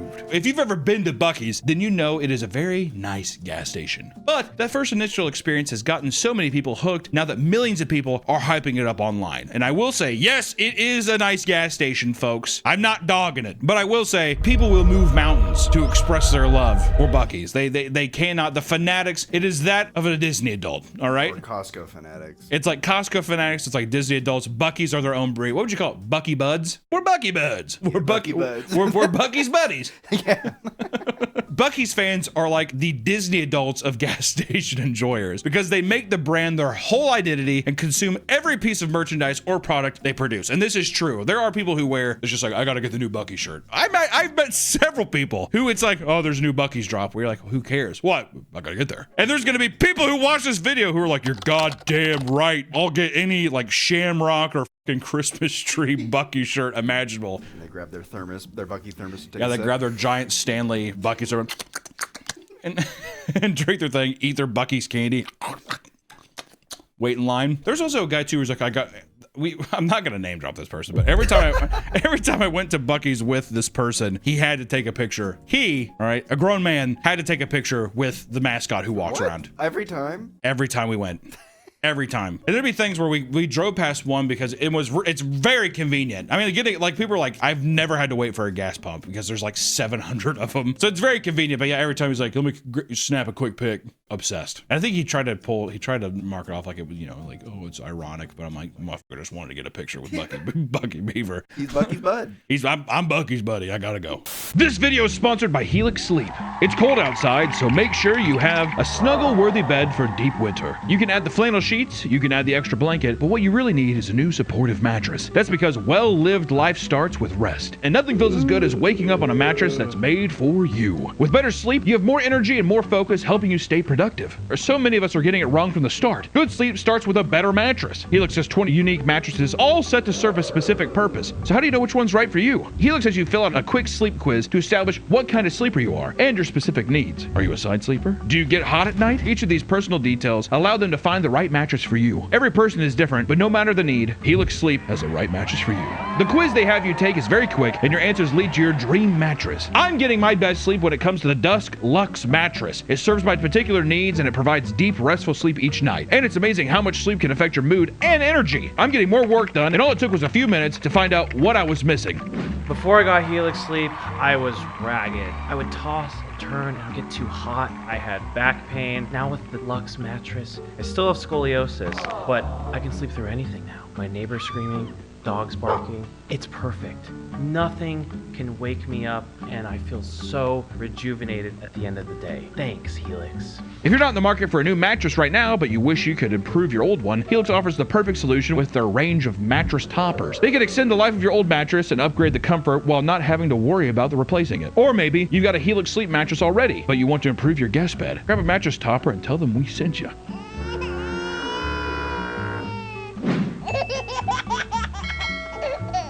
Get the sleep you deserve and head to helixsleep.com/papameat and start sleeping in your new mattress today. Take advantage of their President's Day sale exclusive partner offer and get 27% off site-wide. Thank you to Helix Sleep for sponsoring the video. Now back to the video.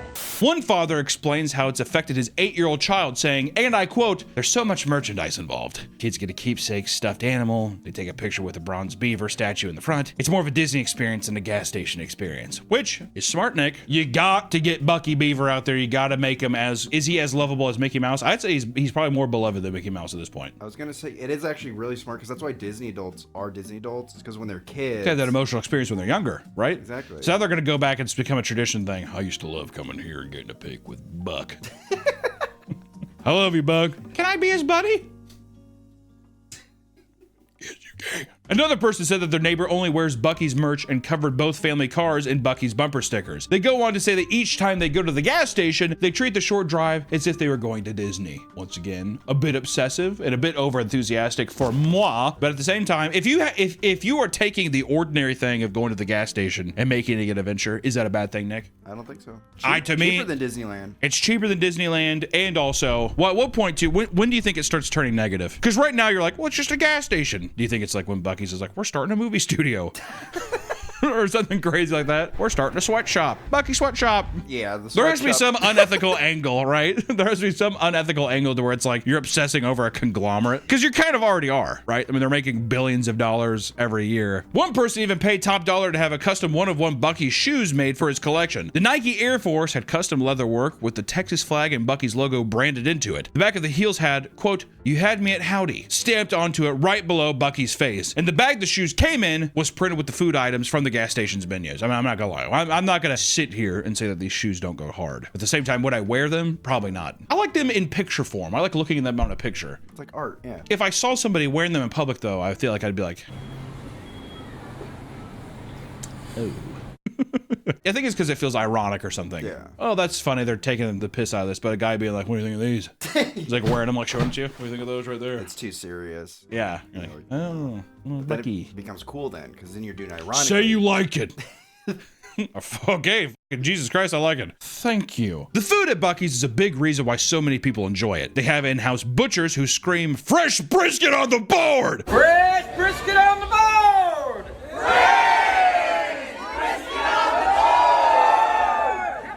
To let you know when the fresh food is ready. It scared the shit out of me the first time it happened. It's too loud. I will say my sensory overload, I was like, it's too much. Fresh brisket on the board! It's like too much. And there's people who like sit at the glass. Oh, yeah. They bounce up and down. They're frothing for their brisket. Almost every time too I've been to Bucky's, at Which this is actually, every time I've been to Buc-ee's, there has always been a guy who like, it really is like a church experience. A guy sitting there, and it's always a guy being like, you gotta wait till the fresh ones come out because they're so good. And the guy's like, fresh brisket on the board. He's like, I'm telling you. You know what I mean? It's like a guy being like, no, seriously, watch this. And he gets the first one. Like, people like clamor for like the first ones, whatever. He's like, this is gonna change your life. Oh, yeah, man, it's a brisket sandwich. It's not just that, man. It's awesome. It's a way of life. It's kind of the future. The cult following around Buc-ee's barbecue has people treating the store like Epcot. They'll go there and try every single sandwich and side, or do a 24-hour food challenge where they exclusively just eat at Buc-ee's. With so many people making Buc-ee's part of their everyday life, you have to wonder what draws them in there in the first place. Along every major highway and road in Texas, there are Buc-ee billboards that have quirky phrases that draw in new customers, which I will say the first time I went, the billboards pissed me off. It's like 25 minutes until heaven. It's like stuff like that, and you're like, or they do a lot of like puns, or they do like a lot of like quirky Chungus kind of stuff, and you're like, oh. Humor. Yeah, which millennials eat that shit up, dude. Everyone in my car is just like, I'm excited. Recently, the gas station has catered towards a younger Gen Z audience by putting the phrases like slay or main character energy and you had me at howdy, which I don't really know how that last one fits in there, but but the slay one is literally, it'll be like a Buc-ee's thing. It'll just say slay. 54 miles. That's crazy. 54 miles away. Drive an Slay. hour away. Which even that sounds outdated, doesn't it? There's kind of a charm to that though, huh? This is different than the Wendy's commercial where there's like, we should do memes. And they have the guy at the booth that does like the, like a boss. Oh God. Eat spicy goodness like a boss. And that one is, you're just like, what is happening? This is actually hell on earth. It's kind of funny that Texas guy's like, just put slay on the billboard and say they'll be there in 54 miles. What does that mean? I don't fucking know, but tell them that they'll be there in 54 miles. Other billboards heavily focus on their bathrooms, saying restrooms that make moms smile, or it's potty time. That was the first one I ever saw, was it's potty time. And I did, oh. But once again, once you figure out how good the bathrooms are, people almost exclusively go there just for the bathrooms. Oh, holding in your shit. Gotta wait for Buc-ee's. I mean, if I was a trucker and I passed one by, I'd definitely make a stop. I'm gonna wait to stop at Buc-ee's and just obliterate it. You think that there's a thing with truckers where they try intentionally to make the Buc-ee's bathroom as heinous as they can? It's a little challenge. It doesn't work. They probably have like their own Discord where they like take pictures and be like, yeah, exactly. Just totally tore this up. That happens, and immediately another image pops up. It's gone. It smells like roses in here. If you've never been to a Buc-ee's, this might seem like a ridiculous marketing strategy. However, people rave over the bathrooms for their size and cleanliness. And many fans and articles claim that Buc-ee's has the cleanest gas station in the entire world, even going as far as to say you could eat off the floor in the bathrooms. That's how fucking clean they are. And the reason the bathrooms stay so clean is that there is a 24-hour custodial staff solely dedicated to cleaning the bathrooms. It's like a heart surgeon. They're on call. Yeah. You have got to come in here. I will be right in. Another late night, honey? Yeah. Actually, those are the unsung heroes, dude. The people who clean the Buc-ee's bathroom, those are the ghosts who they hide in plain sight. That kind of thing. But you know they're getting good fucking pussy afterwards. Oh my God. You do what? I clean the bathrooms at Buc-ee's. God. Oh my God. Here's my number. Thanks. Tosses in the back of his card. There's like 70,000 cards. Thanks. I'm good. Do you think the longer, this is a stupid thing to say, but do you think the longer you work, people who work there over time want to get Botox in their cheeks and get dental surgeries to where they look more like Buc-ee? I bet you there's one employee who's just so obsessed with Buc-ee. I mean, tons of filler in your cheeks and then like giant buck teeth. Welcome to Buc-ee's! Is he just a greeter, or is he a guy like, or does he kind of do everything? He does everything. Yeah. I picture he's... How do you not make that guy the store manager walk around with like a tie? Hi, welcome to Buc-ee's. You want to try some brisket? You want to try some brisket? Thanks, Buc-ee's. What? You can't do that though, because that's where children will be horrified. Yeah, that's true. A giant like fake mascot and a statue is so much different than a giant freak. You want a piece of candy? And also, you will end up with that voice. There's no way you can go through life and just be like, hey, how you doing? Oh, yeah, so there's parking in the back as well. There's no way. Oh! You definitely immediately take on a persona, right? Whoa! You look like you have to go potty. Now everything's really creepy. You want a piece of meat? Dad, I want to go home. Don't forget to use the restroom before you go. Another reason why people love the bathrooms is that there is usually no wait time. I mean, it's so many. The restroom in these gas stations are huge, with some of the largest boasting 71 toilets and urinals. All right, it's like a goddamn abandoned mall in there half the time. You're like, it's the back rooms in the fucking bathroom. Hello? Whatever. I need help. The stalls of each toilet are practically their own room. And on all the walls, you'll find things like country art posters or the Texas flag, you know, Texas. Compared to the average gas station bathroom, they are luxurious. I mean, they're, you know, it feels like it's a part of the thing, which I will say, gas station charm is what is carved into the wall. What walks of life have come through, decimated this room, and left their mark? Who left their number? Who left their number? What obscenity did you write on the wall? What sticker did you leave behind, right? Yeah, what they left in the toilet. If you go into a place, this is just a hunter tip. Hunter tip. Hunter's tip. If you go into a place that is too hip, first off, if you go into a place in the bathroom and there's too many stickers, you need to run from that place. Any place where it's like hip to tag the bathroom with stickers, you gotta run away from that place. Why? That. Hunter's tip. The love for Buc-ee's extends outside its walls and into the parking lot. That's because people cannot get enough of their mascot, Buc-ee. Outside of the larger locations are 4-foot-tall bronze statues of Buc-ee the Beaver. People love to climb all over them and take pictures with them. And recently, there was a challenge on TikTok called the Buc-ee's Challenge, where people climbed into his arms and plank, or they'll act like a damsel in distress, posing as if Buc-ee is saving their life, which it is funny. And the thing, too, is like it's a fucking giant statue. It's a very large statue, in all honesty. 4 feet tall, you'd be like, that's not that big. When you get there, you're like, God damn. Yeah, he's big. Who's the company making these motherfuckers? I want bronze statues. Also, after a while, there's going to be a Buc-ee's location where it's going to be like 8 feet tall. Oh yeah, they're gonna keep getting bigger and bigger. They will be huge. It's going to be a thing where it's just like, look for Buc-ee. That's what they'll say on the billboards. You look at the horizon, you just see a giant 60 miles away, and it's like, see its head. And that's when it starts going downhill too, because the glare off of the bronze statue, people are like, ah! They crash their cars. Oh my God! Look for the light. That's what they'll say. Look for the light. I like that. Just blinding you. If people are not falling into his arms, they're requesting that he be present at their weddings. And on more than one occasion, people have gotten married at Buc-ee's, with some people having the greasy teenager in the beaver mascot officiate their wedding, which I will say, awesome. Yeah. Amazing. How cheap was that? And also, you get Buc-ee's. What are they? I bet you anything. You get married at Buc-ee's, they're gonna be like, have some free sandwiches. You get a little free action. Fill up your car for free.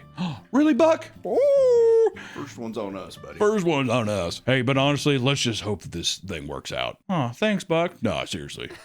Appreciate you guys. Other than gawking at the statues, people can get gas and enjoy random concerts that pop up in the parking lots. In 2024, country star Keith Urban hosted a massive concert in the parking lot of an Alabama Buc-ee's that brought in thousands of listeners. Thousands of people just showed up to Buc-ee's location. Why he did that, I don't know. Why Keith? He's just like, you know what? I think I'm gonna go play Buc-ee's. Do you think that was impromptu? They just stopped and he's like, wow, this is awesome. I feel like that's what they wanted to think, but I think Buc-ee's is doing a little secret strategy. You know, I think that Buc-ee's likes to think that they're just like, we don't even need that, but then they're like, slip Keith Urban a little envelope. I don't know, pop up and play here, maybe blast on your social medias.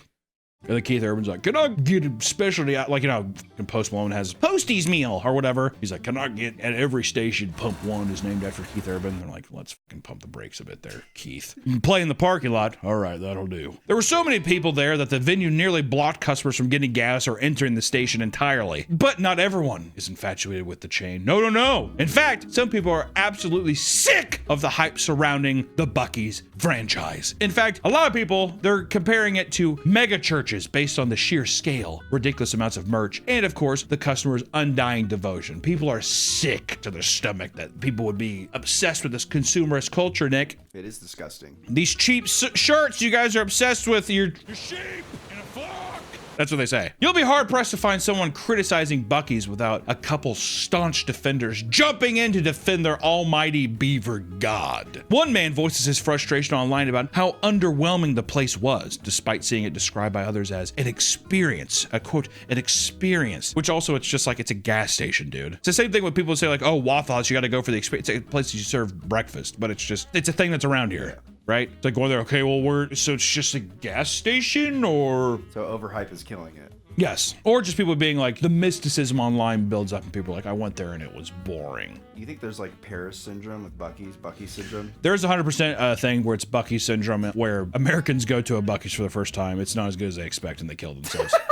They go back to their Chevy Neon in the parking lot. They definitely shoot themselves. And Buc-ee's like, well, guess we gotta clean up another one. Or do they hang their car? Coward.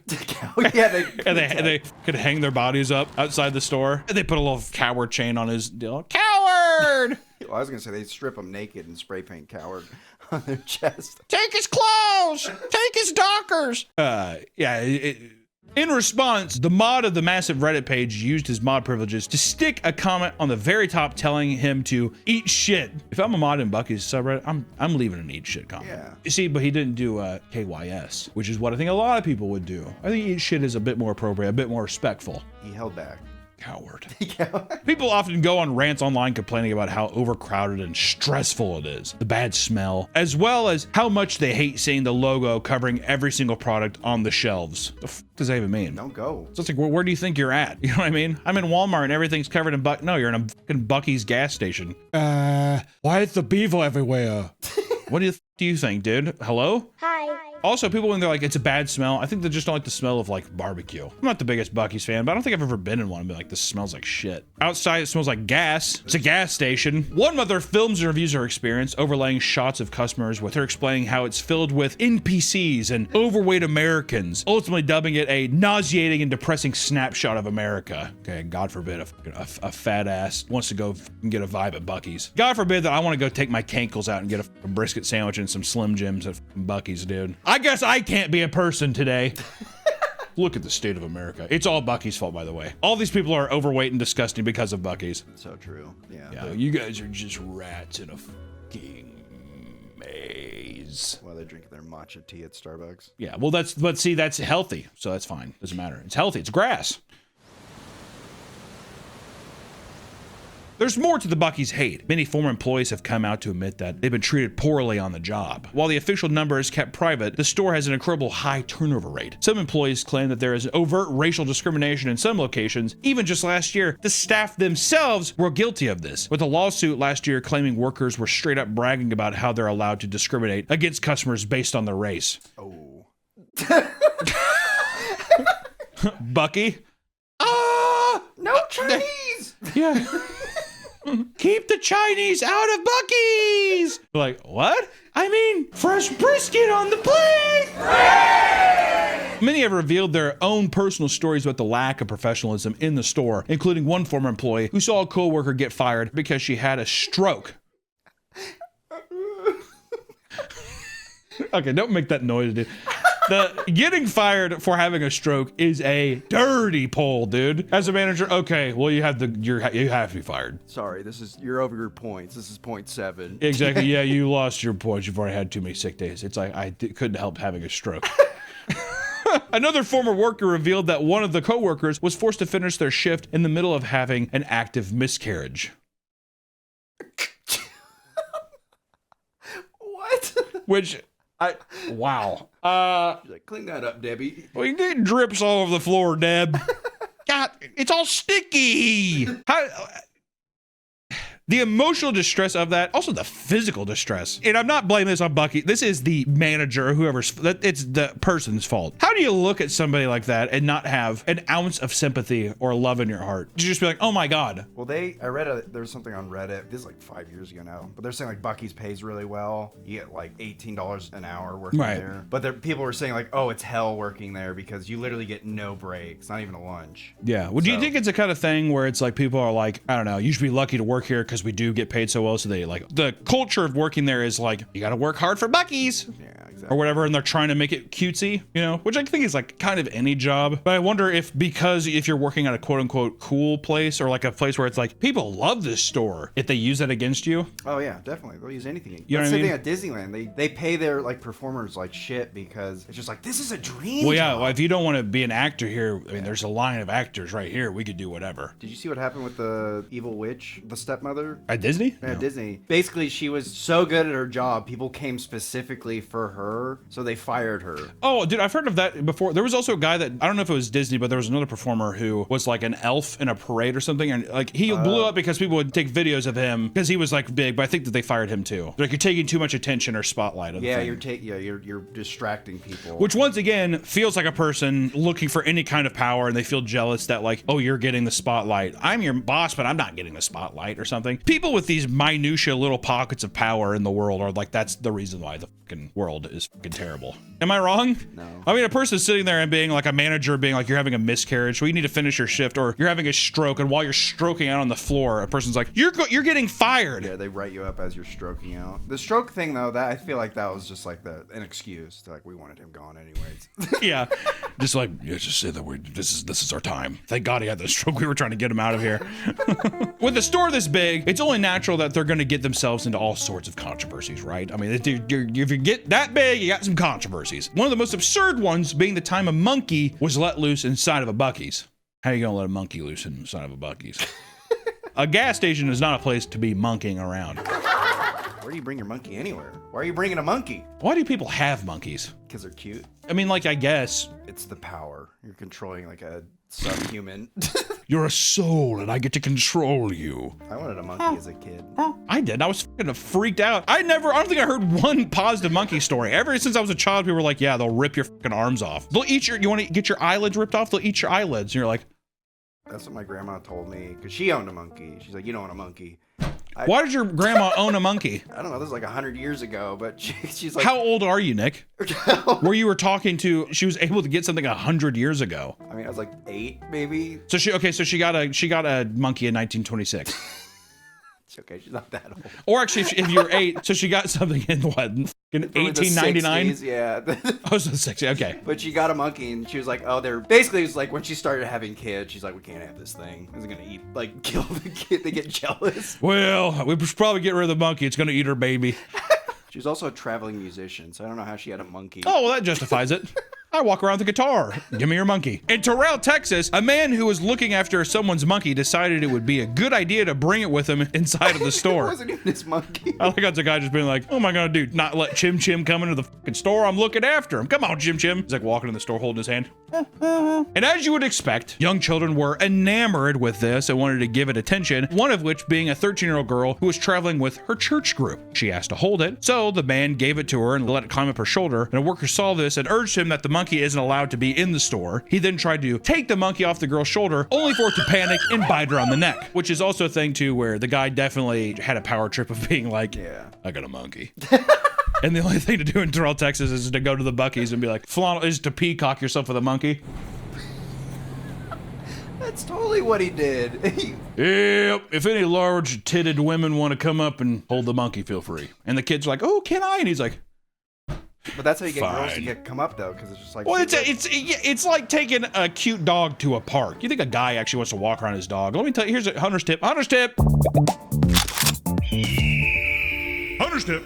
Ladies, if you see a guy alone in a park with a dog, he's not there to actually play with the fucking dog. He's there to he's catfishing you. He's trying to hook somebody to be like, oh, cute dog. Oh, thanks. And you're trapped. Hunter's tip is, ladies, if you see a guy alone in a park with a dog, avoid that guy. Hunter's tip. That's my strategy online, because I have pictures of my dogs, and when they comment, oh, cute dogs, I was like, oh, yeah, you want to go on a doggy date? You want to come over and meet him? You want to take him to Buc-ee's and walk around?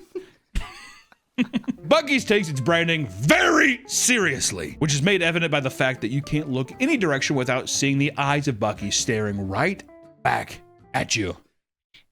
Because of this, Buc-ee's has taken legal action against smaller companies many times over claims of trademark infringement, which that happens with any large corporation, whatever. You better watch out. They are coming hot. You have to defend the brand, yeah. Oh boy. One company named Talk Buck sold PVC patches and other merch using identical beaver mascot dressed in full military gear, which looking at it, I don't know. I will say the next one, Duckies.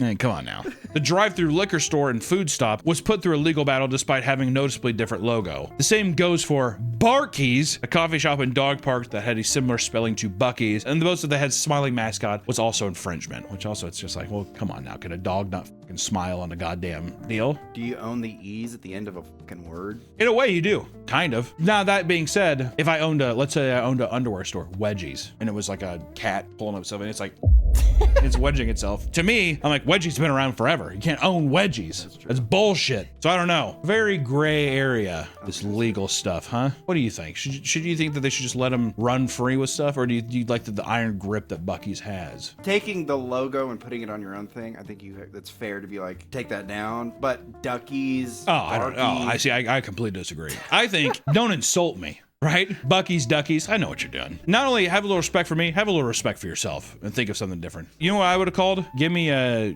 business idea. I'm going to put a duck in it somehow. Clean up. You're a custodian. Oh, he's like an in-house service? Yeah. I'd call it DuckDuckGo. That's already a website. That's a search website. All right, this naming a business thing is a little harder than I really had DuckDuckGo in the chamber, and I was like, huh? I had Quackers. It's a cereal brand, Quackers. Also, there's that Quaker Oats dude. Yeah, Quakers. Where it kind of looks like that too. So what did you be like? Quakers? That's oatmeal. Quackers. The duck that smiles back. Well, could you do Mallards? I don't know. It's like, I don't know. Mallard? Well, that's not as... it doesn't matter. I'm not making a business. I'm not using an animal mascot. It doesn't matter. Which Barky's, the fucking dog place, was eventually, they had to close down. Sorry, business owner. Bye-bye. If Buc-ee's is going out being like, we're going to fucking shut down your business, because you're not just be like, you guys have got to change your name. Yeah, just change it. But it's not that easy, though, with all the filing and all that stuff, too. So, I mean, you probably get fucked up. Gotta change your LLC name. I mean, I already made a custom sign. Spent $20,000 on the fucking goddamn Barky sign. And there's no change in it. It says Barky's. One of the biggest and most intense controversies that Buc-ee's has gotten itself into is the ongoing conflict between the franchise and an entire small town in Colorado. Buc-ee's has a beef with a full town. The small and peaceful town of Palmer Lake, which has a population of 2,500 people, was on track to have a Buc-ee's store built along the interstate, right? A large portion of the town was excited about how much the store could benefit the small town, as Buc-ee's tends to be incredibly financially lucrative and also provide tons of jobs. It's a win-win, right? But others were staunchly opposed to this proposal, claiming it would bring all sorts of traffic and chaos, as well as light pollution that would damage their clear, dark skies, which is, a big part. It's like what makes the town beautiful, right? Essentially, it would bring chaos to a quaint mountain town. This tight-knit community was now cursing each other out during flooded town meetings and going on furious rants on social media. Friends and families were no longer on speaking terms, and people were plastering signs denouncing the beaver all over town. And one lawyer involved with the proposal no longer felt welcome watching the game with citizens at the local bar because they would get constantly yelled at, right? You're in business with the beaver. Get out! Some businesses like local pumpkin patch would even cancel events in protest to Buc-ee's coming. Things escalated even further when the mayor, Glant Havener, stepped down amidst the chaos and harassment. Only days later, leaked text messages would be discovered in which she aggressively mocked citizens and opposed the Buc-ee's proposal. In them, she referred to them as losers and terrorists. These messages were found within the court documents in a case that alleges that Glant was making multiple social media accounts to argue with people online about the proposal, which is so petty. It's like, you're the mayor! You're the mayor! The final decision has yet to be made, and it will likely be decided during a townwide election this very year. We should do an update at some time. How did it go? Also, Buc-ee's is definitely passing. Yeah. 100%. It's gonna be a thing where it's like, wherever the money is, that's where they're going. The mayor's got, she wants it. I like how they're just like, yeah, people who are opposing it are fucking terrorists. Guy just like, yeah, I actually don't want all the traffic and light pollution from this big ass stupid gas station. They're like, whatever, terrorist. Now listen, guys, Buc-ee's has truly reached a cult-like status among its fans. They could sell shit on a plate and it would still fly off the shelves so long as they have the little trusted little Buc-ee beaver smiling on the plate itself. Everyone would sit there with a shit-eating grin. It's strange that we live in a time where people can criticize large corporations or consumerism, right? But then you get obsessed with the gas station and you just do the exact same thing that you criticize. I guess it's a little thing called hypocrisy, isn't it, Nick? Yeah. It's a little thing called hypocrisy. But that doesn't mean that worshiping a gas station's a bad thing, or if it's your favorite place on earth. That's all good. But maybe don't overhype it as if it's something else besides a gas station, my friends, because that's all it is. But if you do go there, take a shit. It's awesome. I'm telling you. Really worth it. Also, the brisket sandwich is pretty good. Fill up your tank, take a shit, eat a sandwich, leave. The 3 Hunter's tip. Also, Hunter's tip. Can I do a last little Hunter's tip to tap off our video? Hunter's tip is don't dress up and pretend that you're helping people in a government organization and kill people in the middle of the streets. That's pretty cool, huh? Fuck ICE is what I'm saying. How is this happening? How is this the world we're in? How do people justifiably support this, Nick? I have no idea. It's murder. All I want to say, Hunter's tip, fuck ICE. Bucky Beaver would not let an ICE agent inside of his deal. Yeah. Bucky Beaver would not approve of ICE, dude. Where the fuck do you think Bucky Beaver's from, dude? Oh, yeah. He's fucking from Canada. Yeah, dude. Come on now. What are we thinking? You know, Arch Alpine III, his family was just all from Texas? No, dude. They came over here. They believed in the American dream and they started it up. Imagine if ICE shot Arch Alpine, there'd be no Buckies. Sorry. Bye-bye, Buckies. Fuck ICE. Fuck ICE. They all should rot in hell. And they will. It's awesome. So there you go. Bye. Welcome back to the Papa Meat channel. How you doing? How you doing? Coming in and sitting down because today we're talking about the U.S. military. So many goddamn heroes. Why'd you join the army? For my country. Type shit. Yes, yes! We're actually talking more about military recruiters today. Sorry for the bait and switch, but we are. Because the U.S. military is constantly in need of recruits. Because of that, Army recruitment has become its own complex operation. One that makes constant efforts to reach as many people as possible using the hundreds of millions of dollars allotted yearly for this purpose. Hundreds of millions. Some of you may have seen it firsthand with military recruiters showing up to their colleges or campus to talk to kids directly. But this is far from the only method used to find interested people and joining the Hoorah clan. One time I got off a bus and a guy sprinted from the bushes trying to recruit me. You were just that much of a soldier. You were just that much of a catch. It turns out that the U.S. military employs a lot of strange and extreme tactics to accomplish their goal, especially with the realization that Gen Z shows far less interest in joining the military compared to previous generations. I mean, in 2022, only 45,000 soldiers enlisted out of 60,000 that was intended that year. No one cares anymore, dude. Rock, flag, and eagle, man. Rock, flag, and eagle. No more. No more. A lot of people are very anti-American nowadays. Isn't it sad, Nick? Isn't it sad? Hoorah. Hoorah! A big part of this is due to the fact that young people seem to be more aware of the realities of military service and no longer buying into the flowery messaging given to them by recruiters who want to sell this as an ideal path. And in fact, recruiters often focus on the supposedly immense benefits and sense of purpose one can obtain, leaving out the harsher truths like the risk of PTSD, suicide, and mental health issues. So today I want to talk about the most ridiculous military recruitment methods. And let me tell you, some of them might even work on me. People think you're poor if you join the military. That's not the case. I just got paid, so I went shopping. I spent $10,000. I got a pair of Louboutins. I wore them for the first time last night. They told me to use a protectant on the red sole so that it didn't up, but I already. What you're seeing is advanced warfare.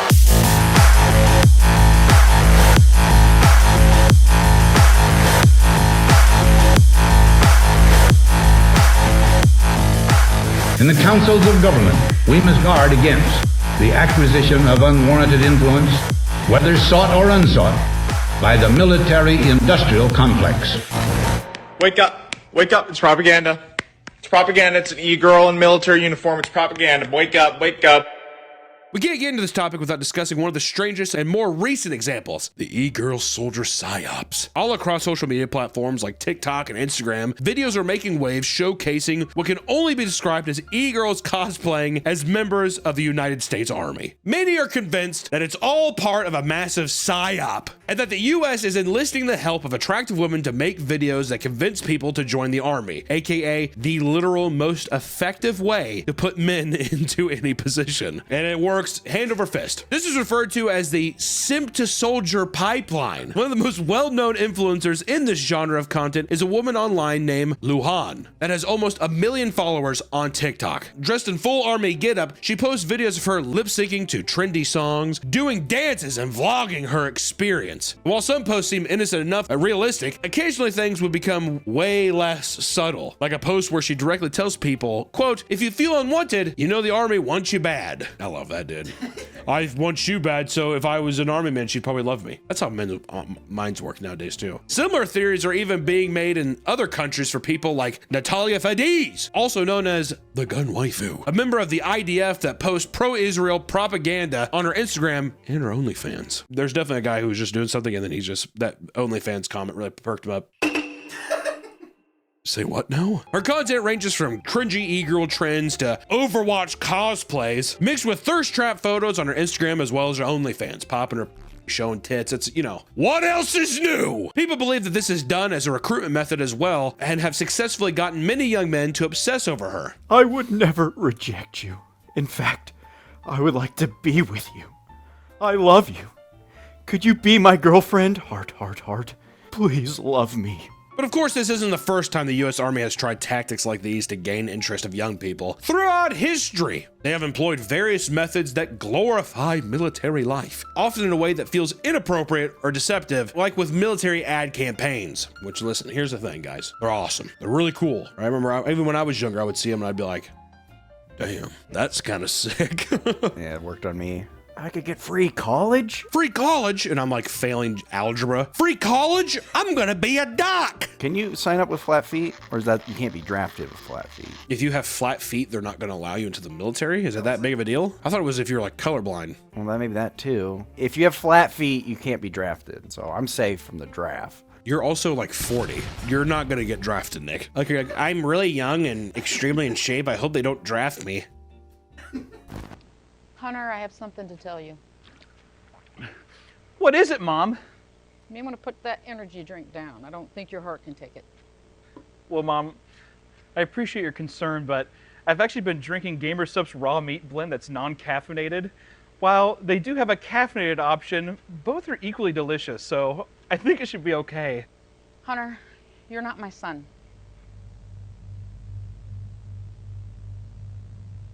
What? There's no way you could be my son. Look at you. You're too big. I mean, nobody is as fat as you in the family. Oh, God. Whoa, whoa there, little Debbie. Don't want you to slip into a diabetic stroke. We're sugar-free! And it's keto-friendly, Mom! Don't call me that anymore. I just got back from the courthouse. Papers are signed. You're not my son. Oh, God! And quit crying like that. It just makes you look so fat. Oh, God! Throughout the 80s and 90s, many military advertisements were released that clearly aimed to appeal to the fantasy and adventure-obsessed kids playing Dungeons and Dragons. That feels like a bit of a long shot. One short advertisement from 1985 simply focuses on a sword being forged over a dramatic voiceover catering to the alpha men. I think more so just being like, King Arthur's table. You want to stab this into like a Middle Eastern guy's chest. They're all dragons. Lizard people. That would have worked on me. Yeah, there's lizard people over there? We gotta kill them! In 1987, the US Marines took it a step further with an advertisement set in medieval times, with a young man dressed in armor being knighted by a king. The voiceover compares the adventurous and courageous knight to that of a modern Marine. Continuing with the medieval theme, the Marine Corps released a particularly strange ad in 1990 that depicted knights and evil wizards fighting each other on a life-size chessboard. Who do you think the wizards were?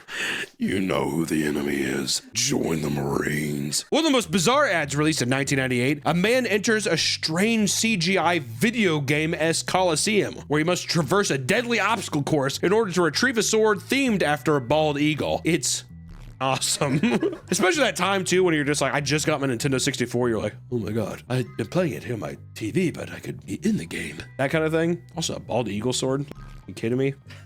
So sick. Almost looks a little like Nazi propaganda. Just a little bit. Yeah, a little bit. Sorry they had good aesthetic. He then dramatically fights a lava monster before striking him down, being engulfed in flames and turning into a fully dressed Marine. And many people can forgive ads like these for being a product of their time, but even modern military ads seem to dress things up to appear like some sort of trendy video game, which you definitely know for a fact that these guys are just like, Call of Duty's huge. We're basically breeding them from when they're 8 years old playing these games. In 2019, the What's Your Warrior marketing campaign was released with the intention of showcasing the large list of diverse opportunities available to those joining the army. The advertisement is very clearly trying to cater cater to the Gen Z by mimicking a modern hero shooter aesthetic, showing specific types of soldiers alongside catchy nicknames and flashy graphics as their operators in Rainbow Six Siege. I like to think that they also went to like Blizzard and they're just like Overwatch. You know, do you think that they ever like the US government's here, like the colonel like walks in, hello colonel? He's just like, I have an assignment for you, son. America needs you. On the phone with it. Huh? Here are some examples of these warriors, by the way. Aviation officers are referred to as the Dragon Tamers. I'm telling you, there's a lot of anti-Chinese shit I feel like in this. The Dragon Tamers. Microbiologists are called the Virus Hunters. And culinary specialists are called the Replenishers. Like they're just like, you could be a cook.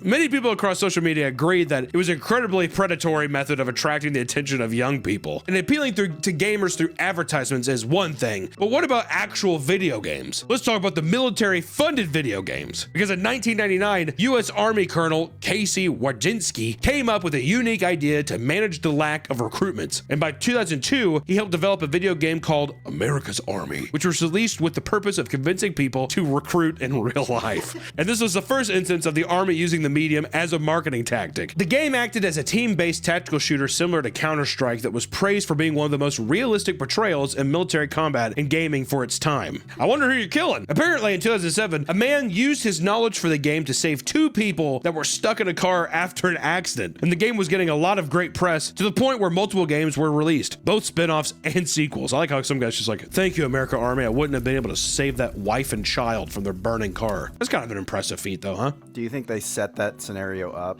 so a guy could save people? Yeah, the woman's like handcuffed to the wheel, like duct tape around. Yeah, wait, how did he learn from the game, from a car wreck? How does that make sense?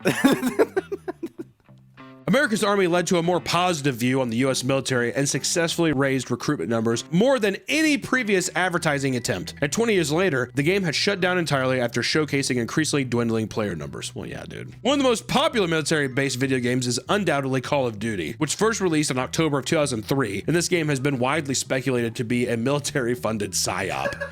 I love that idea. State documents have been released in the past to prove that the CIA utilized video games for the purpose of counter-terrorism operations, even using spies to do surveillance on people through World of Warcraft and Second Life. And apparently, there was a belief that criminal networks may be operating within online video games. And because of this, it is not a stretch to assume that Call of Duty is more than just a video game. The US Air Force has even brought executive producers tied to Call of Duty franchise to their headquarters to demonstrate how their gear and vehicles work. We're just researching stuff. Puts like a needle in the back of his neck. See, that they should add that. Like after every map, there should be like a big like promotion that's like join the army. Wasn't that fun? You should sign up here. Or if you did some shit where it was like you get a free battle pass, just you know. Oh, battle pass in the army. They do a battle pass to where you sign up, you get a free battle pass if you put your email and information in, and then you start getting newsletters. Before Activision and Blizzard became entangled in sexual harassment scandals, the US Army actually had big plans to put tons of money into Call of Duty franchise. They planned to sponsor Twitch events, paying influencers to create pro-army content, and even create a reward-based inventory in Call of Duty Mobile that would pay in-game currency to viewers that watch ads for the US Army. There you go. See, you were right. They did go up to Blizzard. I'm telling you, they're just like, come on. If he has a gun, he's just like, I don't want to make this hard. Despite there being proven instances of video games utilized this way, Major John Mark Thelin had his own frustrations. According to him, military recruits that are part of the Nintendo generation have frail skeletons and are not tough enough to handle the active training required by the military. First off, that's the dumbest thing I've ever heard. But in response, he put together a regiment for people to build stronger bones, including tasks such as couch to 5K running program and drinking lots of milk. The guy's hard. I don't know what I'm supposed to tell you. Oh, he came up with the couch to 5K? That's a huge like Reddit thing. Couch to 5K is a huge Reddit thing? Have you done it? No, but like the fitness sub, this is years ago. They're like, here's the couch to 5K regiment. And it's just because he said the Nintendo generation has soft bones. He's like, get off your couch, run a 5K, and drink milk. Reddit falling for a psyop? That's odd. With big games like Fortnite and Minecraft releasing to massive audiences, the US military was struggling to utilize the gaming space to enlist future military soldiers. For them, the next obvious step was to create the US Army esports team, which the US Army, as well as the Air Force and Navy, created their own esports teams. Alongside this, they had recruiters playing shooters on stream stream dressed in full uniform talking about how much they love being in the Army. Which, is that comparable to like the Army having a football team and the Navy having a football team too that played like the college bowls? Yeah, it's just like, oh, I like football, you know, and that kind of thing. All is fair in love and war, Nick. All is fair in love and war. But their goal is, once again, to reach out to people who are prime ages for military recruitment. And people were quick to ridicule this endeavor online, spamming comments with the U.S. military's participation in various war crimes. Oh, cool. Nice. Really chill guy. Have a nice time getting banned, my dude. I'd always be afraid that they'd like bomb my house. The Army would? Yeah. War crimes.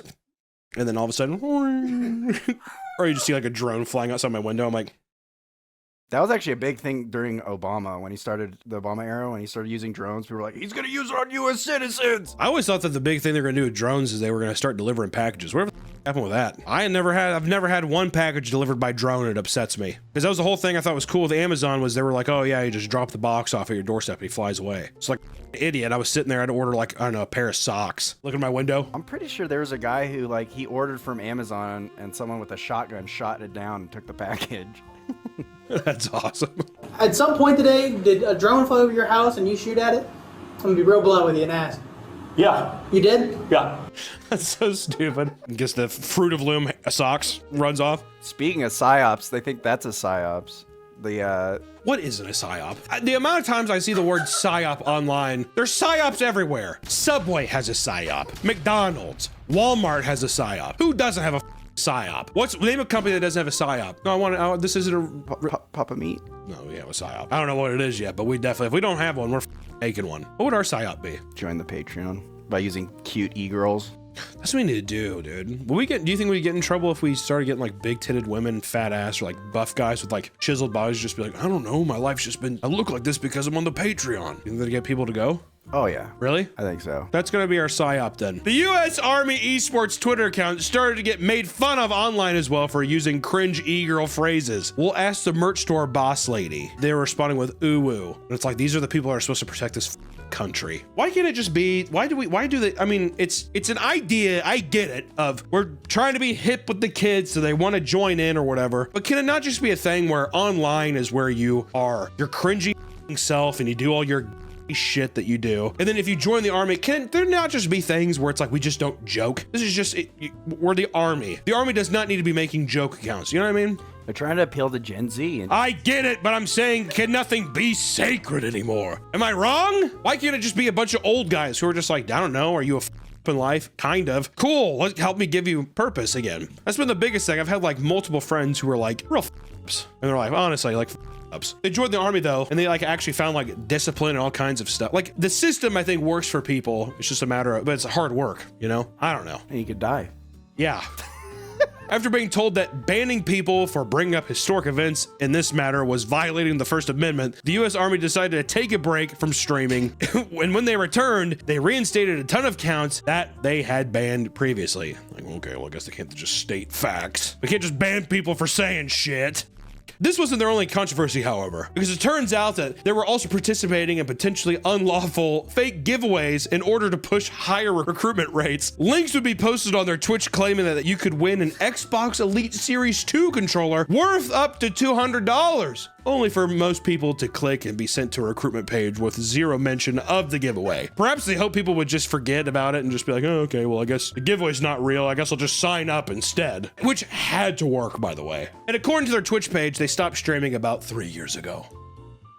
RIP. If your favorite streamer was just like, hey, you should join the army, how many people do you think would? Oh, a lot. So if SQC was just like, hey, yeah, I have to, you guys should join the army for real, whatever, then that, you think people would be like, okay. I think a substantial amount of people would consider it, because they'd be like, yes. I mean, even like 1%, 1%, if 1%, that'd be a lot. For some audiences, that'd be crazy. I bet you if Kai Cenat said join the army. Ooh, if Kai Cenat was just like, hey guys, for real, join the army, I'd have some weight. You know what, I'm gonna say it, join the army.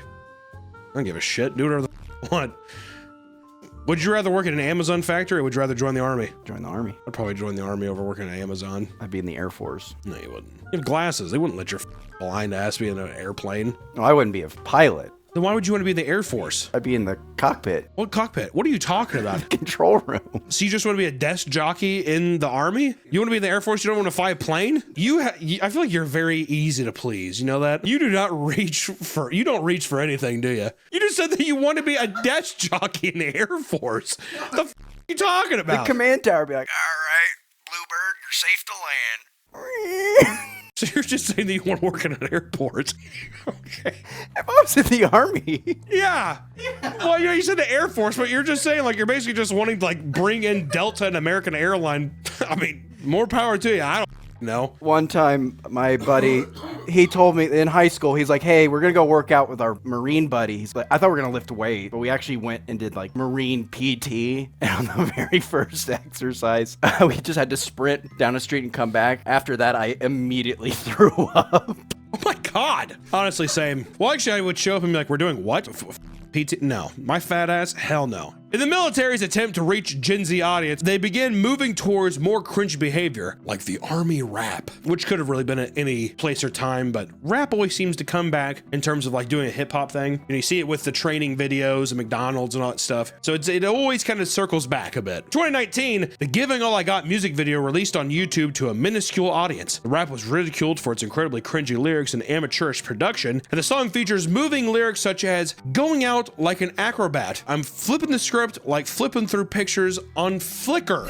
Going out like an acrobat. I'm flipping the script like flipping through pictures on Flickr. I wonder how many people know what Flickr is. And at one point, they started listing things that the Army will pay for in order to convince people to join in. Uniform paid for, electric bill paid for, water bill paid for, living quarters paid for. Another way that the U.S. military can appeal to the youth is by utilizing star power, aka paying celebrities to promote the Army. For example, the work the Army had done with Jonathan Majors, known for his role in Marvel shows as well as Creed 3, he began working with the Army on their Be All You Can Be ad campaign before being convicted of harassing and physically assaulting his ex-wife. He was dropped by the Army and then later dropped by Disney, with his character Kang being removed entirely from the upcoming Marvel storyline. And in a more recent attempt to bolster recruitment numbers, the Army secured an endorsement deal with Dwayne "The Rock" Johnson, as well as the United Football League, which The Rock co-owns. So I think that was just kind of a joint effort to probably squeeze more money out of him. He was paid $11 million and tasked with posting, and guys, let me tell you, this is hard. $11 million for 5 Instagram stories talking about Army enlistment. Okay, $11 million, 5 Instagram stories. Not even posts. They're going to be gone in a day. Stories. The deal also included showing recruitment ads during the football games and advertising on the players' uniforms, and each Instagram post was valued at $1 million. And they were surprised to find out that he only posted 2 of them. He got paid for 5. He's like, I think I'll do 2. That's about it. He's like, I got tequila and steroids to promote. That's about it. The entire campaign turned out to be a massive failure, especially considering the United Football League's low attendance numbers. They literally recruited 0 new people. Nobody signed up for that. And in fact, according to an evaluation projection released by the Army, they actually lost 38 enlistments considering the wasted resources that could have been spent elsewhere. And the Army tried to reclaim $6 million from the failed campaign, and it is unclear how the contract is being rebalanced with the UFL. In one of the most expensive partnerships in Army history, $88 million was spent on NASCAR sponsorships alongside a driver named Dale Earnhardt Jr. Have you heard of him? He's the son of the Intimidator. Come on! They spent $88 million between 2011 and 2013. 2 years. $88 million. They wanted to continue to fill the recruitment quota of 50,000 soldiers a year, but NASCAR fans are typically older, and this resulted in incredibly disappointing results, with the Army once again admitting that it signed up virtually 0 recruits. It was so bad that the Army, Navy, Marines, and Coast Guard had to cancel all their NASCAR sponsorships for having an insane cost per engagement. So far, you know, we've been talking a lot about modern examples of Army recruitment techniques. But how about we go back to the past a bit and discuss one of the biggest blunders in recruiting history? I'm referring to Project 100,000. The low IQ Army. Between 1966 and 1971, the U.S. was struggling to meet recruitment standards throughout the Vietnam War. So Project 100,000 was an attempt to increase recruitment numbers by 100,000 people a year by severely lowering recruitment standards. In normal circumstances, these people were not physically or psychologically qualified to be trusted around firearms and wartime environment, and many of them couldn't read or write and had IQs below 71. Once again, I hate to keep saying it, but that legally To the point where able-bodied soldiers were tasked with forging test results for them because they literally couldn't take it on their own. It seemed to be a matter of sending as many bodies into combat as fast as possible, to the point of rushing them through training before they were even moderately equipped to fight. They basically were just like, here's a uniform, have fun in the jungle. It's Forrest Gump, and they all went on to play ping pong in Russia. On the battlefield, these soldiers were a nightmare to work with. They gave up their positions by talking too loud. They couldn't tie their goddamn shoes. They wasted ammos and failed to understand basic commands. At one point, a popular infantry officer was shot and killed by accident. The soldier was meant to grant him access to the base after reciting the password, but somehow got confused in the process and decided to shoot him instead. And in fact, deadly friendly fire occurred on more than one occasion, obviously. Of the 354,000 deployed during the 5-year period, 5,478 died and 20,270 were wounded. That's pretty low, honestly. I would have expected way more. When times get tough and recruitment numbers aren't looking up, military recruiters can get quite desperate. The response? Bullying you into enlisting. Around 2022, it was discovered that there was a massive increase in military recruiters engaging in misconduct against people they wanted to recruit. So much so that the military recruiter abuse hotline had to be reopened after laying dormant for a long time. Recruiters would get access to people's phone numbers in order to give them information about potential enlistment. Usually, this text chain ends as soon as they reject or the text is ignored, but for many recruiters, the rejection angered them to the point where they would aggressively contact them various times to push for an answer they wanted. In one case, a woman received 70 texts in a row. I definitely think they're just like, are you gay? You must be gay if you don't want to join. The person's like, no, I'm not. You're totally not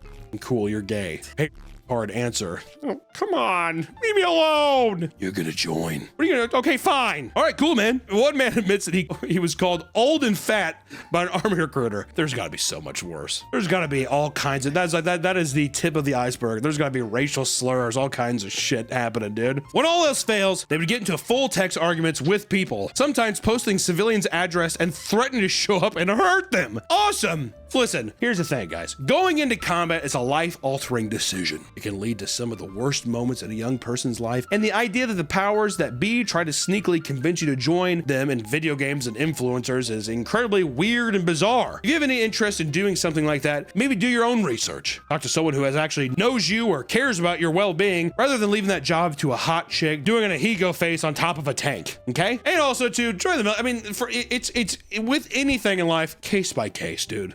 Just do your research and make sure that it's a decision that you want to make. But until next time, guys, if there is any Army vets watching this, I'm so sorry. We'll see you next time, guys. Hoorah. Hoorah.